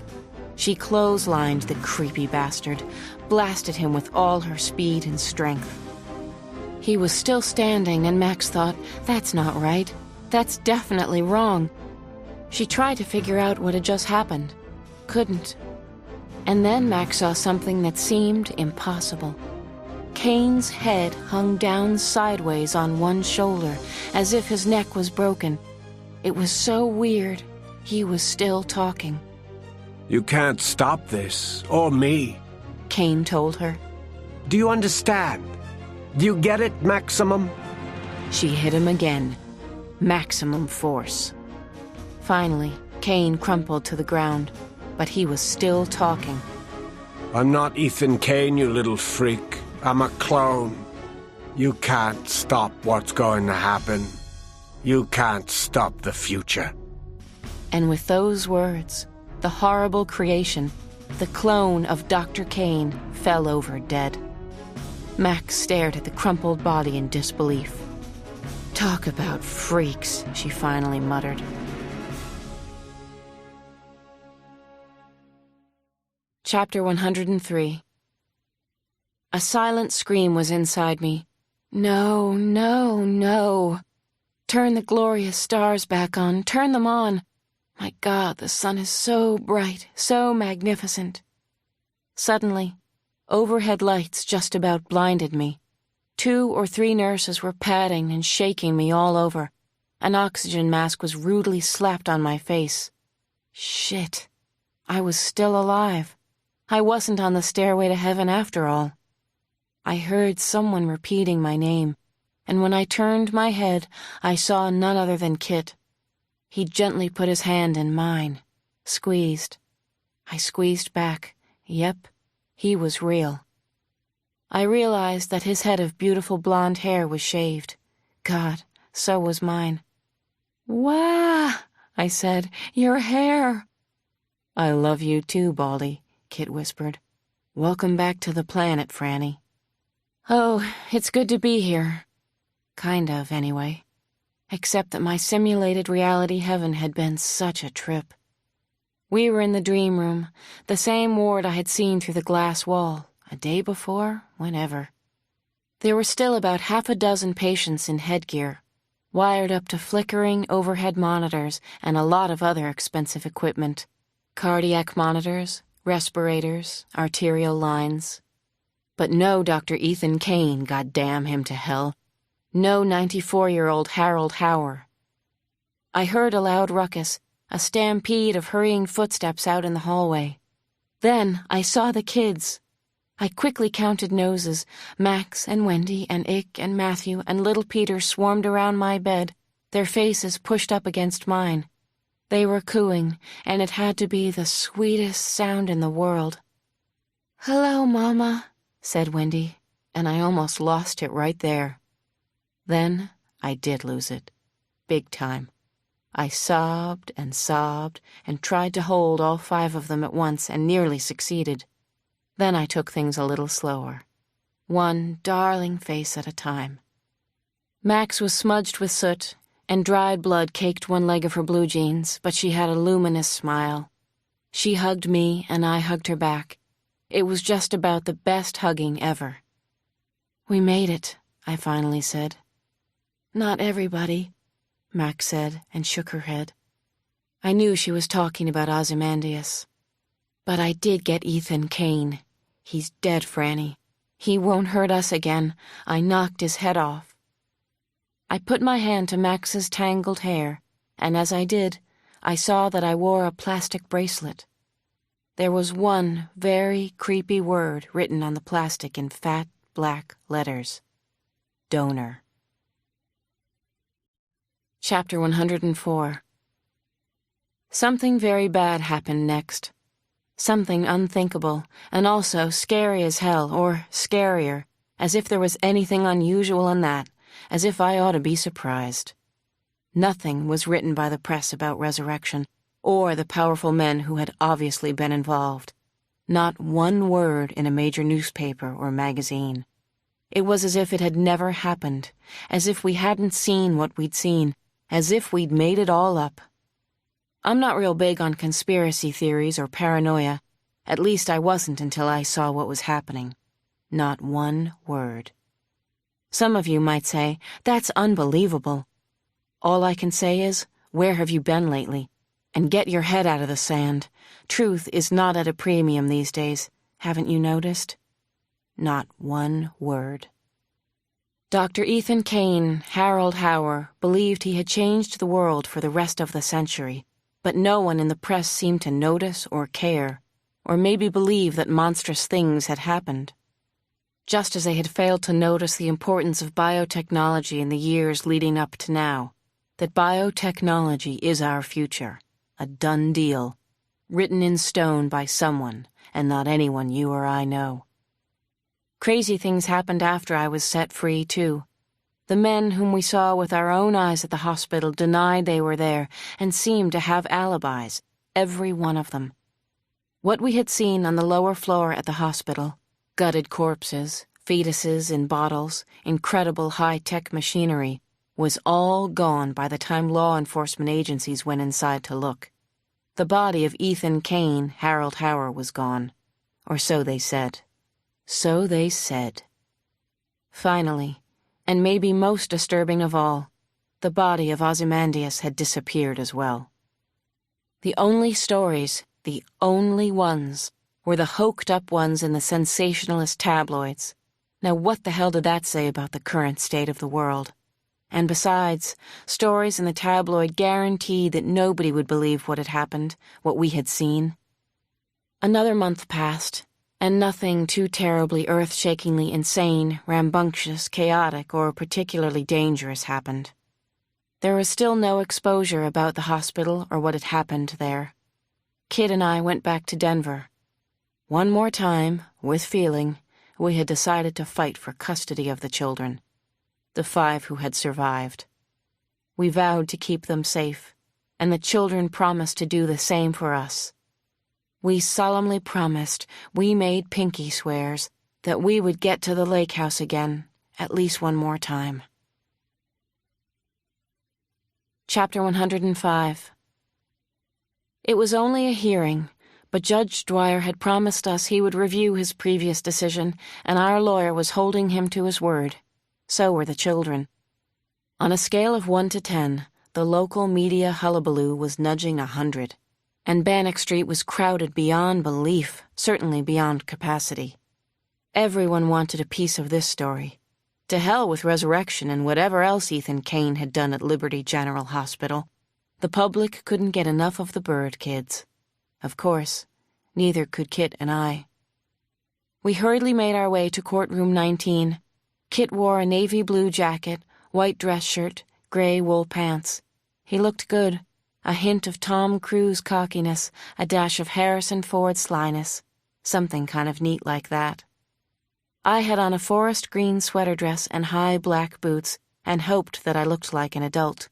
A hint of J.C. Penney, a dash of Dillard. Kit and I had both grown half an inch of brand new hair, giving us a prisoner of war look that our lawyer said couldn't hurt. We exchanged falsely cheerful hellos with Jeffrey, our faithful legal pit bull, then found 2 seats on the left side of the oak-paneled courtroom. Our old antagonist, Catherine Fitzgibbons, dressed in serious black, was going over her notes across the aisle. The bitch of the Rockies looked ready for us. Soon the children would arrive, with their other families, their biological ones. Also expected was the mother of Ozymandias, who would testify against Kit and me. This was the hearing's second day, actually. The first day had been intense, to say the least. Catherine Fitzgibbons, speaking for the parents, had ranted, stabbed the air, and laced her arguments with hurtful accusations aimed at Kit and me. She had her shining moment when she spun on her well-turned heel, pointed at us, and shouted, "Judge, if those 2 hadn't kidnapped Oz, he would be alive today." Jeffrey Cussoff shot out of his seat. "I object, Your Honor, on the grounds that opposing counsel is out of her mind, and she's also dead wrong. Was she there?" "Sustained," said the judge, "and both of you cut it out." Meanwhile, I had looked over at the kids and saw tears streaming down Max's cheeks. I knew she couldn't take this arguing about Ozymandias much longer. It was so cruel, so heartless and wrong, but that was our legal system, wasn't it? Anything goes. The end of civility, manners, maybe even civilization. Then Jeffrey Cussoff delivered our argument with great fire and resolve and, I thought, intelligence and wisdom. He told the judge that the parents were laboring under the erroneous notion that their kids were normal, when they clearly were not. The kids were unique and had unique needs, and the parents hadn't been able to fulfill those needs. Wasn't it true that armed men had attacked Max and Matthew Marshall in their own home? And what had Terry and Art been able to do? Nothing. They slept through it. On that second morning, I glanced up at the large, oak-framed schoolhouse clock on the southern wall of the courtroom. In about 5 minutes, the judge would speak, or so we'd been told. What would Judge Dwyer say? Could the ruling possibly go our way? I doubted it, but we had to take our shot. The atmosphere was heating up and getting ready to boil over.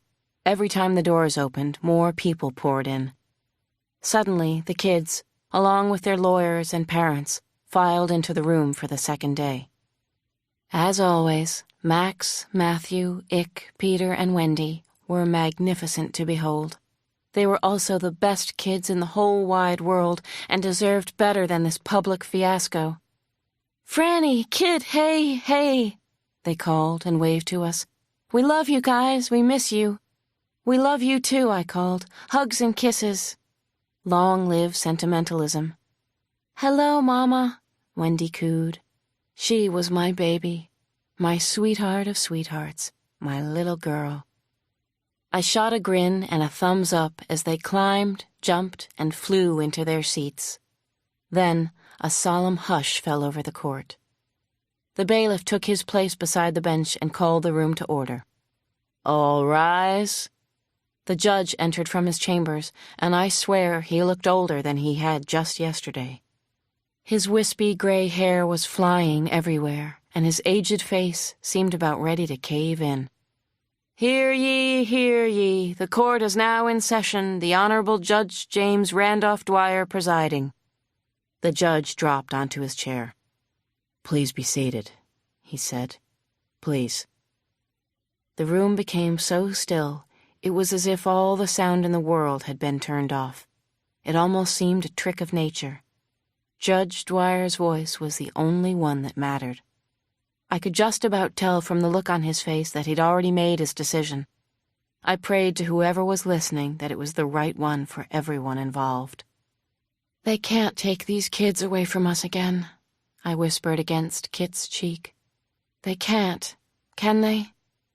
Then Kit turned and looked me in the eye.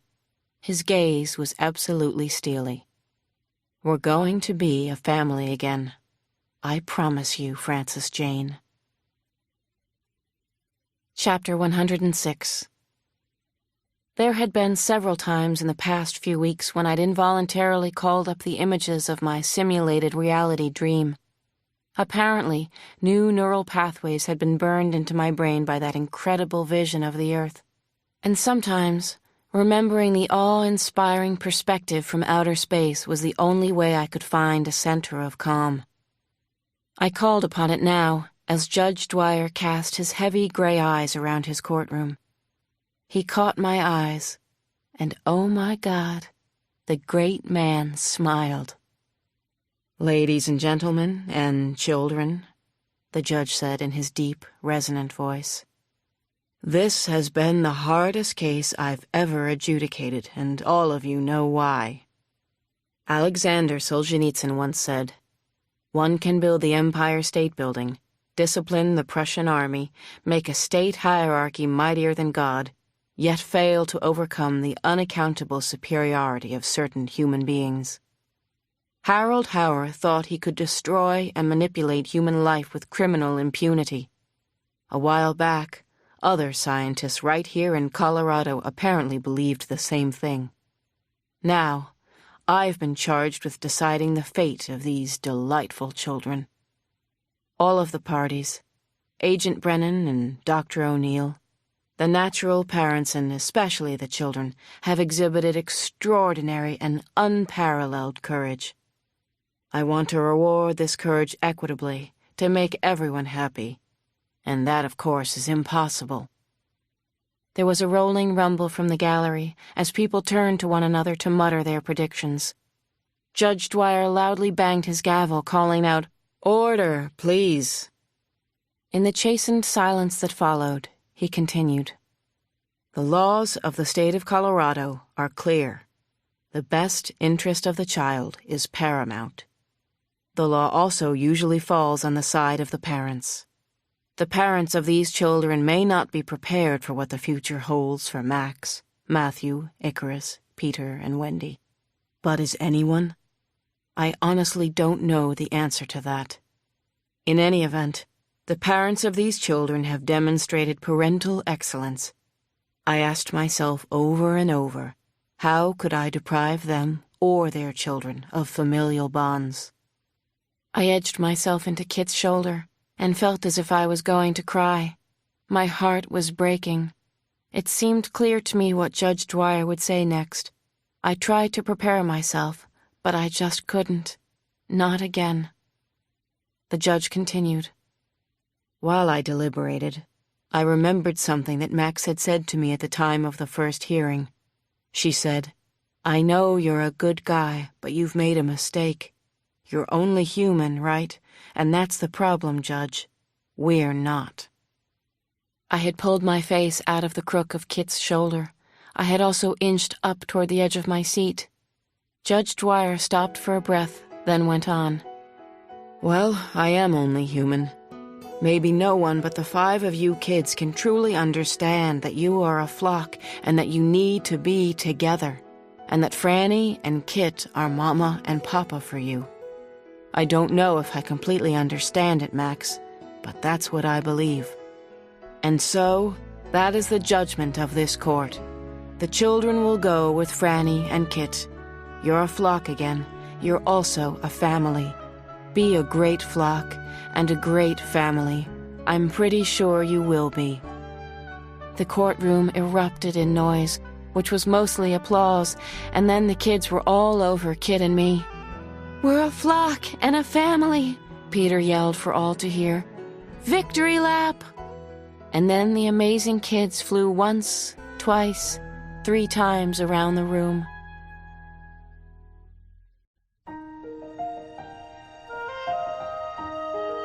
Epilogue. The Lake House. Chapter 107. And so, the 7 of us finally went home. Isn't that something? The lake house was where we had gone with the kids after we helped them escape from the dreaded school. It was secluded, high on a picture postcard mountainside overlooking our own private lake. I won't tell you where it is exactly. It's safer that way. Leave it at this. The kids love it, and so do Kit and I. My mother used to always say that there are 2 important things you can give to your children. One is roots, and the other is wings. I agree with that wholeheartedly. That was my plan, roots and wings. Then one afternoon, I was toasting marshmallows in the fireplace with Wendy as feathery flakes of snow drifted across the sky. Kit and the boys were watching a couple of college football teams trash each other on the 51-inch Sony. They were cheering for the Buffaloes, whoever the Buffaloes were, probably the University of Colorado. Out of the blue, a nagging thought crossed my mind. Max had been in her room almost all day, ever since just past breakfast. I worried that maybe something was wrong. Then I thought I knew what it was. She was missing Ozymandias again. We all were, of course. He was such a great boy, so much potential. Every time I thought about Oz, I choked up myself. Max's room was upstairs in the southeast corner, and it had a special view of the quarry, the lake, and the woods. I went up there on tippy-toes. At the door, I thought I heard her moan. What is going on in there? What now? Every one of us has had night terrors and waking nightmares. Post-traumatic stress disorder that just wouldn't quit. The most graphic scenes from the hospital and the school were still with us. They always would be. "Max, you okay in there?" I called out. "Max, sweetie?" She didn't answer. So I opened the bedroom door a crack and peeked inside. I relaxed as I saw Max in bed under a lot of fluffy covers. She stretched out a hand and beckoned. "Franny, come in. Please, Mama, I need to talk to you." "Okay, I'm right here." I shut the door behind me. I could see that Max was flushed. She was perspiring. Then, to my shock, I saw blood on her outstretched fingers. "I need your help, Franny. I really need you right now, seriously." I clamped down on my fear as I walked across the creaking bedroom floor. I dragged a chair up to Max's bedside and sat beside her. "I'm here." I put my hand on her forehead. She was extraordinarily warm. Her long hair was matted and damp. The doctor and me began to take over. "Honey, what's the matter with you? What are you feeling? How long have you had a fever? Talk to me." "I'm not exactly sick, Franny. I've just been working real hard," Max said. I must have had a puzzled look on my face. "Labor," she said. "Labor is hard work. I had some babies." I gasped when I finally understood. I think I almost fainted. "Oh, Max, why didn't you tell me? Oh, Max, sweetheart. Oh, Max, oh, God, Max." She shrugged and then said, "I wanted this to be private, but I'm really glad you're here, Franny. Just us two girls." "Just the two of us," I promised. Now I stared at a miracle never before seen in this world. At least, I didn't expect so. My God. Snuggled right up next to Max's body, lying in the crook of her arm, were two magnificent human eggs. Oh, Max. The eggs were quite large, the shells ivory white with a pearly pink sheen. They looked to be 3 or 4 pounds, and the sight of them made me weak with tenderness. I imagined Max's precious babies inside the eggs, their arms and legs tucked in the fetal position. 2 beautiful babies with wings. "You're going to be a mother," I whispered. "This is so beautiful." Then I started to choke up. "They're mine with Ozymandias," Max said, still whispering. "I have to keep them warm. I don't know why I know that, but I do. Oh, I wish Oz were here to see this." I reached out and gently put my arms around Max, holding her, calling her name. I felt tears rolling down my cheeks. Max's face was so joyful and radiant, so full of hope, and then she whispered, "Aren't they just the most beautiful things? Isn't life a miracle sometimes?" "Okay, you can call the other kids now, and Kit. This is gonna blow all their minds, isn't it? I'm going to be a mother." Chapter 108. Over the next few weeks, Max began to learn real honest-to-God patience for the first time in her life. She was going to be a mom, and she'd need it. It was so quiet in her part of the house that sometimes she thought she might be going a little mad. Going, gone. Her mind was frayed from being alone too much, watching and nursing her eggs every minute, thinking about Oz constantly, missing him so much that it hurt. Constantly and forever. But she had good reason to be extra watchful and careful. She was going to be a mother, and her children were going to be very special. Of course, Max knew, just about every mother felt that same way. She was all cozied up in bed, rereading The Hobbit by candlelight, when she heard a creak coming from the deck right outside her bedroom window. Strange. What was that? Perhaps the low, steady whistle of the wind had frightened an animal. There were plenty of critters out there, skittering here and there in the woods. If anything, her superior hearing was better than ever. She touched the eggs with her fingertips. 1, 2. Buckle my shoe. Going, gone.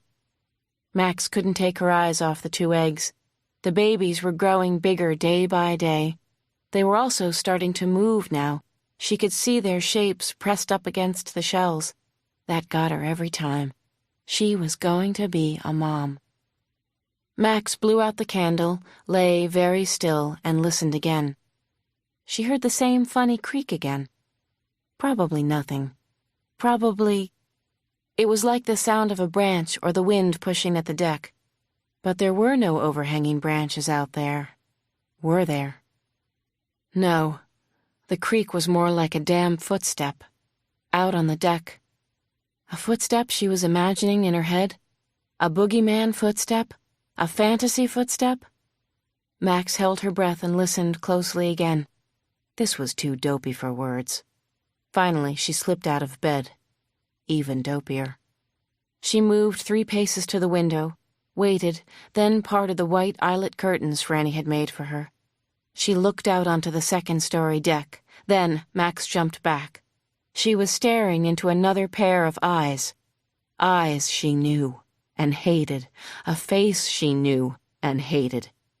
Yes, it's me, the mouth formed words. Hello, Max. I've come for you. The window broke inward as a gloved fist smashed through it. Shattered glass rained around her. Then Dr. Ethan Kane, Harold Hauer, burst into the room, and she knew this just had to be a dream, like really bad simulated reality. But it wasn't. He was alive. He was in her bedroom. He had come for her and the eggs. Chapter 109. Get out of here, Max shrieked. But Hauer grabbed her around the waist and threw her backward toward the bed. He had a scalpel in his hand, and he was strong, much more so than normal men.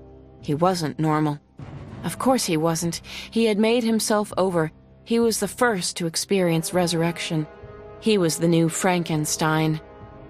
Max twisted her body as she fell to avoid the pillow nest she'd made for her babies. She just missed crushing the eggs. When she lifted her head, there was a sharp blade pressing into her throat. Hauer's free hand covered her nose and mouth. He was suffocating her. Did he even know how strong he was? Why, hello, Max. So nice to see you again, dear girl. Yes, I'm alive. You killed a clone, Max, not me. Of course, you probably know that. Then he warned. Don't you dare move, you fine feathered freak. Don't even think of screaming for help because I'll kill them too. In the blink of an eye. Fight me and I'll kill you. You'll die without seeing your babies. You're smart. You understand me, don't you? Max nodded. Her lungs were aching. She needed air. Hauer finally took his hand from Max's mouth, and she actually growled, a sound she'd never, ever made before. You're the freak. Godless creep. What do you want? Well, I've come for a few of my papers, which Frances Jane apparently swiped. And the eggs, of course. I've come for your eggs, Max. You can't have them, Max hissed. I'll die first. Hauer shrugged. It doesn't matter to me. You die, you live. Either way, I have your precious eggs. I am Harold Hauer, not a clone. Do you know why I'm here, Max? Do you know why I kept you alive all this time? Want to know the big secret? You're even bigger than resurrection. Really and truly, you are.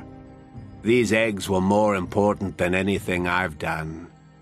I've seen the future, Max, and it flies. Max couldn't speak at first. Finally, she understood why she'd been kept alive. I've seen the future, and it flies. You're a sick ghoul, she finally said. Then Max found herself making the terrible growling sound again. What was that noise, anyway? Her way of protecting the eggs? You're incorrigible, hopeless. I should have done this at the hospital. Die, you little twit. I don't feel like it, Max shouted. She kicked out and sent the doctor reeling against her dresser. He recovered quickly, though. Bear-like, he shook himself off and laughed, just as that robot's head had laughed when it hung down, broken on the airport runway. The same laugh, note for note. He cursed and felt around for the scalpel in the darkened room. Found it in a fold of the scatter rug. Dead or alive? He asked as he showed Max the sharp blade. It's your choice. I choose my babies, said Max. She spread her wings, making a wall of feathers and bone between Hauer and her eggs. Get out of here. Get out of here now, she screamed. I'll kill you, Hauer, Kane, whatever your name is, you creepy bastard. Get away from my babies. He rushed her, and Max sidestepped the attack. Barely. He was quick, too. She reached out and grasped for something. What? She felt a brass candle holder. She swung it very hard, very fast, very accurately, too. There was a solid crunch as the heavy object connected with Dr. Hauer's skull. She'd hurt him. He moaned and fell against her, pulling at Max with the full weight of his body, dragging her toward the far wall. Let go! Don't touch me! You little son of a bitch. He groaned through gritted teeth. I'll show you something. I'll show you pain, then death. Max heard yells and footsteps in the house. Franny and Kit were coming, running, the kids too. Hauer was so strong, though. Obviously something else he'd engineered in his lab. He was relentlessly pushing her backward. Max lost her footing. She was going down. She was falling right through the broken window behind her. No way to stop it. She reached out for something, anything. Grabbed Dr. Hauer with both hands, held onto him for dear life. You're coming, too. The bedroom was only on the second floor. That was the good news. The bad part was that her window overlooked a steep cliff, a drop of another 120 feet into the woods, which were so far below. Max and Dr. Hauer crashed through the picture window and fell several feet together. Then she let him go. Just like that. Say goodbye to old rubbish. Max flapped her wings furiously, struggled, but then hovered as she watched the screeching doctor falling to the forest floor far below. He spiraled, he cartwheeled, he dived. He didn't laugh like the robot. It took a few seconds that seemed so much longer. Help me, Max! Maybe she would have if she could, but she couldn't dive and swoop up his falling body, even if she'd wanted to. She saw him hit a tree, then carom to the ground with a sickening thud. Then he lay very still, crumpled, twisted, still. As she had hoped, as she'd solemnly promised Ozymandias, she'd broken the bastard's neck. Dr. Harold Hauer, 94 years old, was finally dead. Good riddance to the human monster, the creep of creeps, the sick prick. The real deal, the real person was dead as dog shit down there. Max whispered, I've seen the future too, and you're not in it. She finally had to look away. She caught a breath, and then flapped her wings and took off toward the bedroom window of the house. Franny and Kit were up there with the other kids, and also her precious babies, her eggs. Less than 4 weeks later, they were born, in the perfect spot, the lake house. A boy and a girl, just what she wanted. The most special and beautiful babies in the whole world. Tiny infants with gossamer wings like angels. Maybe they were angels. Frances Jane and Ozymandias. She couldn't wait to teach them to fly.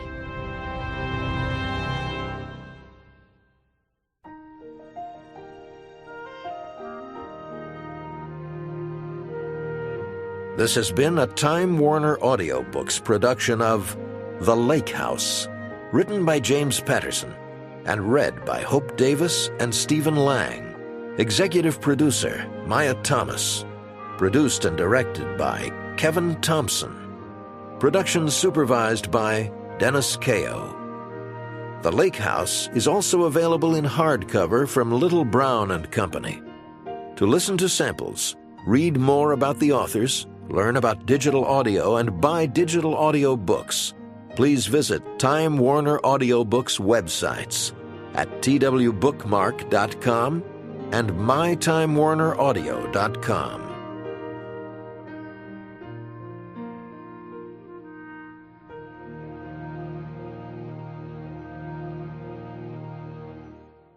This audiobook is a work of fiction. Names, characters, places, and incidents are either the product of the author's imagination or are used fictitiously, and any resemblance to actual persons, living or dead, events or locales is entirely coincidental.